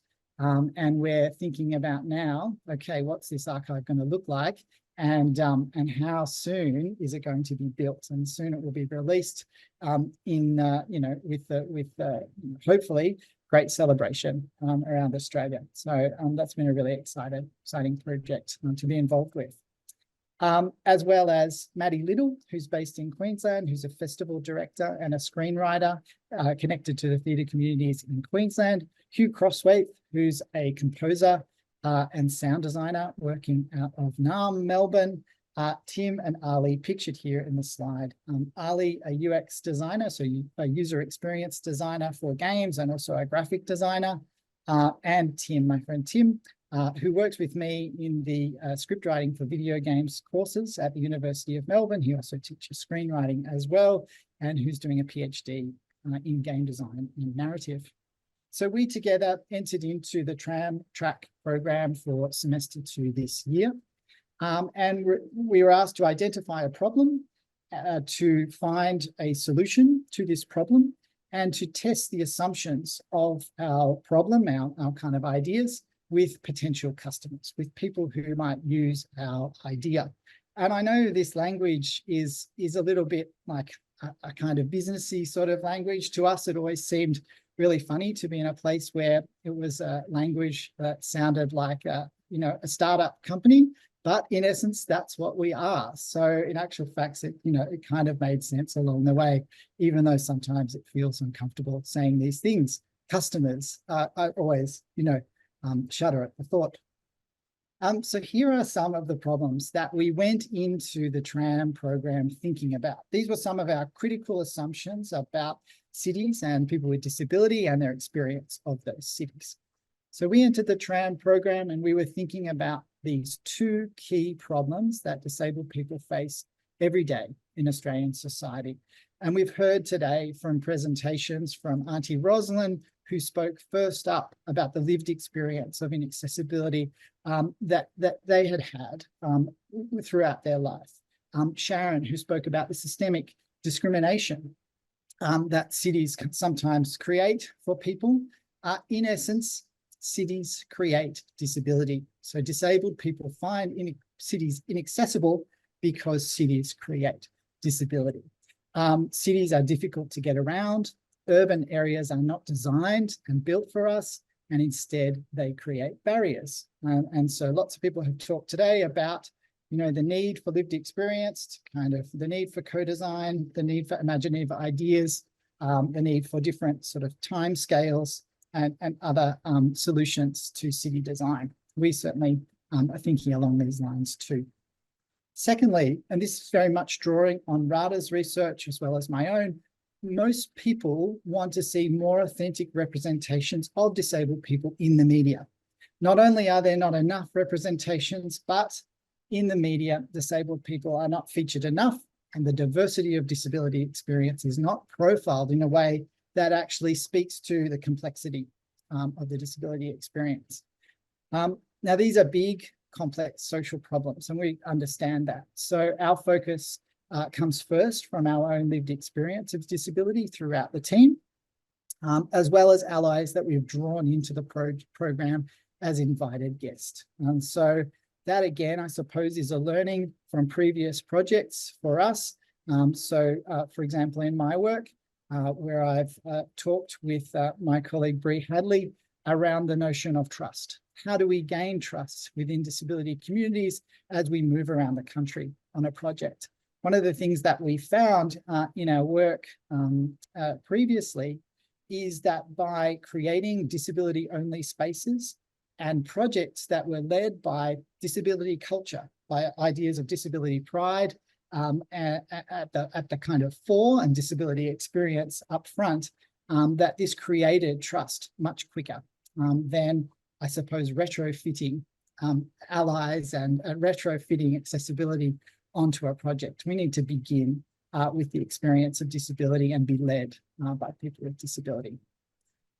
However, we've also drawn a little bit on scholarship. So we've, in our work, we've referenced Boyce's work from 2014, Doing Disability Differently, which is an alternative handbook on architecture and design in everyday life, and Hammeray's Building Access, and the idea around the politics of disability and universal design. And I know universal design has been the subject of some discussion today as well. For us, the two problems that you see on the screen are related. If people had better knowledge about disability, we believe that the needs of disabled people would be considered in urban design and planning. So there is an attitudinal and social problem at work here. Okay, here we get to our proposed solution.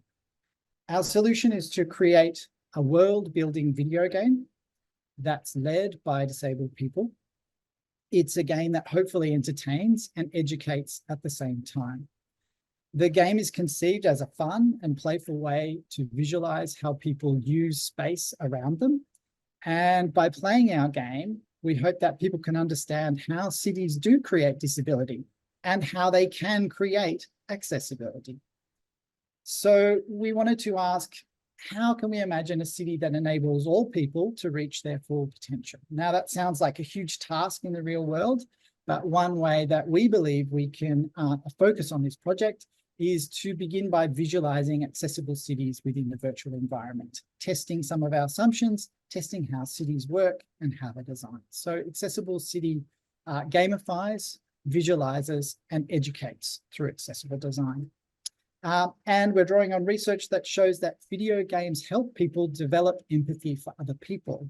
Video games have been described as, quote, empathy machines. So we sort of situate our game and hope that by playing our game, people can understand how cities create disability and how they can therefore create accessibility.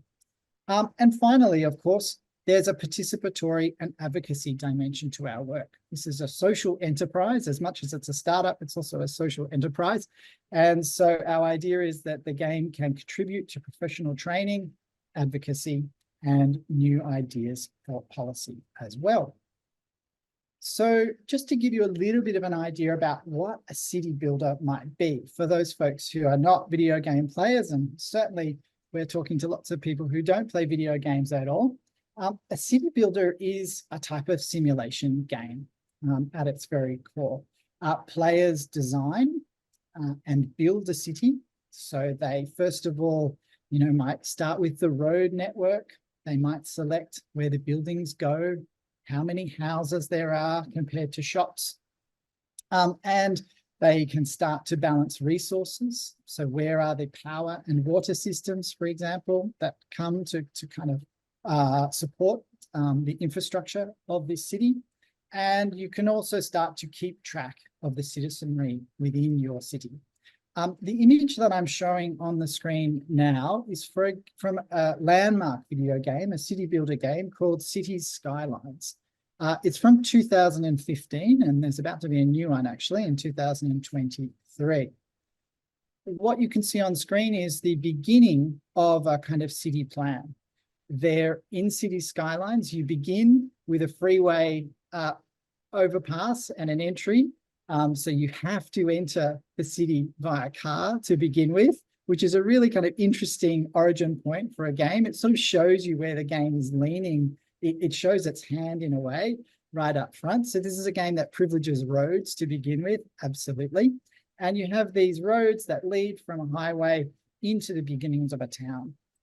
The image that's on the screen now, just to audio describe it a little bit more, is a grid-like structure. It has grid-like streets with little sort of connector points between these streets and a sort of patchwork of houses that's kind of characterized through a square and a sort of series of smaller squares within that square.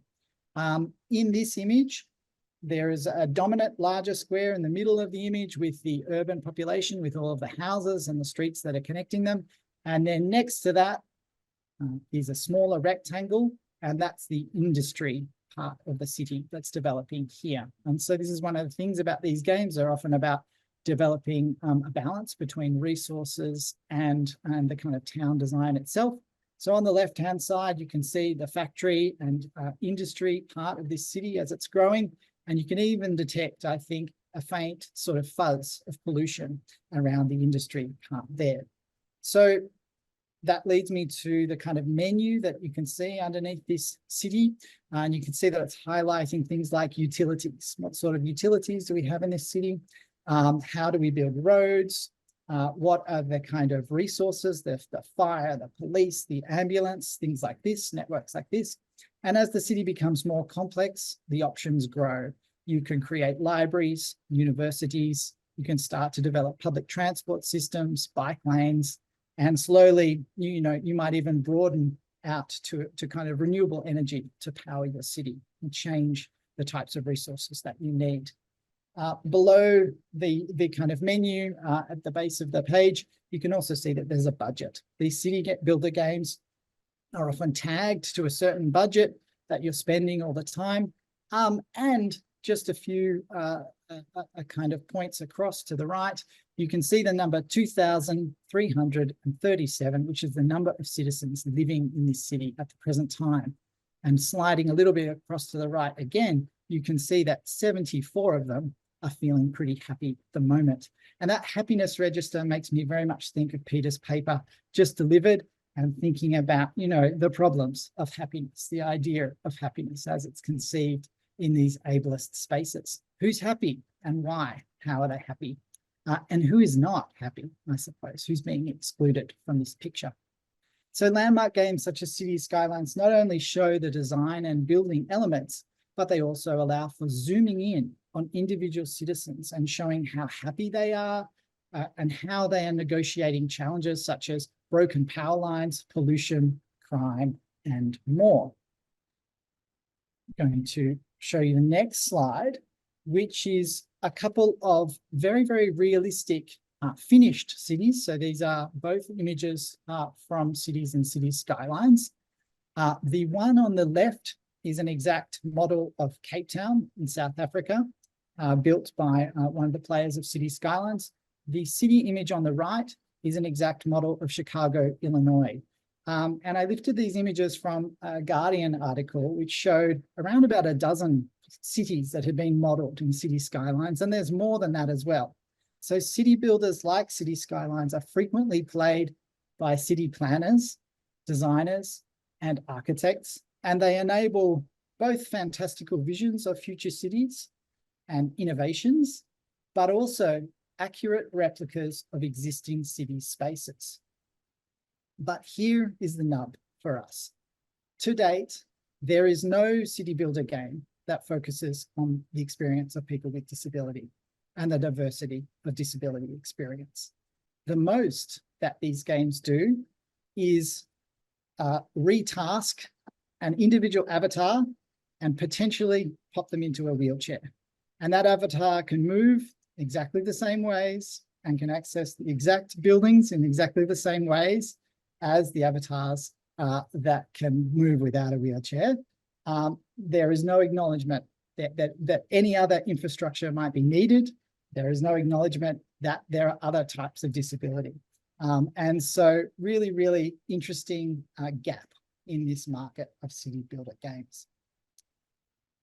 So as part of our work with TRAM, we wanted to focus on a city builder game that's focused on the lived experience of disability. But in order to do that, we kind of needed to understand whether anyone would play it or would be interested by it. And so we set out to talk to a bunch of people about the concept. And I'm really pleased. This is the first time we're sharing this material with anyone. And so you're all in on the scoop, I suppose, here. We talked to two sets of kind of general audiences for our games. We separated them into two categories, I suppose. Players, people who would play our game, they would participate in it. They would build the cities in the game. They would, really be part of the kind of gamified aspect of Accessible City. And we also looked at enablers and allies. These are people who, might help us change city design for the future. How can we talk to these enablers to actually use our game as a platform for real world change? So for the Tram Track program, we interviewed 30 people, and interviewing these 30 folks helped us to connect with the lived experience of disability and to think about better design processes and outcomes. We first talked to video game players and players with lived experience of disability. And what we found, I suppose, here was somewhat unsurprising, but nonetheless, it bears repeating. Players with disability or without were really interested in seeing more representations of disability in video games. There are very few. And so there was a level of excitement when we spoke to people about actually seeing a more sophisticated representation of someone with a disability in a game. More than that, the idea that a game might be led by people with disability and actually might be led by their experience was a real plus for many players. For players with disability, they, again, were kind of astounded that they had not seen their own lived experience replicated in a game before. This for them was, of course, a real gap and a real shame and a real missed opportunity. The fact that they couldn't see that representation and they couldn't celebrate their own experience through video games. We also talked, along with the players, to a bunch of people working in education, in government, in professional associations and universities who were very excited about how they could use a game to entertain and educate at the same time, but who presented us with a number of barriers, I suppose, to kind of move through. For the people in education, teachers and educators that we talked to, many of them thought that a game like Accessible City that I suppose gave students a way of visualizing and kind of gamifying the lived experience of disability, that this would be a really interesting teaching tool. But the question came up about, curriculum, about design, about where it would be used, about how it would be funded, how it would work in schools, et cetera, et cetera. We talked to architects and urban planners about our game and how it might connect and contribute with professional training. It's really interesting to note that City Skylines is actually a course text that's studied and used in universities in Europe. In Australia, we don't use city skylines as yet, as far as I'm aware, but we thought our game might be really, really a kind of useful, a useful tool for educators. One of the things that we found, which Andrew touched upon a little while back, is around accreditation and the fact that, you know, teaching inclusive design, teaching accessible design, you know, is only going to make an impact if it's a core part of what universities have to deliver in their courses. And so the idea that, you know, as part of the accreditation, as part of the, I believe it's the AACA, that, you know, if we could build in accessibility as a key feature to the accreditation, things would really change, and our game would be very useful for educators working in architecture and design. Finally, we talked to folks working in government who were interested in our game, both as a training device, but also as a way of changing attitudes and kind of policy decisions long term. But again, what they felt was that we needed to provide evidence. We needed to provide overwhelming data in order to kind of push this agenda forward. And so this led us to the idea that, well, our game needs to both be exciting and fun and educative, but it also needs to build on the participation and the gathering of knowledge of lived experience of disability and use it as a tool for advocacy. So in the track program, we went through the process of mapping our customer ecosystem, it's called, and that helped us see how many of these enablers, you know, there are lots of enablers out there. There's lots of people who want to work with us, but we really looked at how they might relate to one another. Where could we connect the dots for this project? Where we arrived is that because building accessible cities is so much to do with shifting community attitudes and social attitudes, shifting the priorities of how we use cities and experience them, it means that if we can change the attitudes of players, we can also have a much wider impact beyond the people who play our game. So our idea is that through entertaining and educating players, our game can have real world impacts. Disabled people will feel seen and heard. There will be a level of visibility in the game and in cities. And together, players can create a community that's invested in accessible design. Players can also develop an understanding of what accessible design looks like, how it works, the idea that it doesn't cost more to actually make cities accessible is a key idea here as well. And finally, through participation in the game, we believe we can gather data around the experience of disability that can contribute to pushing accessible design forward in the real world. So what's next for us?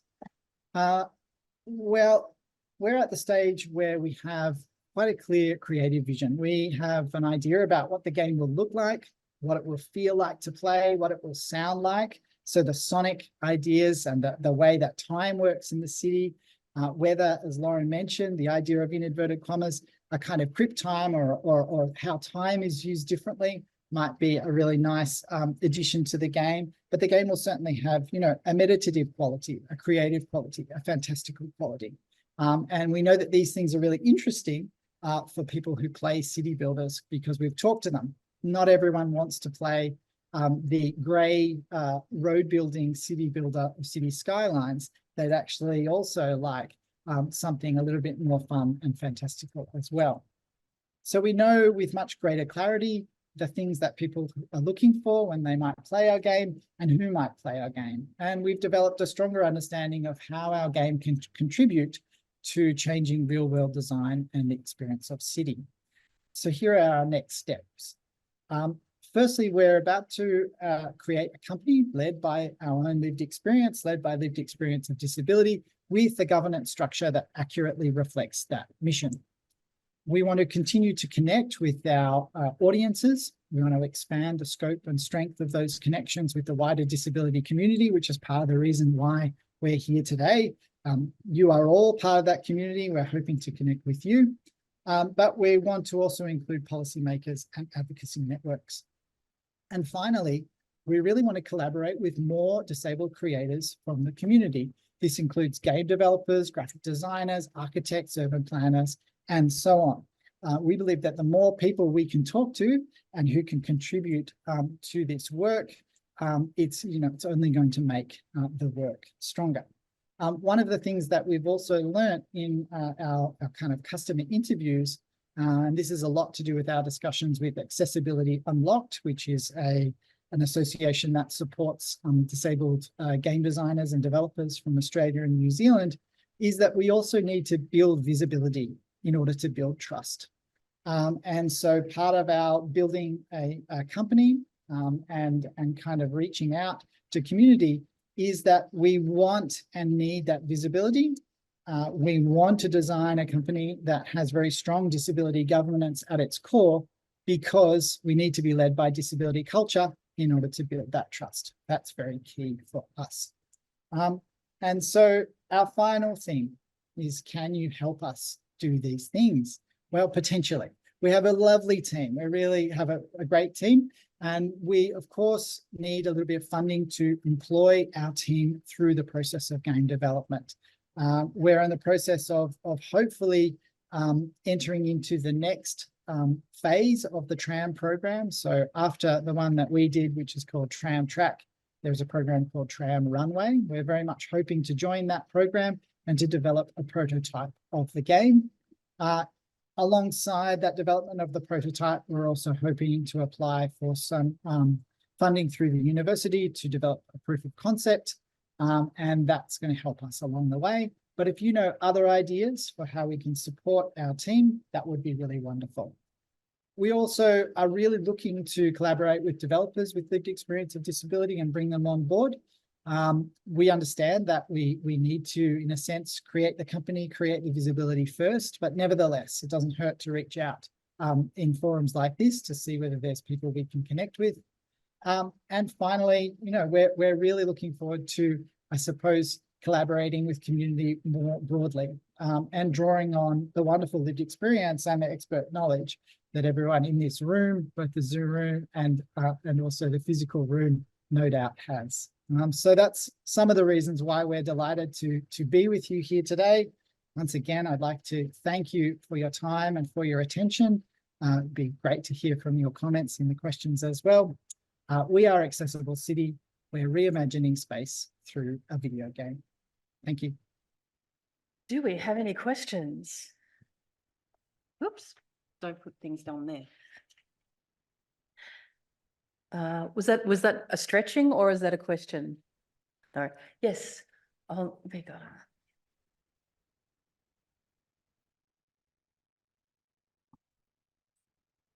you go. It's Sharon here.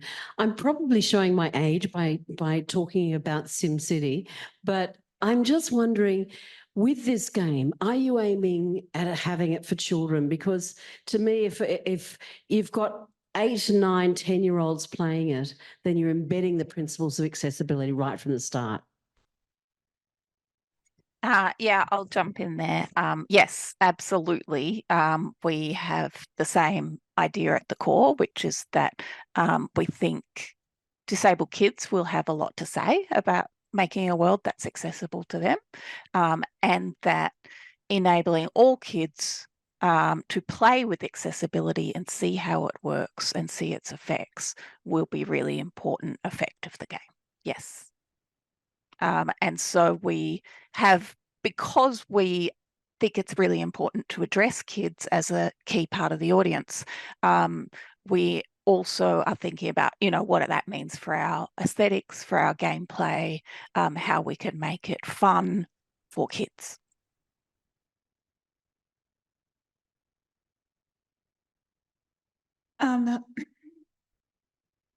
Everyone, it's been a very interesting day, and I've enjoyed every session.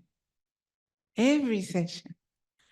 I'd just like to leave you with a thought that in Indigenous languages, there is no word for disability. So forget about it and just keep on keeping on.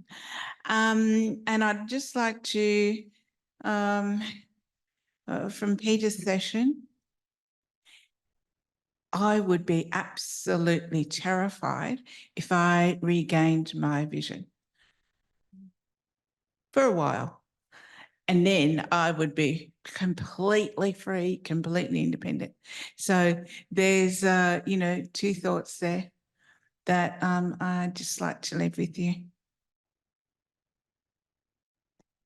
Thank you. Some of those things we have thought about, particularly the sort of language around disability, and also how, you know, people change their lives and their aspirations around disability. But thanks, those are really helpful thoughts for us.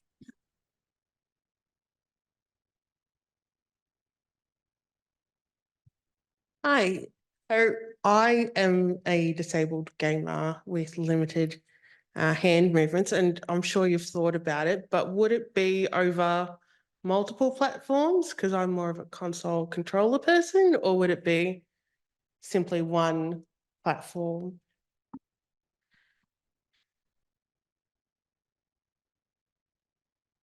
Thanks. I'm sorry, I didn't catch your name. Sorry, my name is Nikita. Oh, thanks so much, Nikita. I don't want to give you too much of a geeked out answer here. The short answer is it's conceived to go across multiple platforms. Originally, we thought about it as a mobile game and then realized actually that was inaccessible, going to be inaccessible for a number of people. And we had problems organizing the kind of updates within an iOS system. There is where things get geeky. I'll try to stop before I go on. But just to say a couple of observations. One is that game designers have thought about accessibility from the point of view of players to some degree. So increasingly there are ideas of playing games differently, whether that's changing the auditory environment of a game or changing the kind of sensory or haptic feedback that you might get through your controller, changing the pace of a game, changing the difficulty and so on. So we're also thinking, of course, along those lines, you know, how can our game be accessible to you know, a great number of people? How can we think about ways of making the game accessible to the kind of largest audience, as well as, of course, the things that I've spoken about, you know, also having representation in the game, also having a kind of strong leadership around disability in the game design, which is something that we don't see enough of. The game sectors are about to go through an extraordinary expansion. The Australian government have recently, just this year, brought in a digital games tax offset, which should see game development increase hugely over the next few years. But as part of that, what's pleasing is that there is concentration to some degree on diversity and inclusion within that kind of funding and games environment. So we hope to see games led by people with disability, but there's also some very good First Nations games funds that have just been established. There's some very good state-based initiatives that privilege diversity and inclusion at their core. So in a sense, we're hoping to be part of a kind of ecosystem of games and ecology of games design in the future, where, yeah, not only are things going to be more accessible for people, but there's going to be greater representation within those games.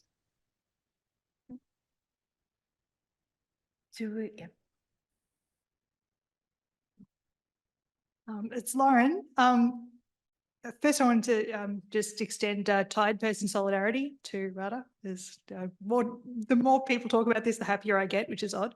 A couple of things. I was really interested in this because two of the things that, as someone who's sort of played a few of the sort of, you know, abled versions of these sorts of city builder games, some of the preoccupations in sort of urban planning level thought about cities that I could see as being sort of risk factors for a game. I was just wondering what you thought about them essentially. One was the idea that mobility is always better. The more you can move, the better everything is, which I don't want to say is inherently wrong, but it does mean that there are certain kinds of people's experience of a city that is considered better. And then there's also the issue of sort of state dependence or just change, I guess, is maybe a better way to put it. Disability is often thought of in that really static way, or you acquire it once and it's like you pass a gate, as opposed to being something that looks different all the time. Weirdly, the gaming example I can think of the best that I've seen for that is in Stardew Valley, when you become exhausted and you can't move properly. That's probably the best the best gaming example I've ever found of that particular aspect. But that's just one bit of one game.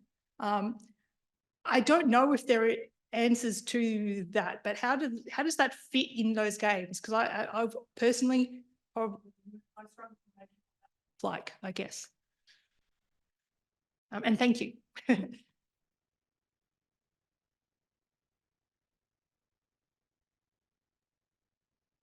Rads, did you want to take this one? No? Okay. Thank you so much, Lauren. And I've got to say that I really enjoyed your paper as well. It's a real pleasure to listen to it. And, you know, and our team too is absolutely trying to work differently to try and take some of the things that we've learned over the past few years around flexibility, around time, around how we use our energies in different ways, and to try and integrate that into how we work together. So it was a real pleasure to hear your thoughts just a moment ago. Yes, the idea that mobility is always better. I mean, I think one of the things we've talked about is whether the game would be, the option would be to have it as operating from a blank slate, where you build a city out of nothing and imagine it however you like. And in that, you know, in that world, whether you would imagine mobility differently. Actually, you might try to, in some ways, restrict mobility in order to create joy. And people have spoken about, you know, for example, the effects of green spaces earlier on today. And it made me wonder, you know, it would be very interesting to integrate, you know, well-being effects of things like green spaces and things that allow you to stop and pause and not to move through in actual fact, but to consider and to almost meditate. And I really liked actually when Magda was talking about the experience of moving through the design building earlier on today and actually just pausing. And I think at one point Magda said, you know, slow down. My practice is slowing down initially and actually taking stock of what's in front of me and drawing it. I found that was really interesting. So I do think the idea that mobility and swift mobility is always better is something that we would question as part of the design of our game.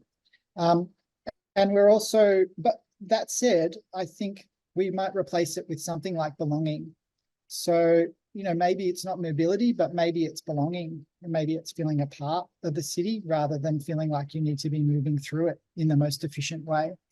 One of the things that really struck me, one of the people that we talked to spoke about an experience that they'd had within the city where their wheelchair, I think it was their wheelchair, was stuck in the tram tracks, and the level of anxiety this had caused, the trauma, the ongoing kind of trauma that this had caused.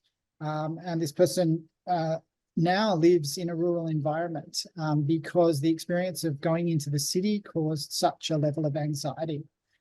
And if we spool this out, a lot of the people that we spoke to about their experiences in cities, a lot of the disabled people that we spoke to had similar levels of anxiety for different reasons. Just the idea of the confrontation of going into the city and being looked at, or that someone might come up to you and speak to you, confront you, not to mention the barriers to physical access, some of the invisible barriers as well, and some of the sensory barriers that you might face within the city. And there are more, of course. And so the idea that cities need to be perhaps a place of community and belonging came up for us a lot in the interviews, that's not what cities are necessarily creating for people with disability. In many ways not. And one of the fascinating things that we arrived at in some of the interviews was the idea that you might move to a country town, and I live in a country town, so I'm not, please don't think I'm knocking country towns. I like them, and I applaud the person who was from the country earlier on and who spoke up and asked a question. But the idea that you would move to a country town knowing that infrastructure and access would be reduced, but actually feeling more a part of the community and that there were less barriers to access for you within that community. And that was a common aspect to a number of the interviews that we took place. So there was less visible access and, you know, the footpaths might not have been as amazing as in the city. However, there was a connection to community and there was a feeling that the access broadened engagement with the community in a way that increased belonging. And I would be really interested, and this is part of the next bit of work that we will do as well as we develop the prototype, is of course keep talking to people about this. I mean, I think that was a really interesting thing that we learned from the interviews. So thanks, Lauren, so much for that question. Nikita, our last question. Back to me again. So I'm just sort of wondering, without trying to ask for spoilers or anything, is it building a city from the ground up, nothing else, or is there going to be kind of opportunities to change old structures that were inaccessible to ones that are? Because that's, you know, obviously something we all face in one capacity or another. And it would be fun to kind of do in that sort of simulation. Thank you for that, Nikita. It would be great to chat to you further as well. That is one of the key questions for us. And it's partly because city builders have traditionally had that setup that Eddie showed, which is building in green space, which is problematic in itself in terms of setting up space as empty and to be settled. And in some ways that does allow us to create new cities with new ways of being in cities. But we are also particularly interested in the idea of how do we adapt current cities? That's so much about what we do in terms of how we negotiate space every day as disabled people, is about retrofitting, is about how can I make the best out of what's actually here in front of me. And I did find it really interesting that both the disabled and non-disabled people we spoke to who play a lot of video games were very interested in both those scenarios, but also saw them as very different. And in that maybe even it's a different version of the game, or should the game encompass both options? So we're still kind of playing that out, how we're going to manage, can we do both? But we are very interested in both and the kind of logics at play in each of them. Great. Thank you. Can we give a round of applause for Accessible City? Thanks, everyone. Please get in touch if you're interested in talking more. Thank you. Okay. Our keynote presentation is Ross Coverdale, and he's going to talk to us about imagining better. Ross will introduce himself, but Ross has been an invaluable part of the Design for Neurodiversity studios that Andrew Martell and I run in architecture. And he will talk a lot more about that. Thank you, Kirsten. If you're checking your clocks, we will finish on time. I won't go my full 45 minutes. I'll spare you the torture of that. But I'm just going to share some stories. Is the PowerPoint up there? Am I supposed to do this or something? Is that right? There we go. So can't quite see there because the text box are there. I think the important thing that I want to highlight today is that we need to imagine better. And imagining better, and I know Auntie in the front row, we talked in the break about you're not able to see all the slides, but we've got the letters better there, and imposed in each one of those letters is the face of a person with a disability. And so what we're putting, and you'll see that logo or that message repeated on the majority of the slides, that living in cities is about people. And in fact, cities are actually defined. Oh, you can't. Gee, that comes up the wrong spot, doesn't it? But a city is actually defined as a large human settlement. It's all about people. Andy, on the screen, there's an autistic man created this amazing cutout city from cardboard, and it took up half a basketball court, and it took him about 2 years to create. And when we had to pack it up, had no space. We had to dress up our art therapist as King Kong, and she went through and destroyed the city. And I won't go on and make more points about that. So, but cities are not about buildings, not just about fancy things like that. They're about people. I sit on a human service provider board, and I was talking with the chair recently. We were supposed to be going to Mildura for a meeting. So I was speaking with the chair, who's a very capable person, Order of Australia, uses a wheelchair, super bright woman, worked in health and local government. And she said, look, I'm not prepared to go through it again. I'm not going to catch the aeroplane to Mildura. I'm going to have to drive. It's going to take me the whole day there and the whole day back and the whole day of the thing. I don't have the 3 days in December, but I'm not going through the humiliation of that again. And I'm thinking, and I know there are people here in wheelchairs and you'll have better experience than me, but I was really shocked by that reaction from a very articulate and woman who's an advocate in this space. And it made me think that what is the Ableist city? Well, it's clearly not just well-designed buildings, because airports are brilliantly designed.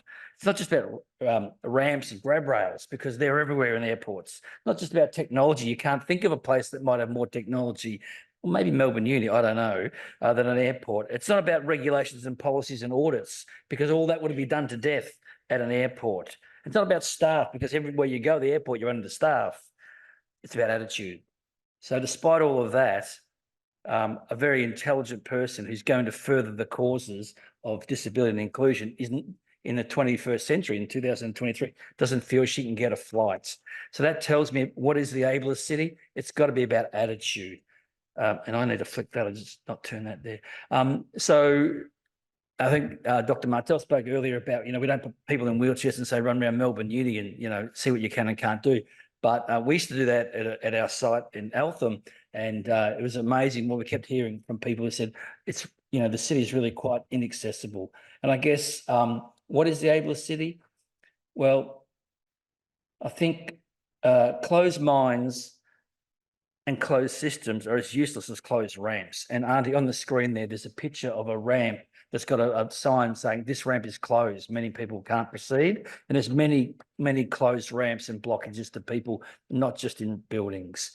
I'm going to, Auntie, this next one is a picture, and it's an institution of a young autistic guy who's strapped up to a heater. There's actually two of them, and they're in straitjackets. I'm going to ask people here, those of you who can see that photo, what year do you think that photo might have been taken?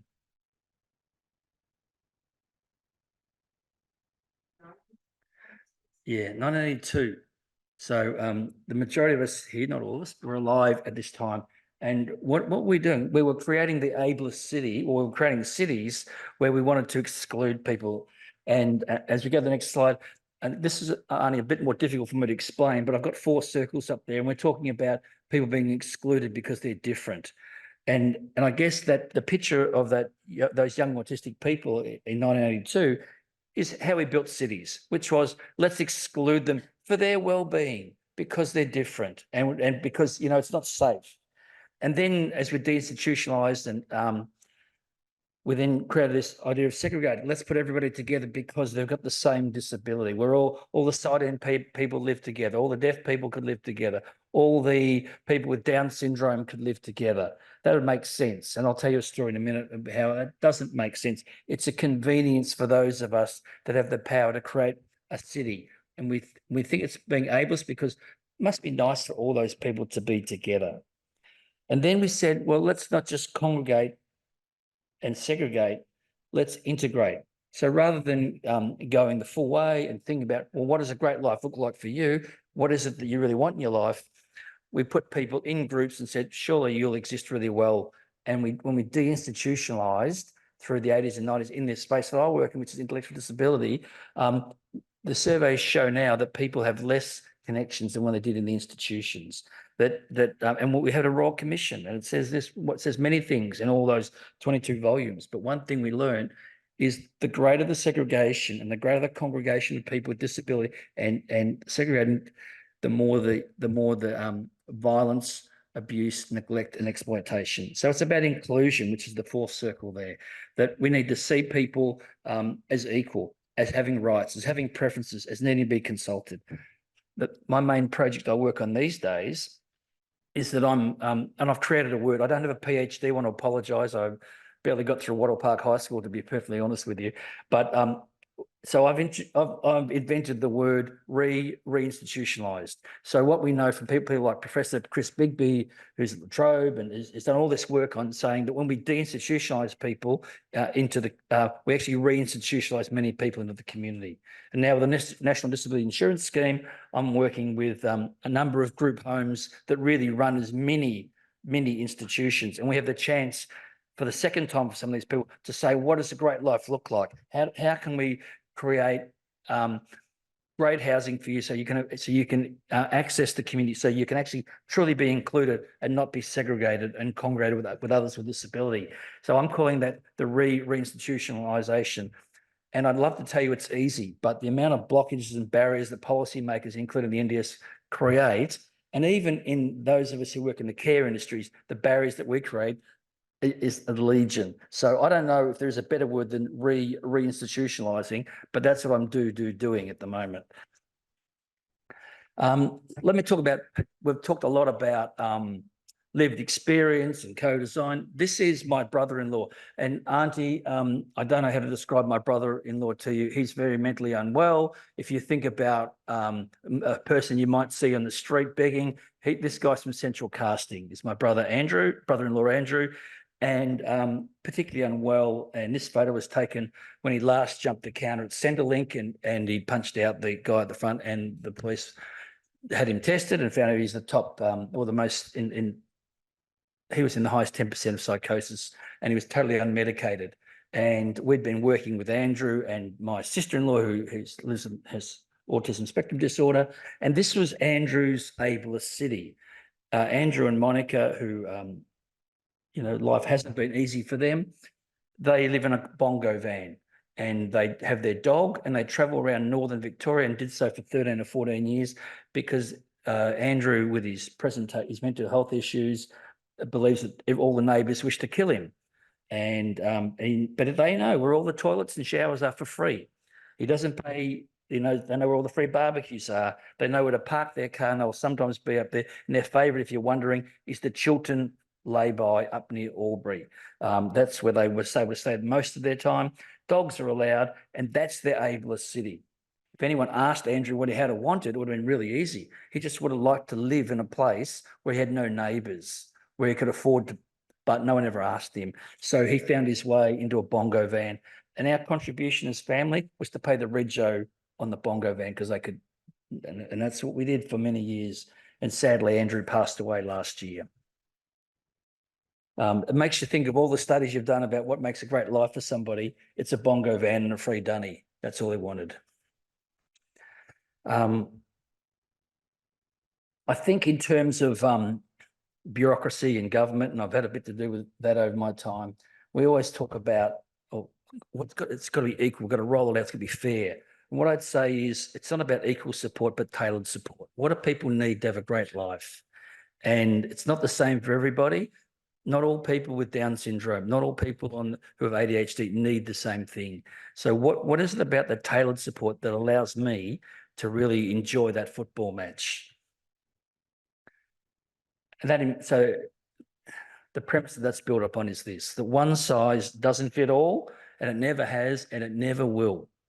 And we might think that that's cute. So on the screen, Auntie, we've got a picture of 4 young girls who are dressing in clothes that are grossly oversized for them. And sometimes those of us involved think, oh, well, people will just adapt. They'll adjust, they'll fit, they'll grow, they'll change. And it's sort of cute, the little kids. It doesn't fit properly, but don't they look cute? And then there's the next slide that most middle-aged men here might be able to relate to. And that is that it's not quite as cute as people think when you don't fit into things properly.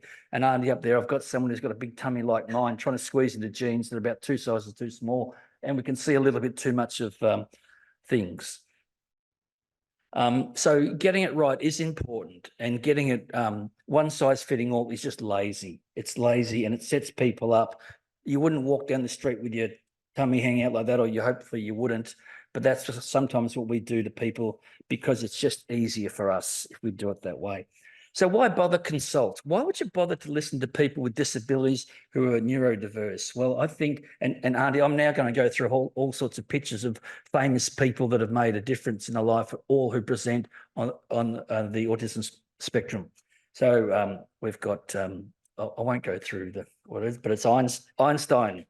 Then we've got Michelangelo and his brilliance. So why would you bother including them? Because you get the genius and the different perspectives.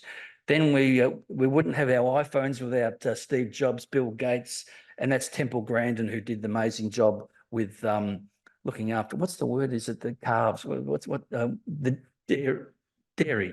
dairy industry? Yeah, and then Julian Assange, Greta Thunberg, and Robin Williams. You wouldn't have had the genius of those people if we didn't bother to consult. If we treated one size fits all, this is why we need to be asking people, how do you have a great life? Because people are different and they have a lot to offer. And then what you sometimes hear from people is, bureaucrats in particular, and I do some work for a very large Victorian health service, and I'm there to represent people that are considered hard to reach. That's right. I always find that funny because when I go and talk to people who are considered hard to reach, they say, we do the same thing every day. We're in the same spot. We don't have a lot of money. You don't build the cities for us to get out. We find it really hard when we have to call an ambulance. My doctor, why am I hard to reach? You're just not looking in the right spot. And I think that's a really salient message, is that from my experience, people with disability, people who are different, they're very happy to share their opinions. In fact, some of them, and I live with one, makes it very well known. And I have a son on the autism spectrum, and he makes it very clear what he wants and what he doesn't want. And some of those preferences are, you might call them quirky, but if he doesn't have those needs met, he doesn't function well, and then nor do we.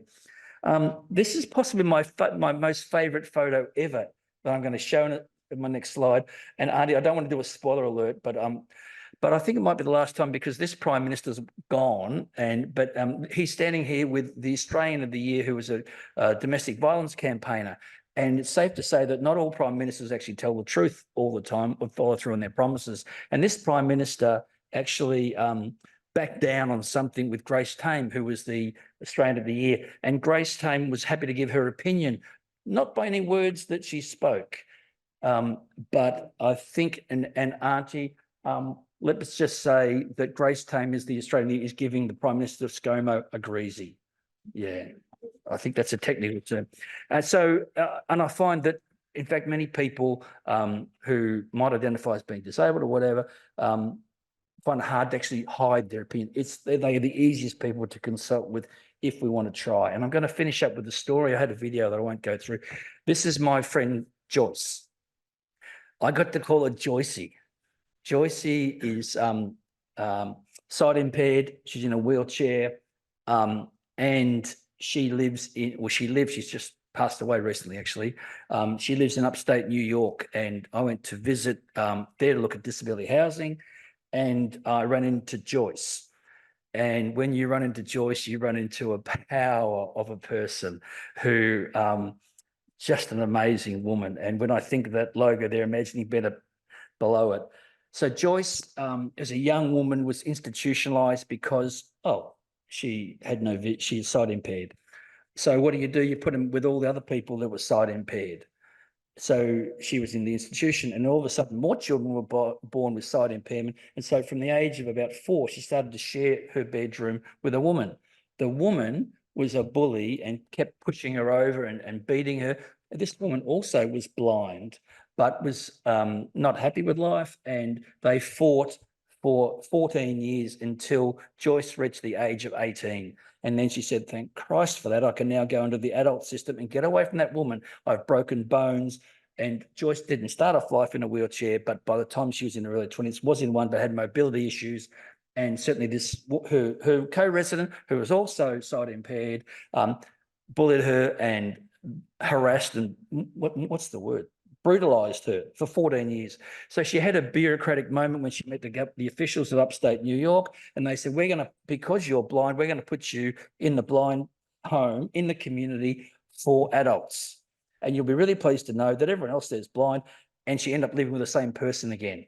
And and then she was again pushed around, whatever. She ended up in a wheelchair, broke many, many bones, complained for 20 years about this woman that bashed her around. So the theme of my talk is, what is it? The ableist city. You don't have a great life when this is your home. Maslow's hierarchy of needs, and pardon my French, I'm at Melbourne Uni, but I told you I don't have a PhD. If your housing shit, it's very hard to have a good life. And Joyce's housing was excrement. So then Joyce spent 20 years trying to get out. And by the time I'd reached Joyce, she was had gone back and studied. She went to move in this place. And Auntie, I'm going to show you what is the worst house in upstate New York. It's awful. But this is Joyce's idea of a great life. Joyce lived in a one-bedroom, shocking place. I'm not an architect. I can't explain it, Kirsten and Andy. How would you describe that as a building? Ordinary. But you walked in to see Joyce, and Joyce had 2 phones going. She was an advocate. She went to study back at university. She was on the board of a disability group. People came to see her. Her life in the last 20 years of her life, living in that horrid brown box that not one of you, if any of your architect students put that in, you'd fail them. But you'd give them an award for how the institutions might have been designed with their beautiful clip gardens and their whatever else, their ornate whatever they have. But for Joyce, that's what she needed. For my brother-in-law, it was a combi van or bongo van and the free toilets at Chiltern. But for her, it was simple. I need to live alone. I need an education. I need a phone, and I want to tell my story. And that was what it was for her. So what's an ableist city? An ableist city is about people. It's not only just about great architecture. That helps. I'm not downplaying that, but take the chance to listen to people like Grace Tame, who'll tell you with their eyes. People are there. They want to improve their lives. They want to have a great life, and they want to be enabled, not disabled, into their city.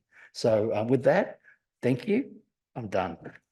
At this stage, we might wrap. Yeah. Yes. So thank you so much, everyone, for coming.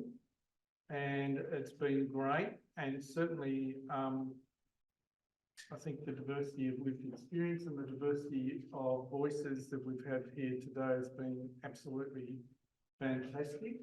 For those of you who were presenters, we'll send you a little email about when you might need to submit an expanded paper of your presentation. So for those of us who work for universities, we can all get the F1 research output tick. I'd also like to thank the wonderful Jasmine and Tiana, who have done so much for organising the day and done so much for, I think, laughing at my jokes. Yeah. And listening to my comments about our colleagues in the meetings leading up to this event. And we'll certainly be back here next year, won't we, Kirsten? Thank you so much. It's going to be, what do they say? Same bat time, same bat channel in about a year. And just after the International Day of Disability. So it's been fantastic to meet all of you. Particularly great to see Sharon and Auntie Roz and many of the other people here that we haven't previously known. So we might even send everyone a bit of a thank you newsletter every now and then from our list. And also a big thanks to those of you who have been online. I understand there's about as many people online as there are in this room. Yeah. Kirsten, do you want to? No, not really. Thank you everyone for coming, and thank you also. I know it's been a long day for many of you, and we really appreciate the time and effort that you have made to contributing to this. This is the second symposium that we've had, and we're looking forward to next year, but we're also looking forward to getting some type of publication and some type of traction in, so we can get a lot more research and start to connect people, not just in Australia, but around the world, to be able to be talking about these issues. So thank you everyone for coming along. Yeah, thank you.